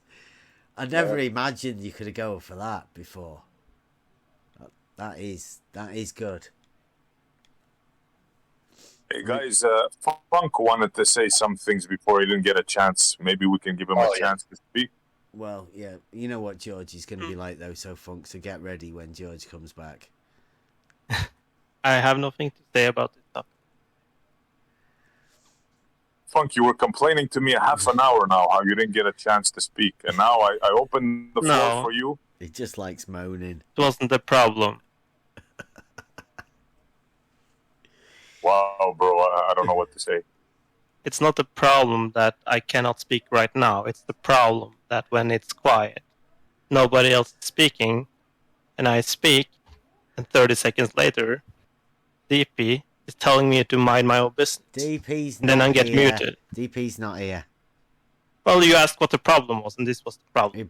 Well, you've been butthurt about DP for half No, an hour. I was 'cause buttered he's by not you here. muting me in addition. When I wasn't the problem. Did I checked the replay, and I wasn't the one who's over talking at all. There were other people over talking, and I was the only one who got muted. All right. When was that? I don't know, 20 minutes ago or something. All right. You got muted by who? I don't know. I think it was you. You were the only mod in there, I think. In where? In the live stream too. I doubt that very much. Well, there was somebody muting, and I think it was you. And who else has mod rights there? I don't know. There's quite a few people. But I mean, who? Don't I be, was there. I don't did be not mute moaning you. about the mods. Like you're obviously upset that somebody muted you for some reason or other. Yeah, somebody thought I was over talking, and I checked the replay. I wasn't over talking. I was the only one who wasn't over talking. Mm-hmm. I just checked the auto logs and it. Yeah. I mean, who was it, Gio? Was it me? Oh, who was it?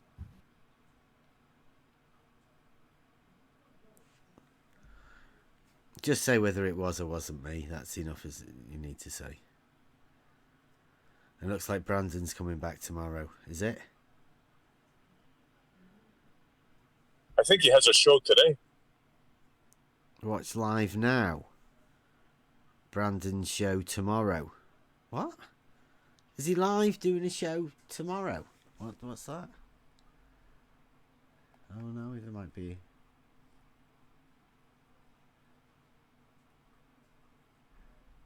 Oh no, I guess he's live now. Yeah, he's got a little thing. If you look on his channel, there's a bit at the top. It says YouTube show. Brandon's join. Like live now. YouTube show. I've never seen that before. Well, they're live right now. Yeah, I just opened it on YouTube. Yeah. He's got a little thing on his Discord channel. That's good. That's new. Never seen it before.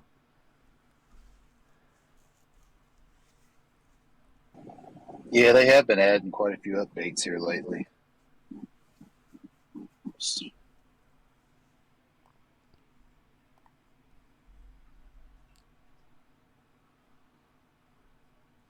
Yeah, it's been a productive night tonight, Gio. We've done well.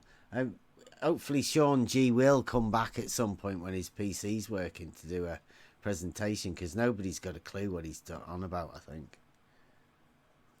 Now George says he's got some sort of a method, but it's quite hard to find out what's going on again.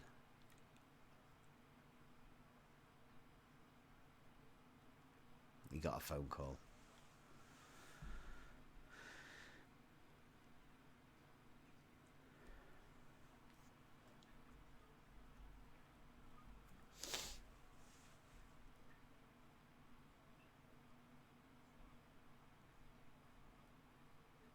I thought the Sean G one was pretty good earlier. Yeah, I like that. That was good.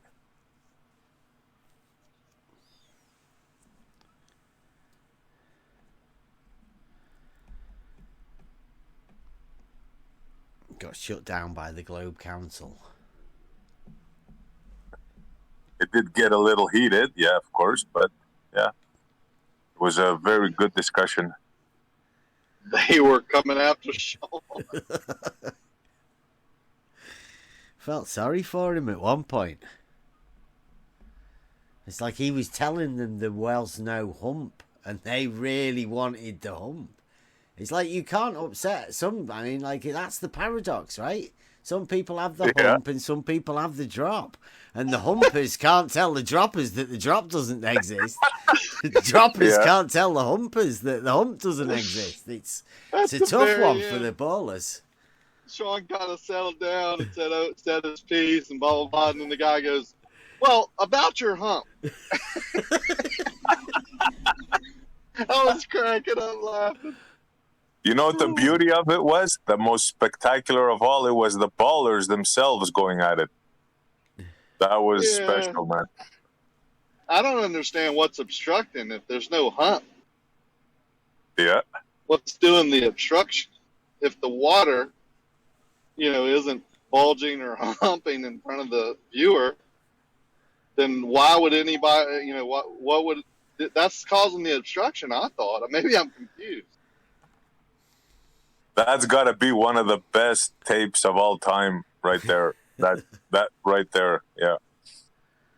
Sean's a good sport most of the time. He just, burst out, but, he is a good sport about things. But that full auto level, I don't know if you need a permit for that or not in the United States. It seems like you would. I couldn't help but jump on that, right? That was like, let's just have some of that.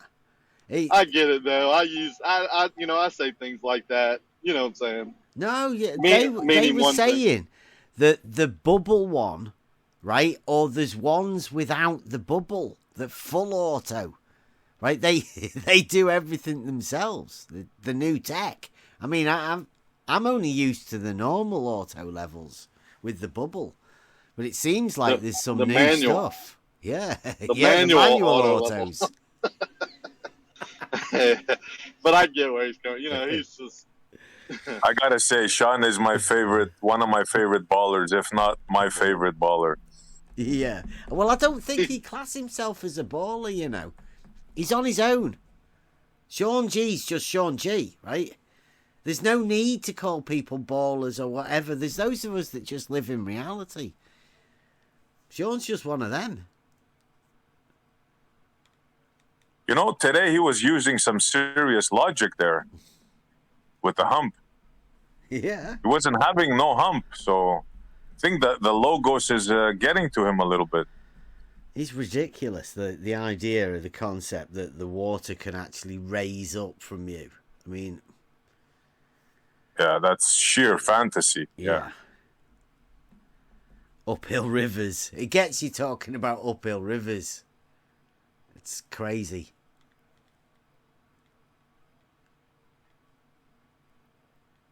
And also two drops making a hump and stuff like that. Well, that's what the ballers were saying. Well, it was the council. They have to have both. That's what the council was saying today. Yeah. No, Sean, we have to have both. We can't obfuscate if we don't have both. They were trying to override Sean, but Sean wasn't having it. Yeah.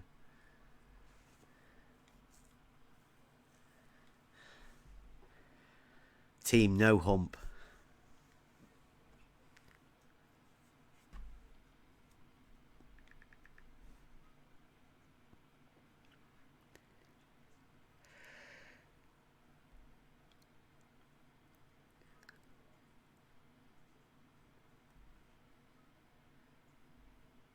Yeah, it's come to the point where they're going to have to think reality, It's come to that point.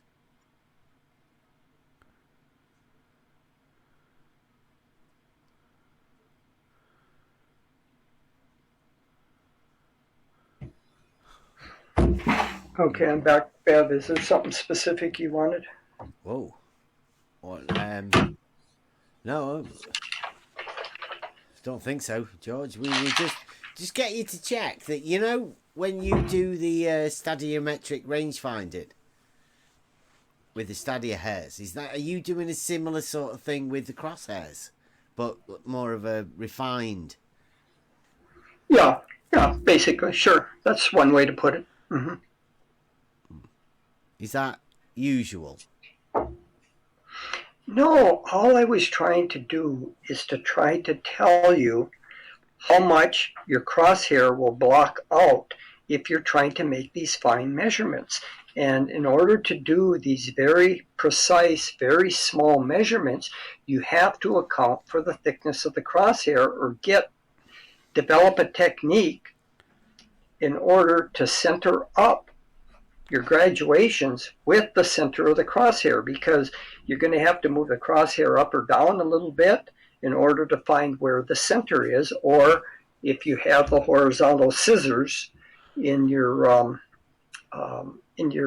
graticule, you could use that to help center things up. But in these types of measurements where you're trying to determine whether or not there's earth curves, say over 100 meters, 200 meters or whatever, that the amount of vertical differences that you're trying to measure are on the order of millimeters or less. So you're going to have to take a lot of care to set up your auto level and being able to estimate where things are, because what you're trying to measure is on the order of the thickness of the crosshair.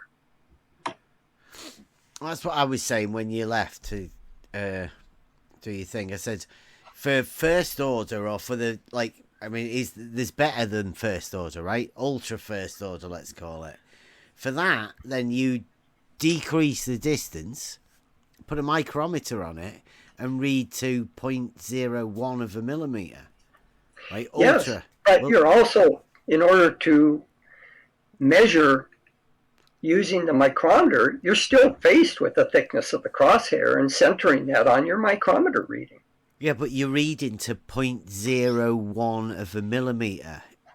Like, the crosshair doesn't matter at that. If you can read to 0.01 of a millimeter, then but it does. Why are you bothered about you the have to know crosshair? how are you going to determine that your crosshair is centered on within 0.01 millimeter? Because that's what you read. That's the measurement that Have you ever tried using a micrometer? On an auto? I doubt it. I doubt it.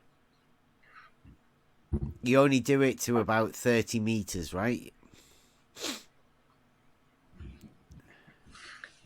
Well, it depends upon how fine of a graduation you want to measure. It's just like a manual auto level, isn't it? Look, with a micrometer on it. One arc second. 0.01 of a millimeter, a micrometer will measure on a precision level. Not an angular measurement, because we all know that auto levels do not measure vertical angles. But you can estimate. Oh, God. Again, you're confusing. We're not making angular measurements. All we're trying to do is... This is all you ever say. See, all you told me this was going to be a better channel, Bev. You're doing the same damn thing you've done on all the other servers. There's no point. Okay. Well, finish your sentence, George. Go ahead. Finish up. Yes, of course, you don't measure angles necessarily with the auto level. You can use a stadia to get some real coarse angular measurements, but that's not the purpose of the auto level. What I'm trying to tell you is the accuracy within the auto level. That an auto level is specified is in terms of angular measure, very small angular measurement in terms of arc seconds. You look at any sort of accuracy spec for the auto level, it'll tell you that the compensator setting level, the setting accuracy of your compensator might be, say, 0.7 arc seconds or 1 arc second. That is how they are specified. Now, from that, you can determine what the accuracy of your, the amount of error that you're liable to pick up in a physical measurement of your height, in terms of millimeters or inches or whatever, with a given distance that you're shooting out from your auto level. As you use that angular measurement, you multiply by the distance to the target, and that tells you the amount of uncertainty in your vertical measurement. So for example, if you have a 1 arcsecond auto level at 100 meters, you can expect an uncertainty of about 0.5 millimeter. That's what 1 arcsecond works out to. You'll have an uncertainty in your vertical measurement on your measuring rod or whatever of 0.5 millimeter. You can't, even though you could read it to better than that possibly, but you can't say for certain that that is what it actually is. With a perfect auto level, with no inaccuracies, yeah, what you read on your story pole is what you're getting. But every instrument has a certain amount of uncertainty associated with it. So with a 1 arcsecond auto level, the best you can say is, say you read 12.6 millimeters on your story pole, but you can't say it's actually 12.6. It's 12.6 plus or minus 0.5 millimeter, because the auto level will not allow you to. It has an uncertainty of 1 arcsecond, which works out at 100 meters to be 0.5 millimeter. George, I don't want to interrupt. You've been going on for 2 minutes. Please conclude and let him respond. Please, George. I just did. Oh, I'm sorry. Okay, bad timing for me. All right. Okay, well, I'll say again, an auto level just doesn't measure vertical angles, so... I didn't say it did. Well, I'm saying as well, if you get the most accurate auto levels, then they read to 0.01 of a millimeter. Well, that reads to 0.01 of a millimeter. No mention of angular measurements or anything. But that's a meaningless number. At what distance? 0.01 of a millimeter is a definite But at what number. distance? At what distance? At 30 meters. But I don't know like, whether I've said that loads of times. If you want to keep the most accurate you can, you come down to 30, 40 meters maximum, and you fit a micrometer to a precision level. Very costly shit. But you can do that. What's the numbers you have now? Point what? 0.01 millimeter? I put it in there before. No, just give me the numbers. Just tell me, what are you claiming? A precision level measures to 0.01 of a millimeter. Okay. At 30 meters, you're saying? Yes. It's going to be a problem for you, I know, George, because you're going to do some calculations and say, oh, you can't. But, I mean, it's not me that writes this. These are the tools. You can't. You can't. No. Not with a 1 arcsecond. It's not arc seconds. Yes, it is. Levels do not at your measure. Do you have a manual? Do you have a manual? Do you have a manual? Do you have a manual for your auto level? Look at the accuracy setting of the compensator. The setting accuracy of your compensator. See how it's rated. Dig out your manual. There you go, George. Just have a look for yourself, mate. What does that say? Can you read it for us, please? What? In the live stream 3 text. I've underlined a bit for you. You can read it for yourself. But that's meaningless. That doesn't mean anything. That doesn't tell you at what distance. You see what Again, it's called? Look at, is this your auto level? The Leica? Can you read that, George? It's Now, George. Is this your auto level? Is this your auto level? George, it's £20 a week. It's for hire. It's not mine. It comes from surveying equipment. Okay, you can hire it. Right? Now, can you read what it says? But it doesn't tell me at what distance. Sure, you could probably read that at maybe 10 meters. You're certainly not going to read that at 100 meters. No. You wouldn't use it over 100 meters, George. You're not even going to read that at 30 meters. You're not even going to order measurements, George. That's what you're this not, tool you're is not for. going to be able to read that at 30 meters. I can guarantee you that. Well, that's a good test, isn't it? If we ever Yeah, get a chance try to do it. I might, George. Because that means you're going to have a setting accuracy Just on means your I have auto to hire level. it. That means you're going to have a setting accuracy of your auto level to better than 0.07 arc seconds. There's no auto level made that can do that. Arc seconds, George. There's no auto level that has that sort of optic setting accuracy. Well, it seems like they're claiming it. No, they're not. Not at 30 meters. You tell me, at what distance is that? I'm telling you, you can't measure 0.01 millimeters at 30 meters using that auto level.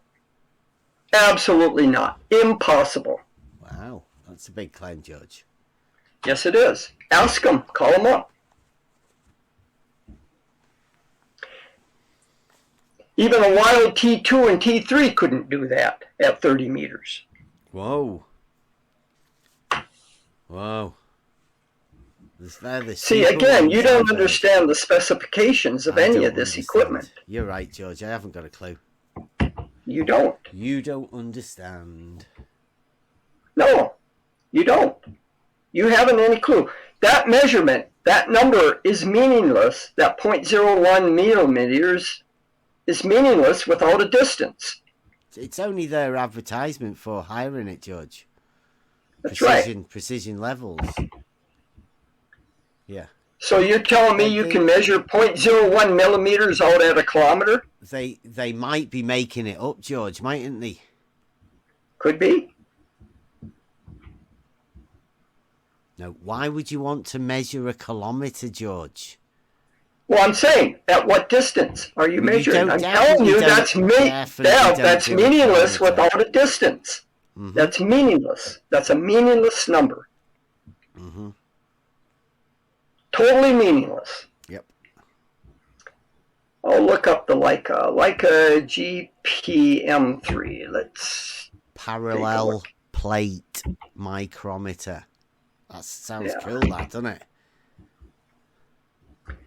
I'll see what I can find on it. Parallel plate micrometer. Almost sounds like the horizontals might be parallel, wouldn't it? Hey? No, parallel plate is... Oh, why would that? No way. God. Jesus. Imagine not thinking that horizontals intersect with each other. Because it'd be a bit hard to measure at 0.01 of a millimeter if your horizontals intersected and went flying about all over the place. It'd be a bit weird to have something called parallel plate as well in an auto level. Do you know what that means? That has to do with the base. Okay, that's a very good auto level. Let's see here. See if I can find a manual for it.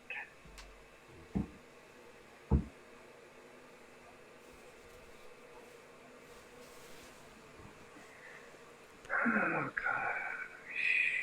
Sounds like it's hard work, this, Judge. It's not meant to be a chore, right? You know. Have you been doing all right? Chilling out when you in your time off? You sent, but the council didn't send you back in, did they? We're not here about Sean's thing and send you back in. Let's see, survey. Has this got anything to do with Ruhif and the opposite side angle? Yeah. Okay, it says here in another one, I haven't found the manual yet, but it says here, the Leica GPM3 parallel plate micrometer provides direct result readings to 1/10 of a millimeter, 0.1 millimeter, and approximated readings to 0.01 millimeter. Ooh, that's good. approximate it. Yeah. Wow. Does it say what distance, George? Not yet. Uh-oh. Do you think it will? I'm looking for it. Do you think that's something you have to actually do out in the field? It says here, all right, 10-inch, 2 millimeter tubular level accuracy with a double run with ppm with the parallel plate micrometer is 0.3 millimeter per kilometer. Wow, 0.3. Yeah, per kilometer. Well, so my auto level does 1 millimeter per kilometer. So if I use one of those tools, I'll save myself 0.7 of a millimeter.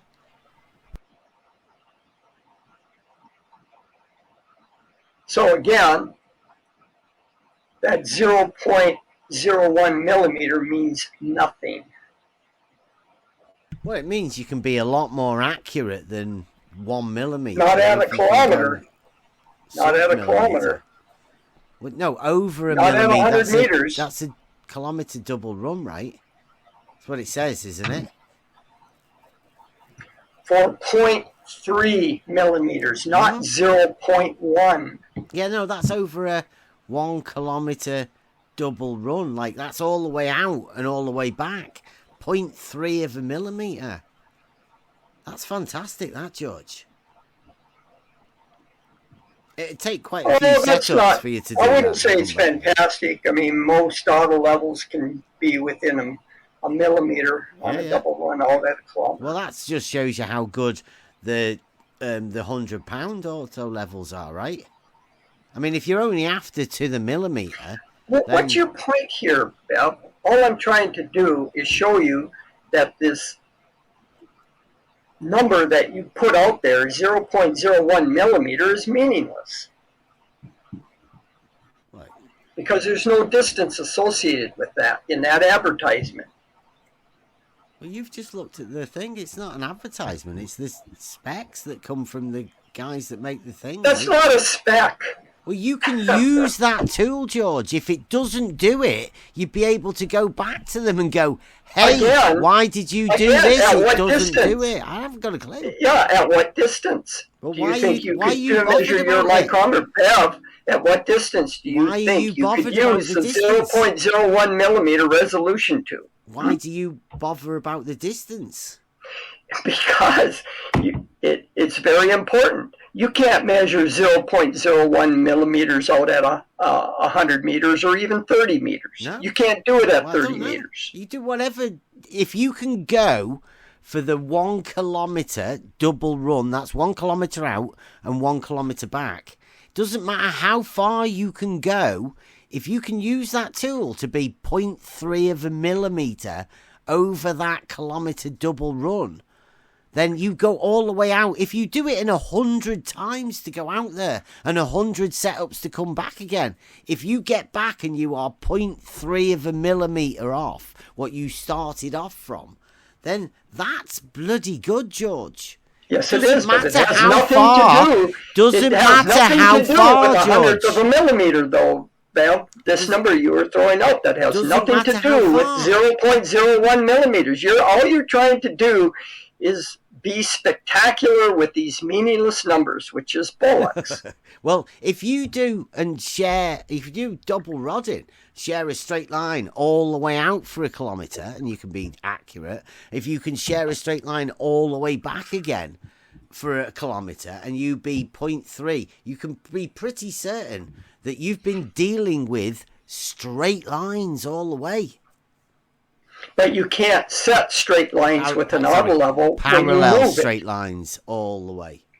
You cannot set a straight line with a auto level if you move it in several setups. You can only set a straight horizontal plane or a horizontal plane with an auto level at one position. The instant you move it forward or backward or sideways, whatever, you've established a new horizontal plane and you no longer have a straight line. Yeah, I know your model dictates you say that, George. I understand, but that's not Well, true. try it. You can make Try it. Of course it's true. straight line segments. You just with don't double understand rodding, that. George. And I don't think you understand double rodding either. You don't think that I No, understand no, it. I don't. I've seen your I diagrams, understand and the that's not what geometric double rodding principles is. of it. You know what double rodding is? You came It's over making to two watch measurements. it, George. It's making Yes, two measurements. You watch that over here. Well, on my whiteboard, I demonstrated it for you. No, that's not double rodding. Double rodding is making two sets of measurements over the same range so that you can compare and spot errors quickly. Yeah, that's If you exactly happen to what make I an said, error, George. if you happen to make an error, you can find it with double rodding. What you typically do in double rodding is not putting poles one in front and one in back of one another. You're putting them side to side so that you're making two separate measurements on two different poles so that as you're moving forward, you can compare the measurements and you can identify if you've made a measurement error quickly so that you're not carrying that error through the whole measurement sequence. You can stop right at that point and check yourself. That's what double rodding's all about. So you can check yourself. Yes. Before you wreck yourself. Yeah. Well, anyway, it's been enjoyable. It's been nice. It's been good, George. Take care of yourself. Yeah. Anytime you want to show us your new method, just try and set you up a platform so you can come and do that. Fair enough. Yeah. Hey, Sean G, are you there yet? He's just come back. Sean? Oh, well. Okay. Enjoy. See you later. Don't leave, George. Don't leave the server. You can come back anytime. It's a bit tricky to get back in if you keep leaving this one. Mobius is asking what manual I'm getting this stuff from. I'm still trying to find the manual. All I was doing was going to different sites, Mobius, on this Leica auto level and seeing what they were advertising is just like what Bev put up. Some good stuff, that one, isn't it? I think that was the best one. But, I mean, there are other ones.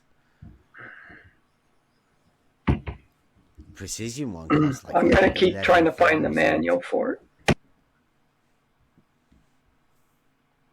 Yeah, I wasn't talking about the the instrument manual. I was talking about like a method manual, like a surveying manual that describes the method that you just described. The double rodding. Yeah.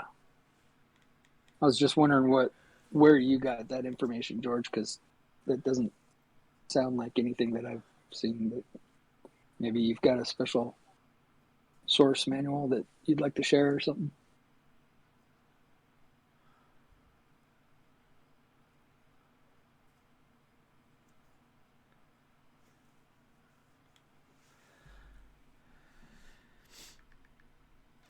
It's normally used when they don't have a benchmark or you don't want to do your double rodding. You don't want to loop back. Do your double run. Can someone give me a quick summary of Sean G's tests? Not yet, no. I need to visualize it. I didn't think so.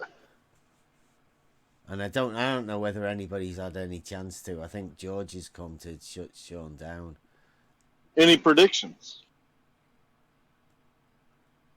Sean said he could get within 0.3 of a foot, which is 90 millimeters ish. But the measurement that he would be looking at or looking for would be like 1/2 inch, like 12 mil. So he said, if his accuracy is going to be within 90 mil, yet he's looking for a measurement of 12 mil, then I'd suggest Sean's isn't going to do much. That is not, if it's just optics. Not true. Like that. That's not your line. I did not give you any numbers to how accurate I was trying to be, so stop misrepresenting what I've said. You said 3/10 of a foot, you said. No, I said that my accuracy within the margin I'm looking.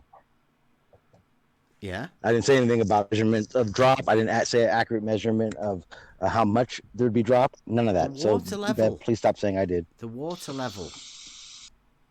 I don't care. Said. I did not say a number of measurement, so you don't have to misrepresent me and say I did. So you're not going with the Ruhif numbers and Stark Order? No, I'm not. I told you I wasn't. Okay. Wait, I'm confused. What are you trying to get within 3/10 of? No. You're roboting, but I did. That's why I don't know why Bev said it, and you misrepresented what I said. You start over. So I don't misrepresent you. I want you to start over because you're roboted. Because I really did. I literally don't have time right now. I'm working. Okay, no problem. I just wanted to come in and say that I never said any measurements and within how much measurement I thought it would be or anything like that. I did not say that. So don't misrepresent you in that way. So at some point you'll head us straight on what you really meant when you said you were going to get within 3/10 exactly. of the foot. Yeah, gotcha. I will get back to you, and when I have time to actually explain it. Absolutely. So couldn't it have been done in the time that we've spent? Like right now? No, I'm working right now. Yeah. But, you've spent time saying you're going to get back to us. Oh, no. Well, maybe you missed it, but me and Bev had to talk, and that's why he thinks he has these numbers. I made it clear what I was doing. Nice. Well, I have this recorded, so we can go back over it, and I will definitely be going back over it, because this has been an amazing night. Especially that early stuff. I thought we clarified the 3/10 of a foot. I mean, it took a while to figure out what it was even 3/10 of. Yeah. But maybe I'm not clear. I mean, I could have definitely missed something. Yeah. But I thought he was measuring. He said it was going to be within 3/10 of a foot of that. But he'll clarify, I'm sure. Yeah. I mean, we're going to have time to. I mean, this is going to be. We're going to spend some time on this, right? Well, this scene is.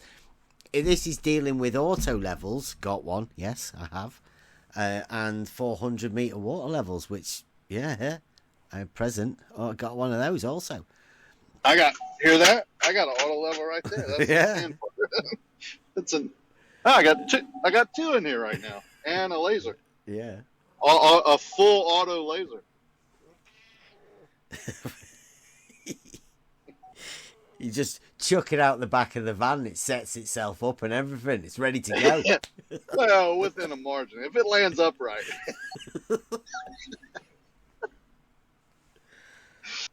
Oh, my goodness. I posted for Buster 3 references that I just found, just doing a quick Google search. Any of you guys could do that. And it describes what double rod leveling is you just run 2 circuits simultaneously so that you can compare and easily find if there's an error. It isn't that you're setting 2 rods forward and back of one another. You're running 2 rods simultaneously next to one another. That's what double rod leveling is. Anyway, enjoy. Okay. That sounds good to me. We call that a hit and run. Yeah. That's exactly what we said. Double rodding. There's no problem with that. That's exactly what we said. You need to take 2 different rods. You don't put the 2 rods right next to each other. That would be ridiculous. That's what you basically do. You put them 2 different circuits. You're running 2 different circuits side by side.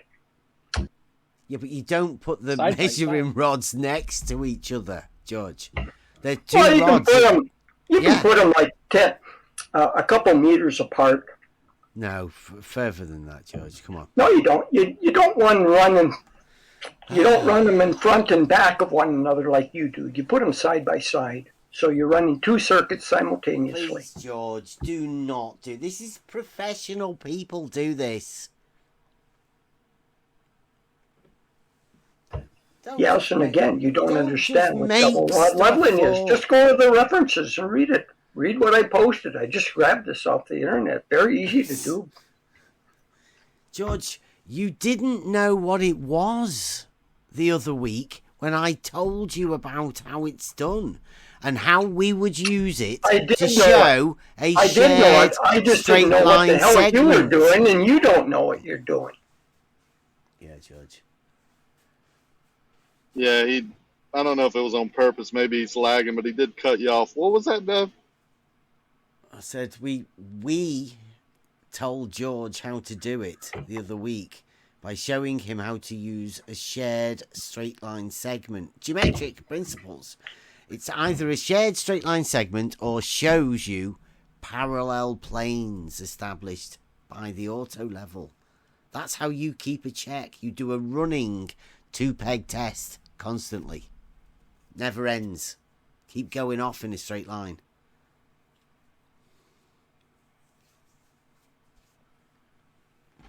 Please don't misrepresent professional people, George. It's getting old.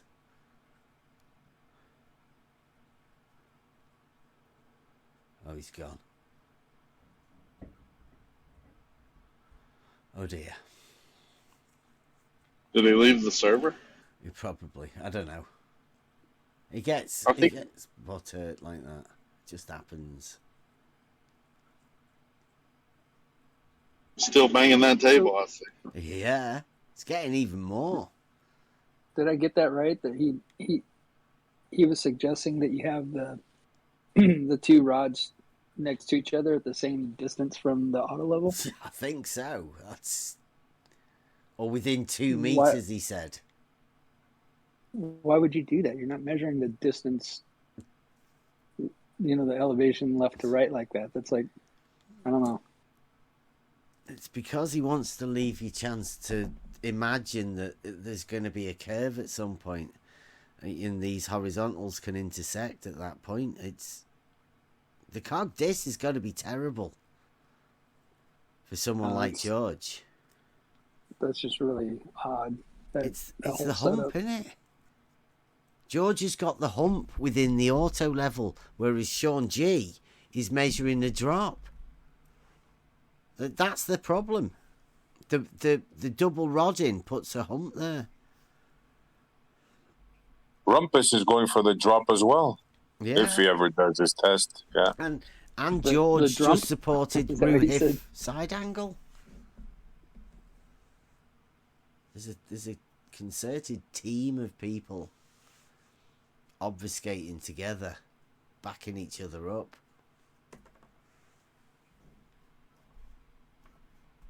Well, if they all have, this will be interesting because if they all have different, like what I found amazing and amusing at the same time today was. Can you hear Mobius, Essie? No, I can't. Oh. Mobius, you must have him turned down. Yeah. He was straight you got me turned down. I apologize, bro. Let me have a look. My bad. Oh, that's what you were talking about earlier, SC, when you said, watch what I do to Mobius. I didn't understand what you were saying. That's funny. No, I was just real quick. I was just saying that I think it's going to be funny if all these people have like all these different ideas and all of them are going to end up right? They're all going to be correct. It was funny you missed it earlier. Gummy Bear and Kosho were arguing with Sean that there was a hump, and Sean said, "There is not an effing hump. I'm tired of it. I'm sick of all you got." Yeah. I was like, let it go. Listening. Let it go. Mobius, my apologies. I had you muted. I don't know why, bro. I must have been a pocket mute. I might have hot mic'd at some point or something. I don't know. You're just a jerk, Mobius. SC knows it. He muted you. Just like I'm fixing to mute Buster. Says one more word. One more word. It's been a great day, man. Oh, man, yeah. It's hard to clip everything, right? It is so hard to keep up with all the BS. Because it's so much every day. Yeah, well, look, we've just been doing the McToon thing. That's sort of associated with this, and then you've got Sean G. We've got rid of the hump. There emphatically is no hump. So all we need to do. I'm gonna miss the hump. Oh yeah. Well, all we need to do now is get rid of the drop. That's a meme, though. Hump free zone with science. Oh yeah. Yeah, work on getting rid of the drop, right, Beth? That's it. And then there's only one thing left, isn't there? Like we just negate what if we can get rid of all of the other possibilities, then what we're left with reality must be the truth, right? That's dun, dun, dun. Logic leads to reality. Elementary, my dear Watson. Yep, I was thinking the same thing. If you eliminate all, what's left is what's true. Sean G did it in the live stream 3 with the Hump. Yeah. Yeah, remember that game, Clue? Sean G in live stream Sean 1. G with the water with the level. Candlestick. No, with the water level. Yeah. Oh, Sean with the water G. level. Yeah. No. It's got to be the full auto level. The full auto level. Yeah. In live stream 3, he got rid of the Hump. He killed the Hump. Yeah, Slade. Tonight, all of us together, right? Because this has been a team effort. We've been working long and hard for this, but we have finally put to bed the Hump. Ridiculous the Hump concept. No longer. Yep. Rest in peace, the Hump. Poor Hump. So ridiculous that Sean will yell and scream the F-bomb at his own side just for mentioning the Hump. Yeah. And then classic, you got to clip that out. Yeah. Yeah, but Sean, when you have the If Hump you there, enjoyed the content, at the end, please support was On the classic. Level and future Whoever projects. that was. Membership subscriptions Honeywell, available now. Or Lollipop. come and get involved at Next Level Discord server. Thank you. Lollipop. Oh, what a day. I really wasn't making fun of him. I just couldn't remember his name, and I know they changed so much, but it had something to do with sweetness.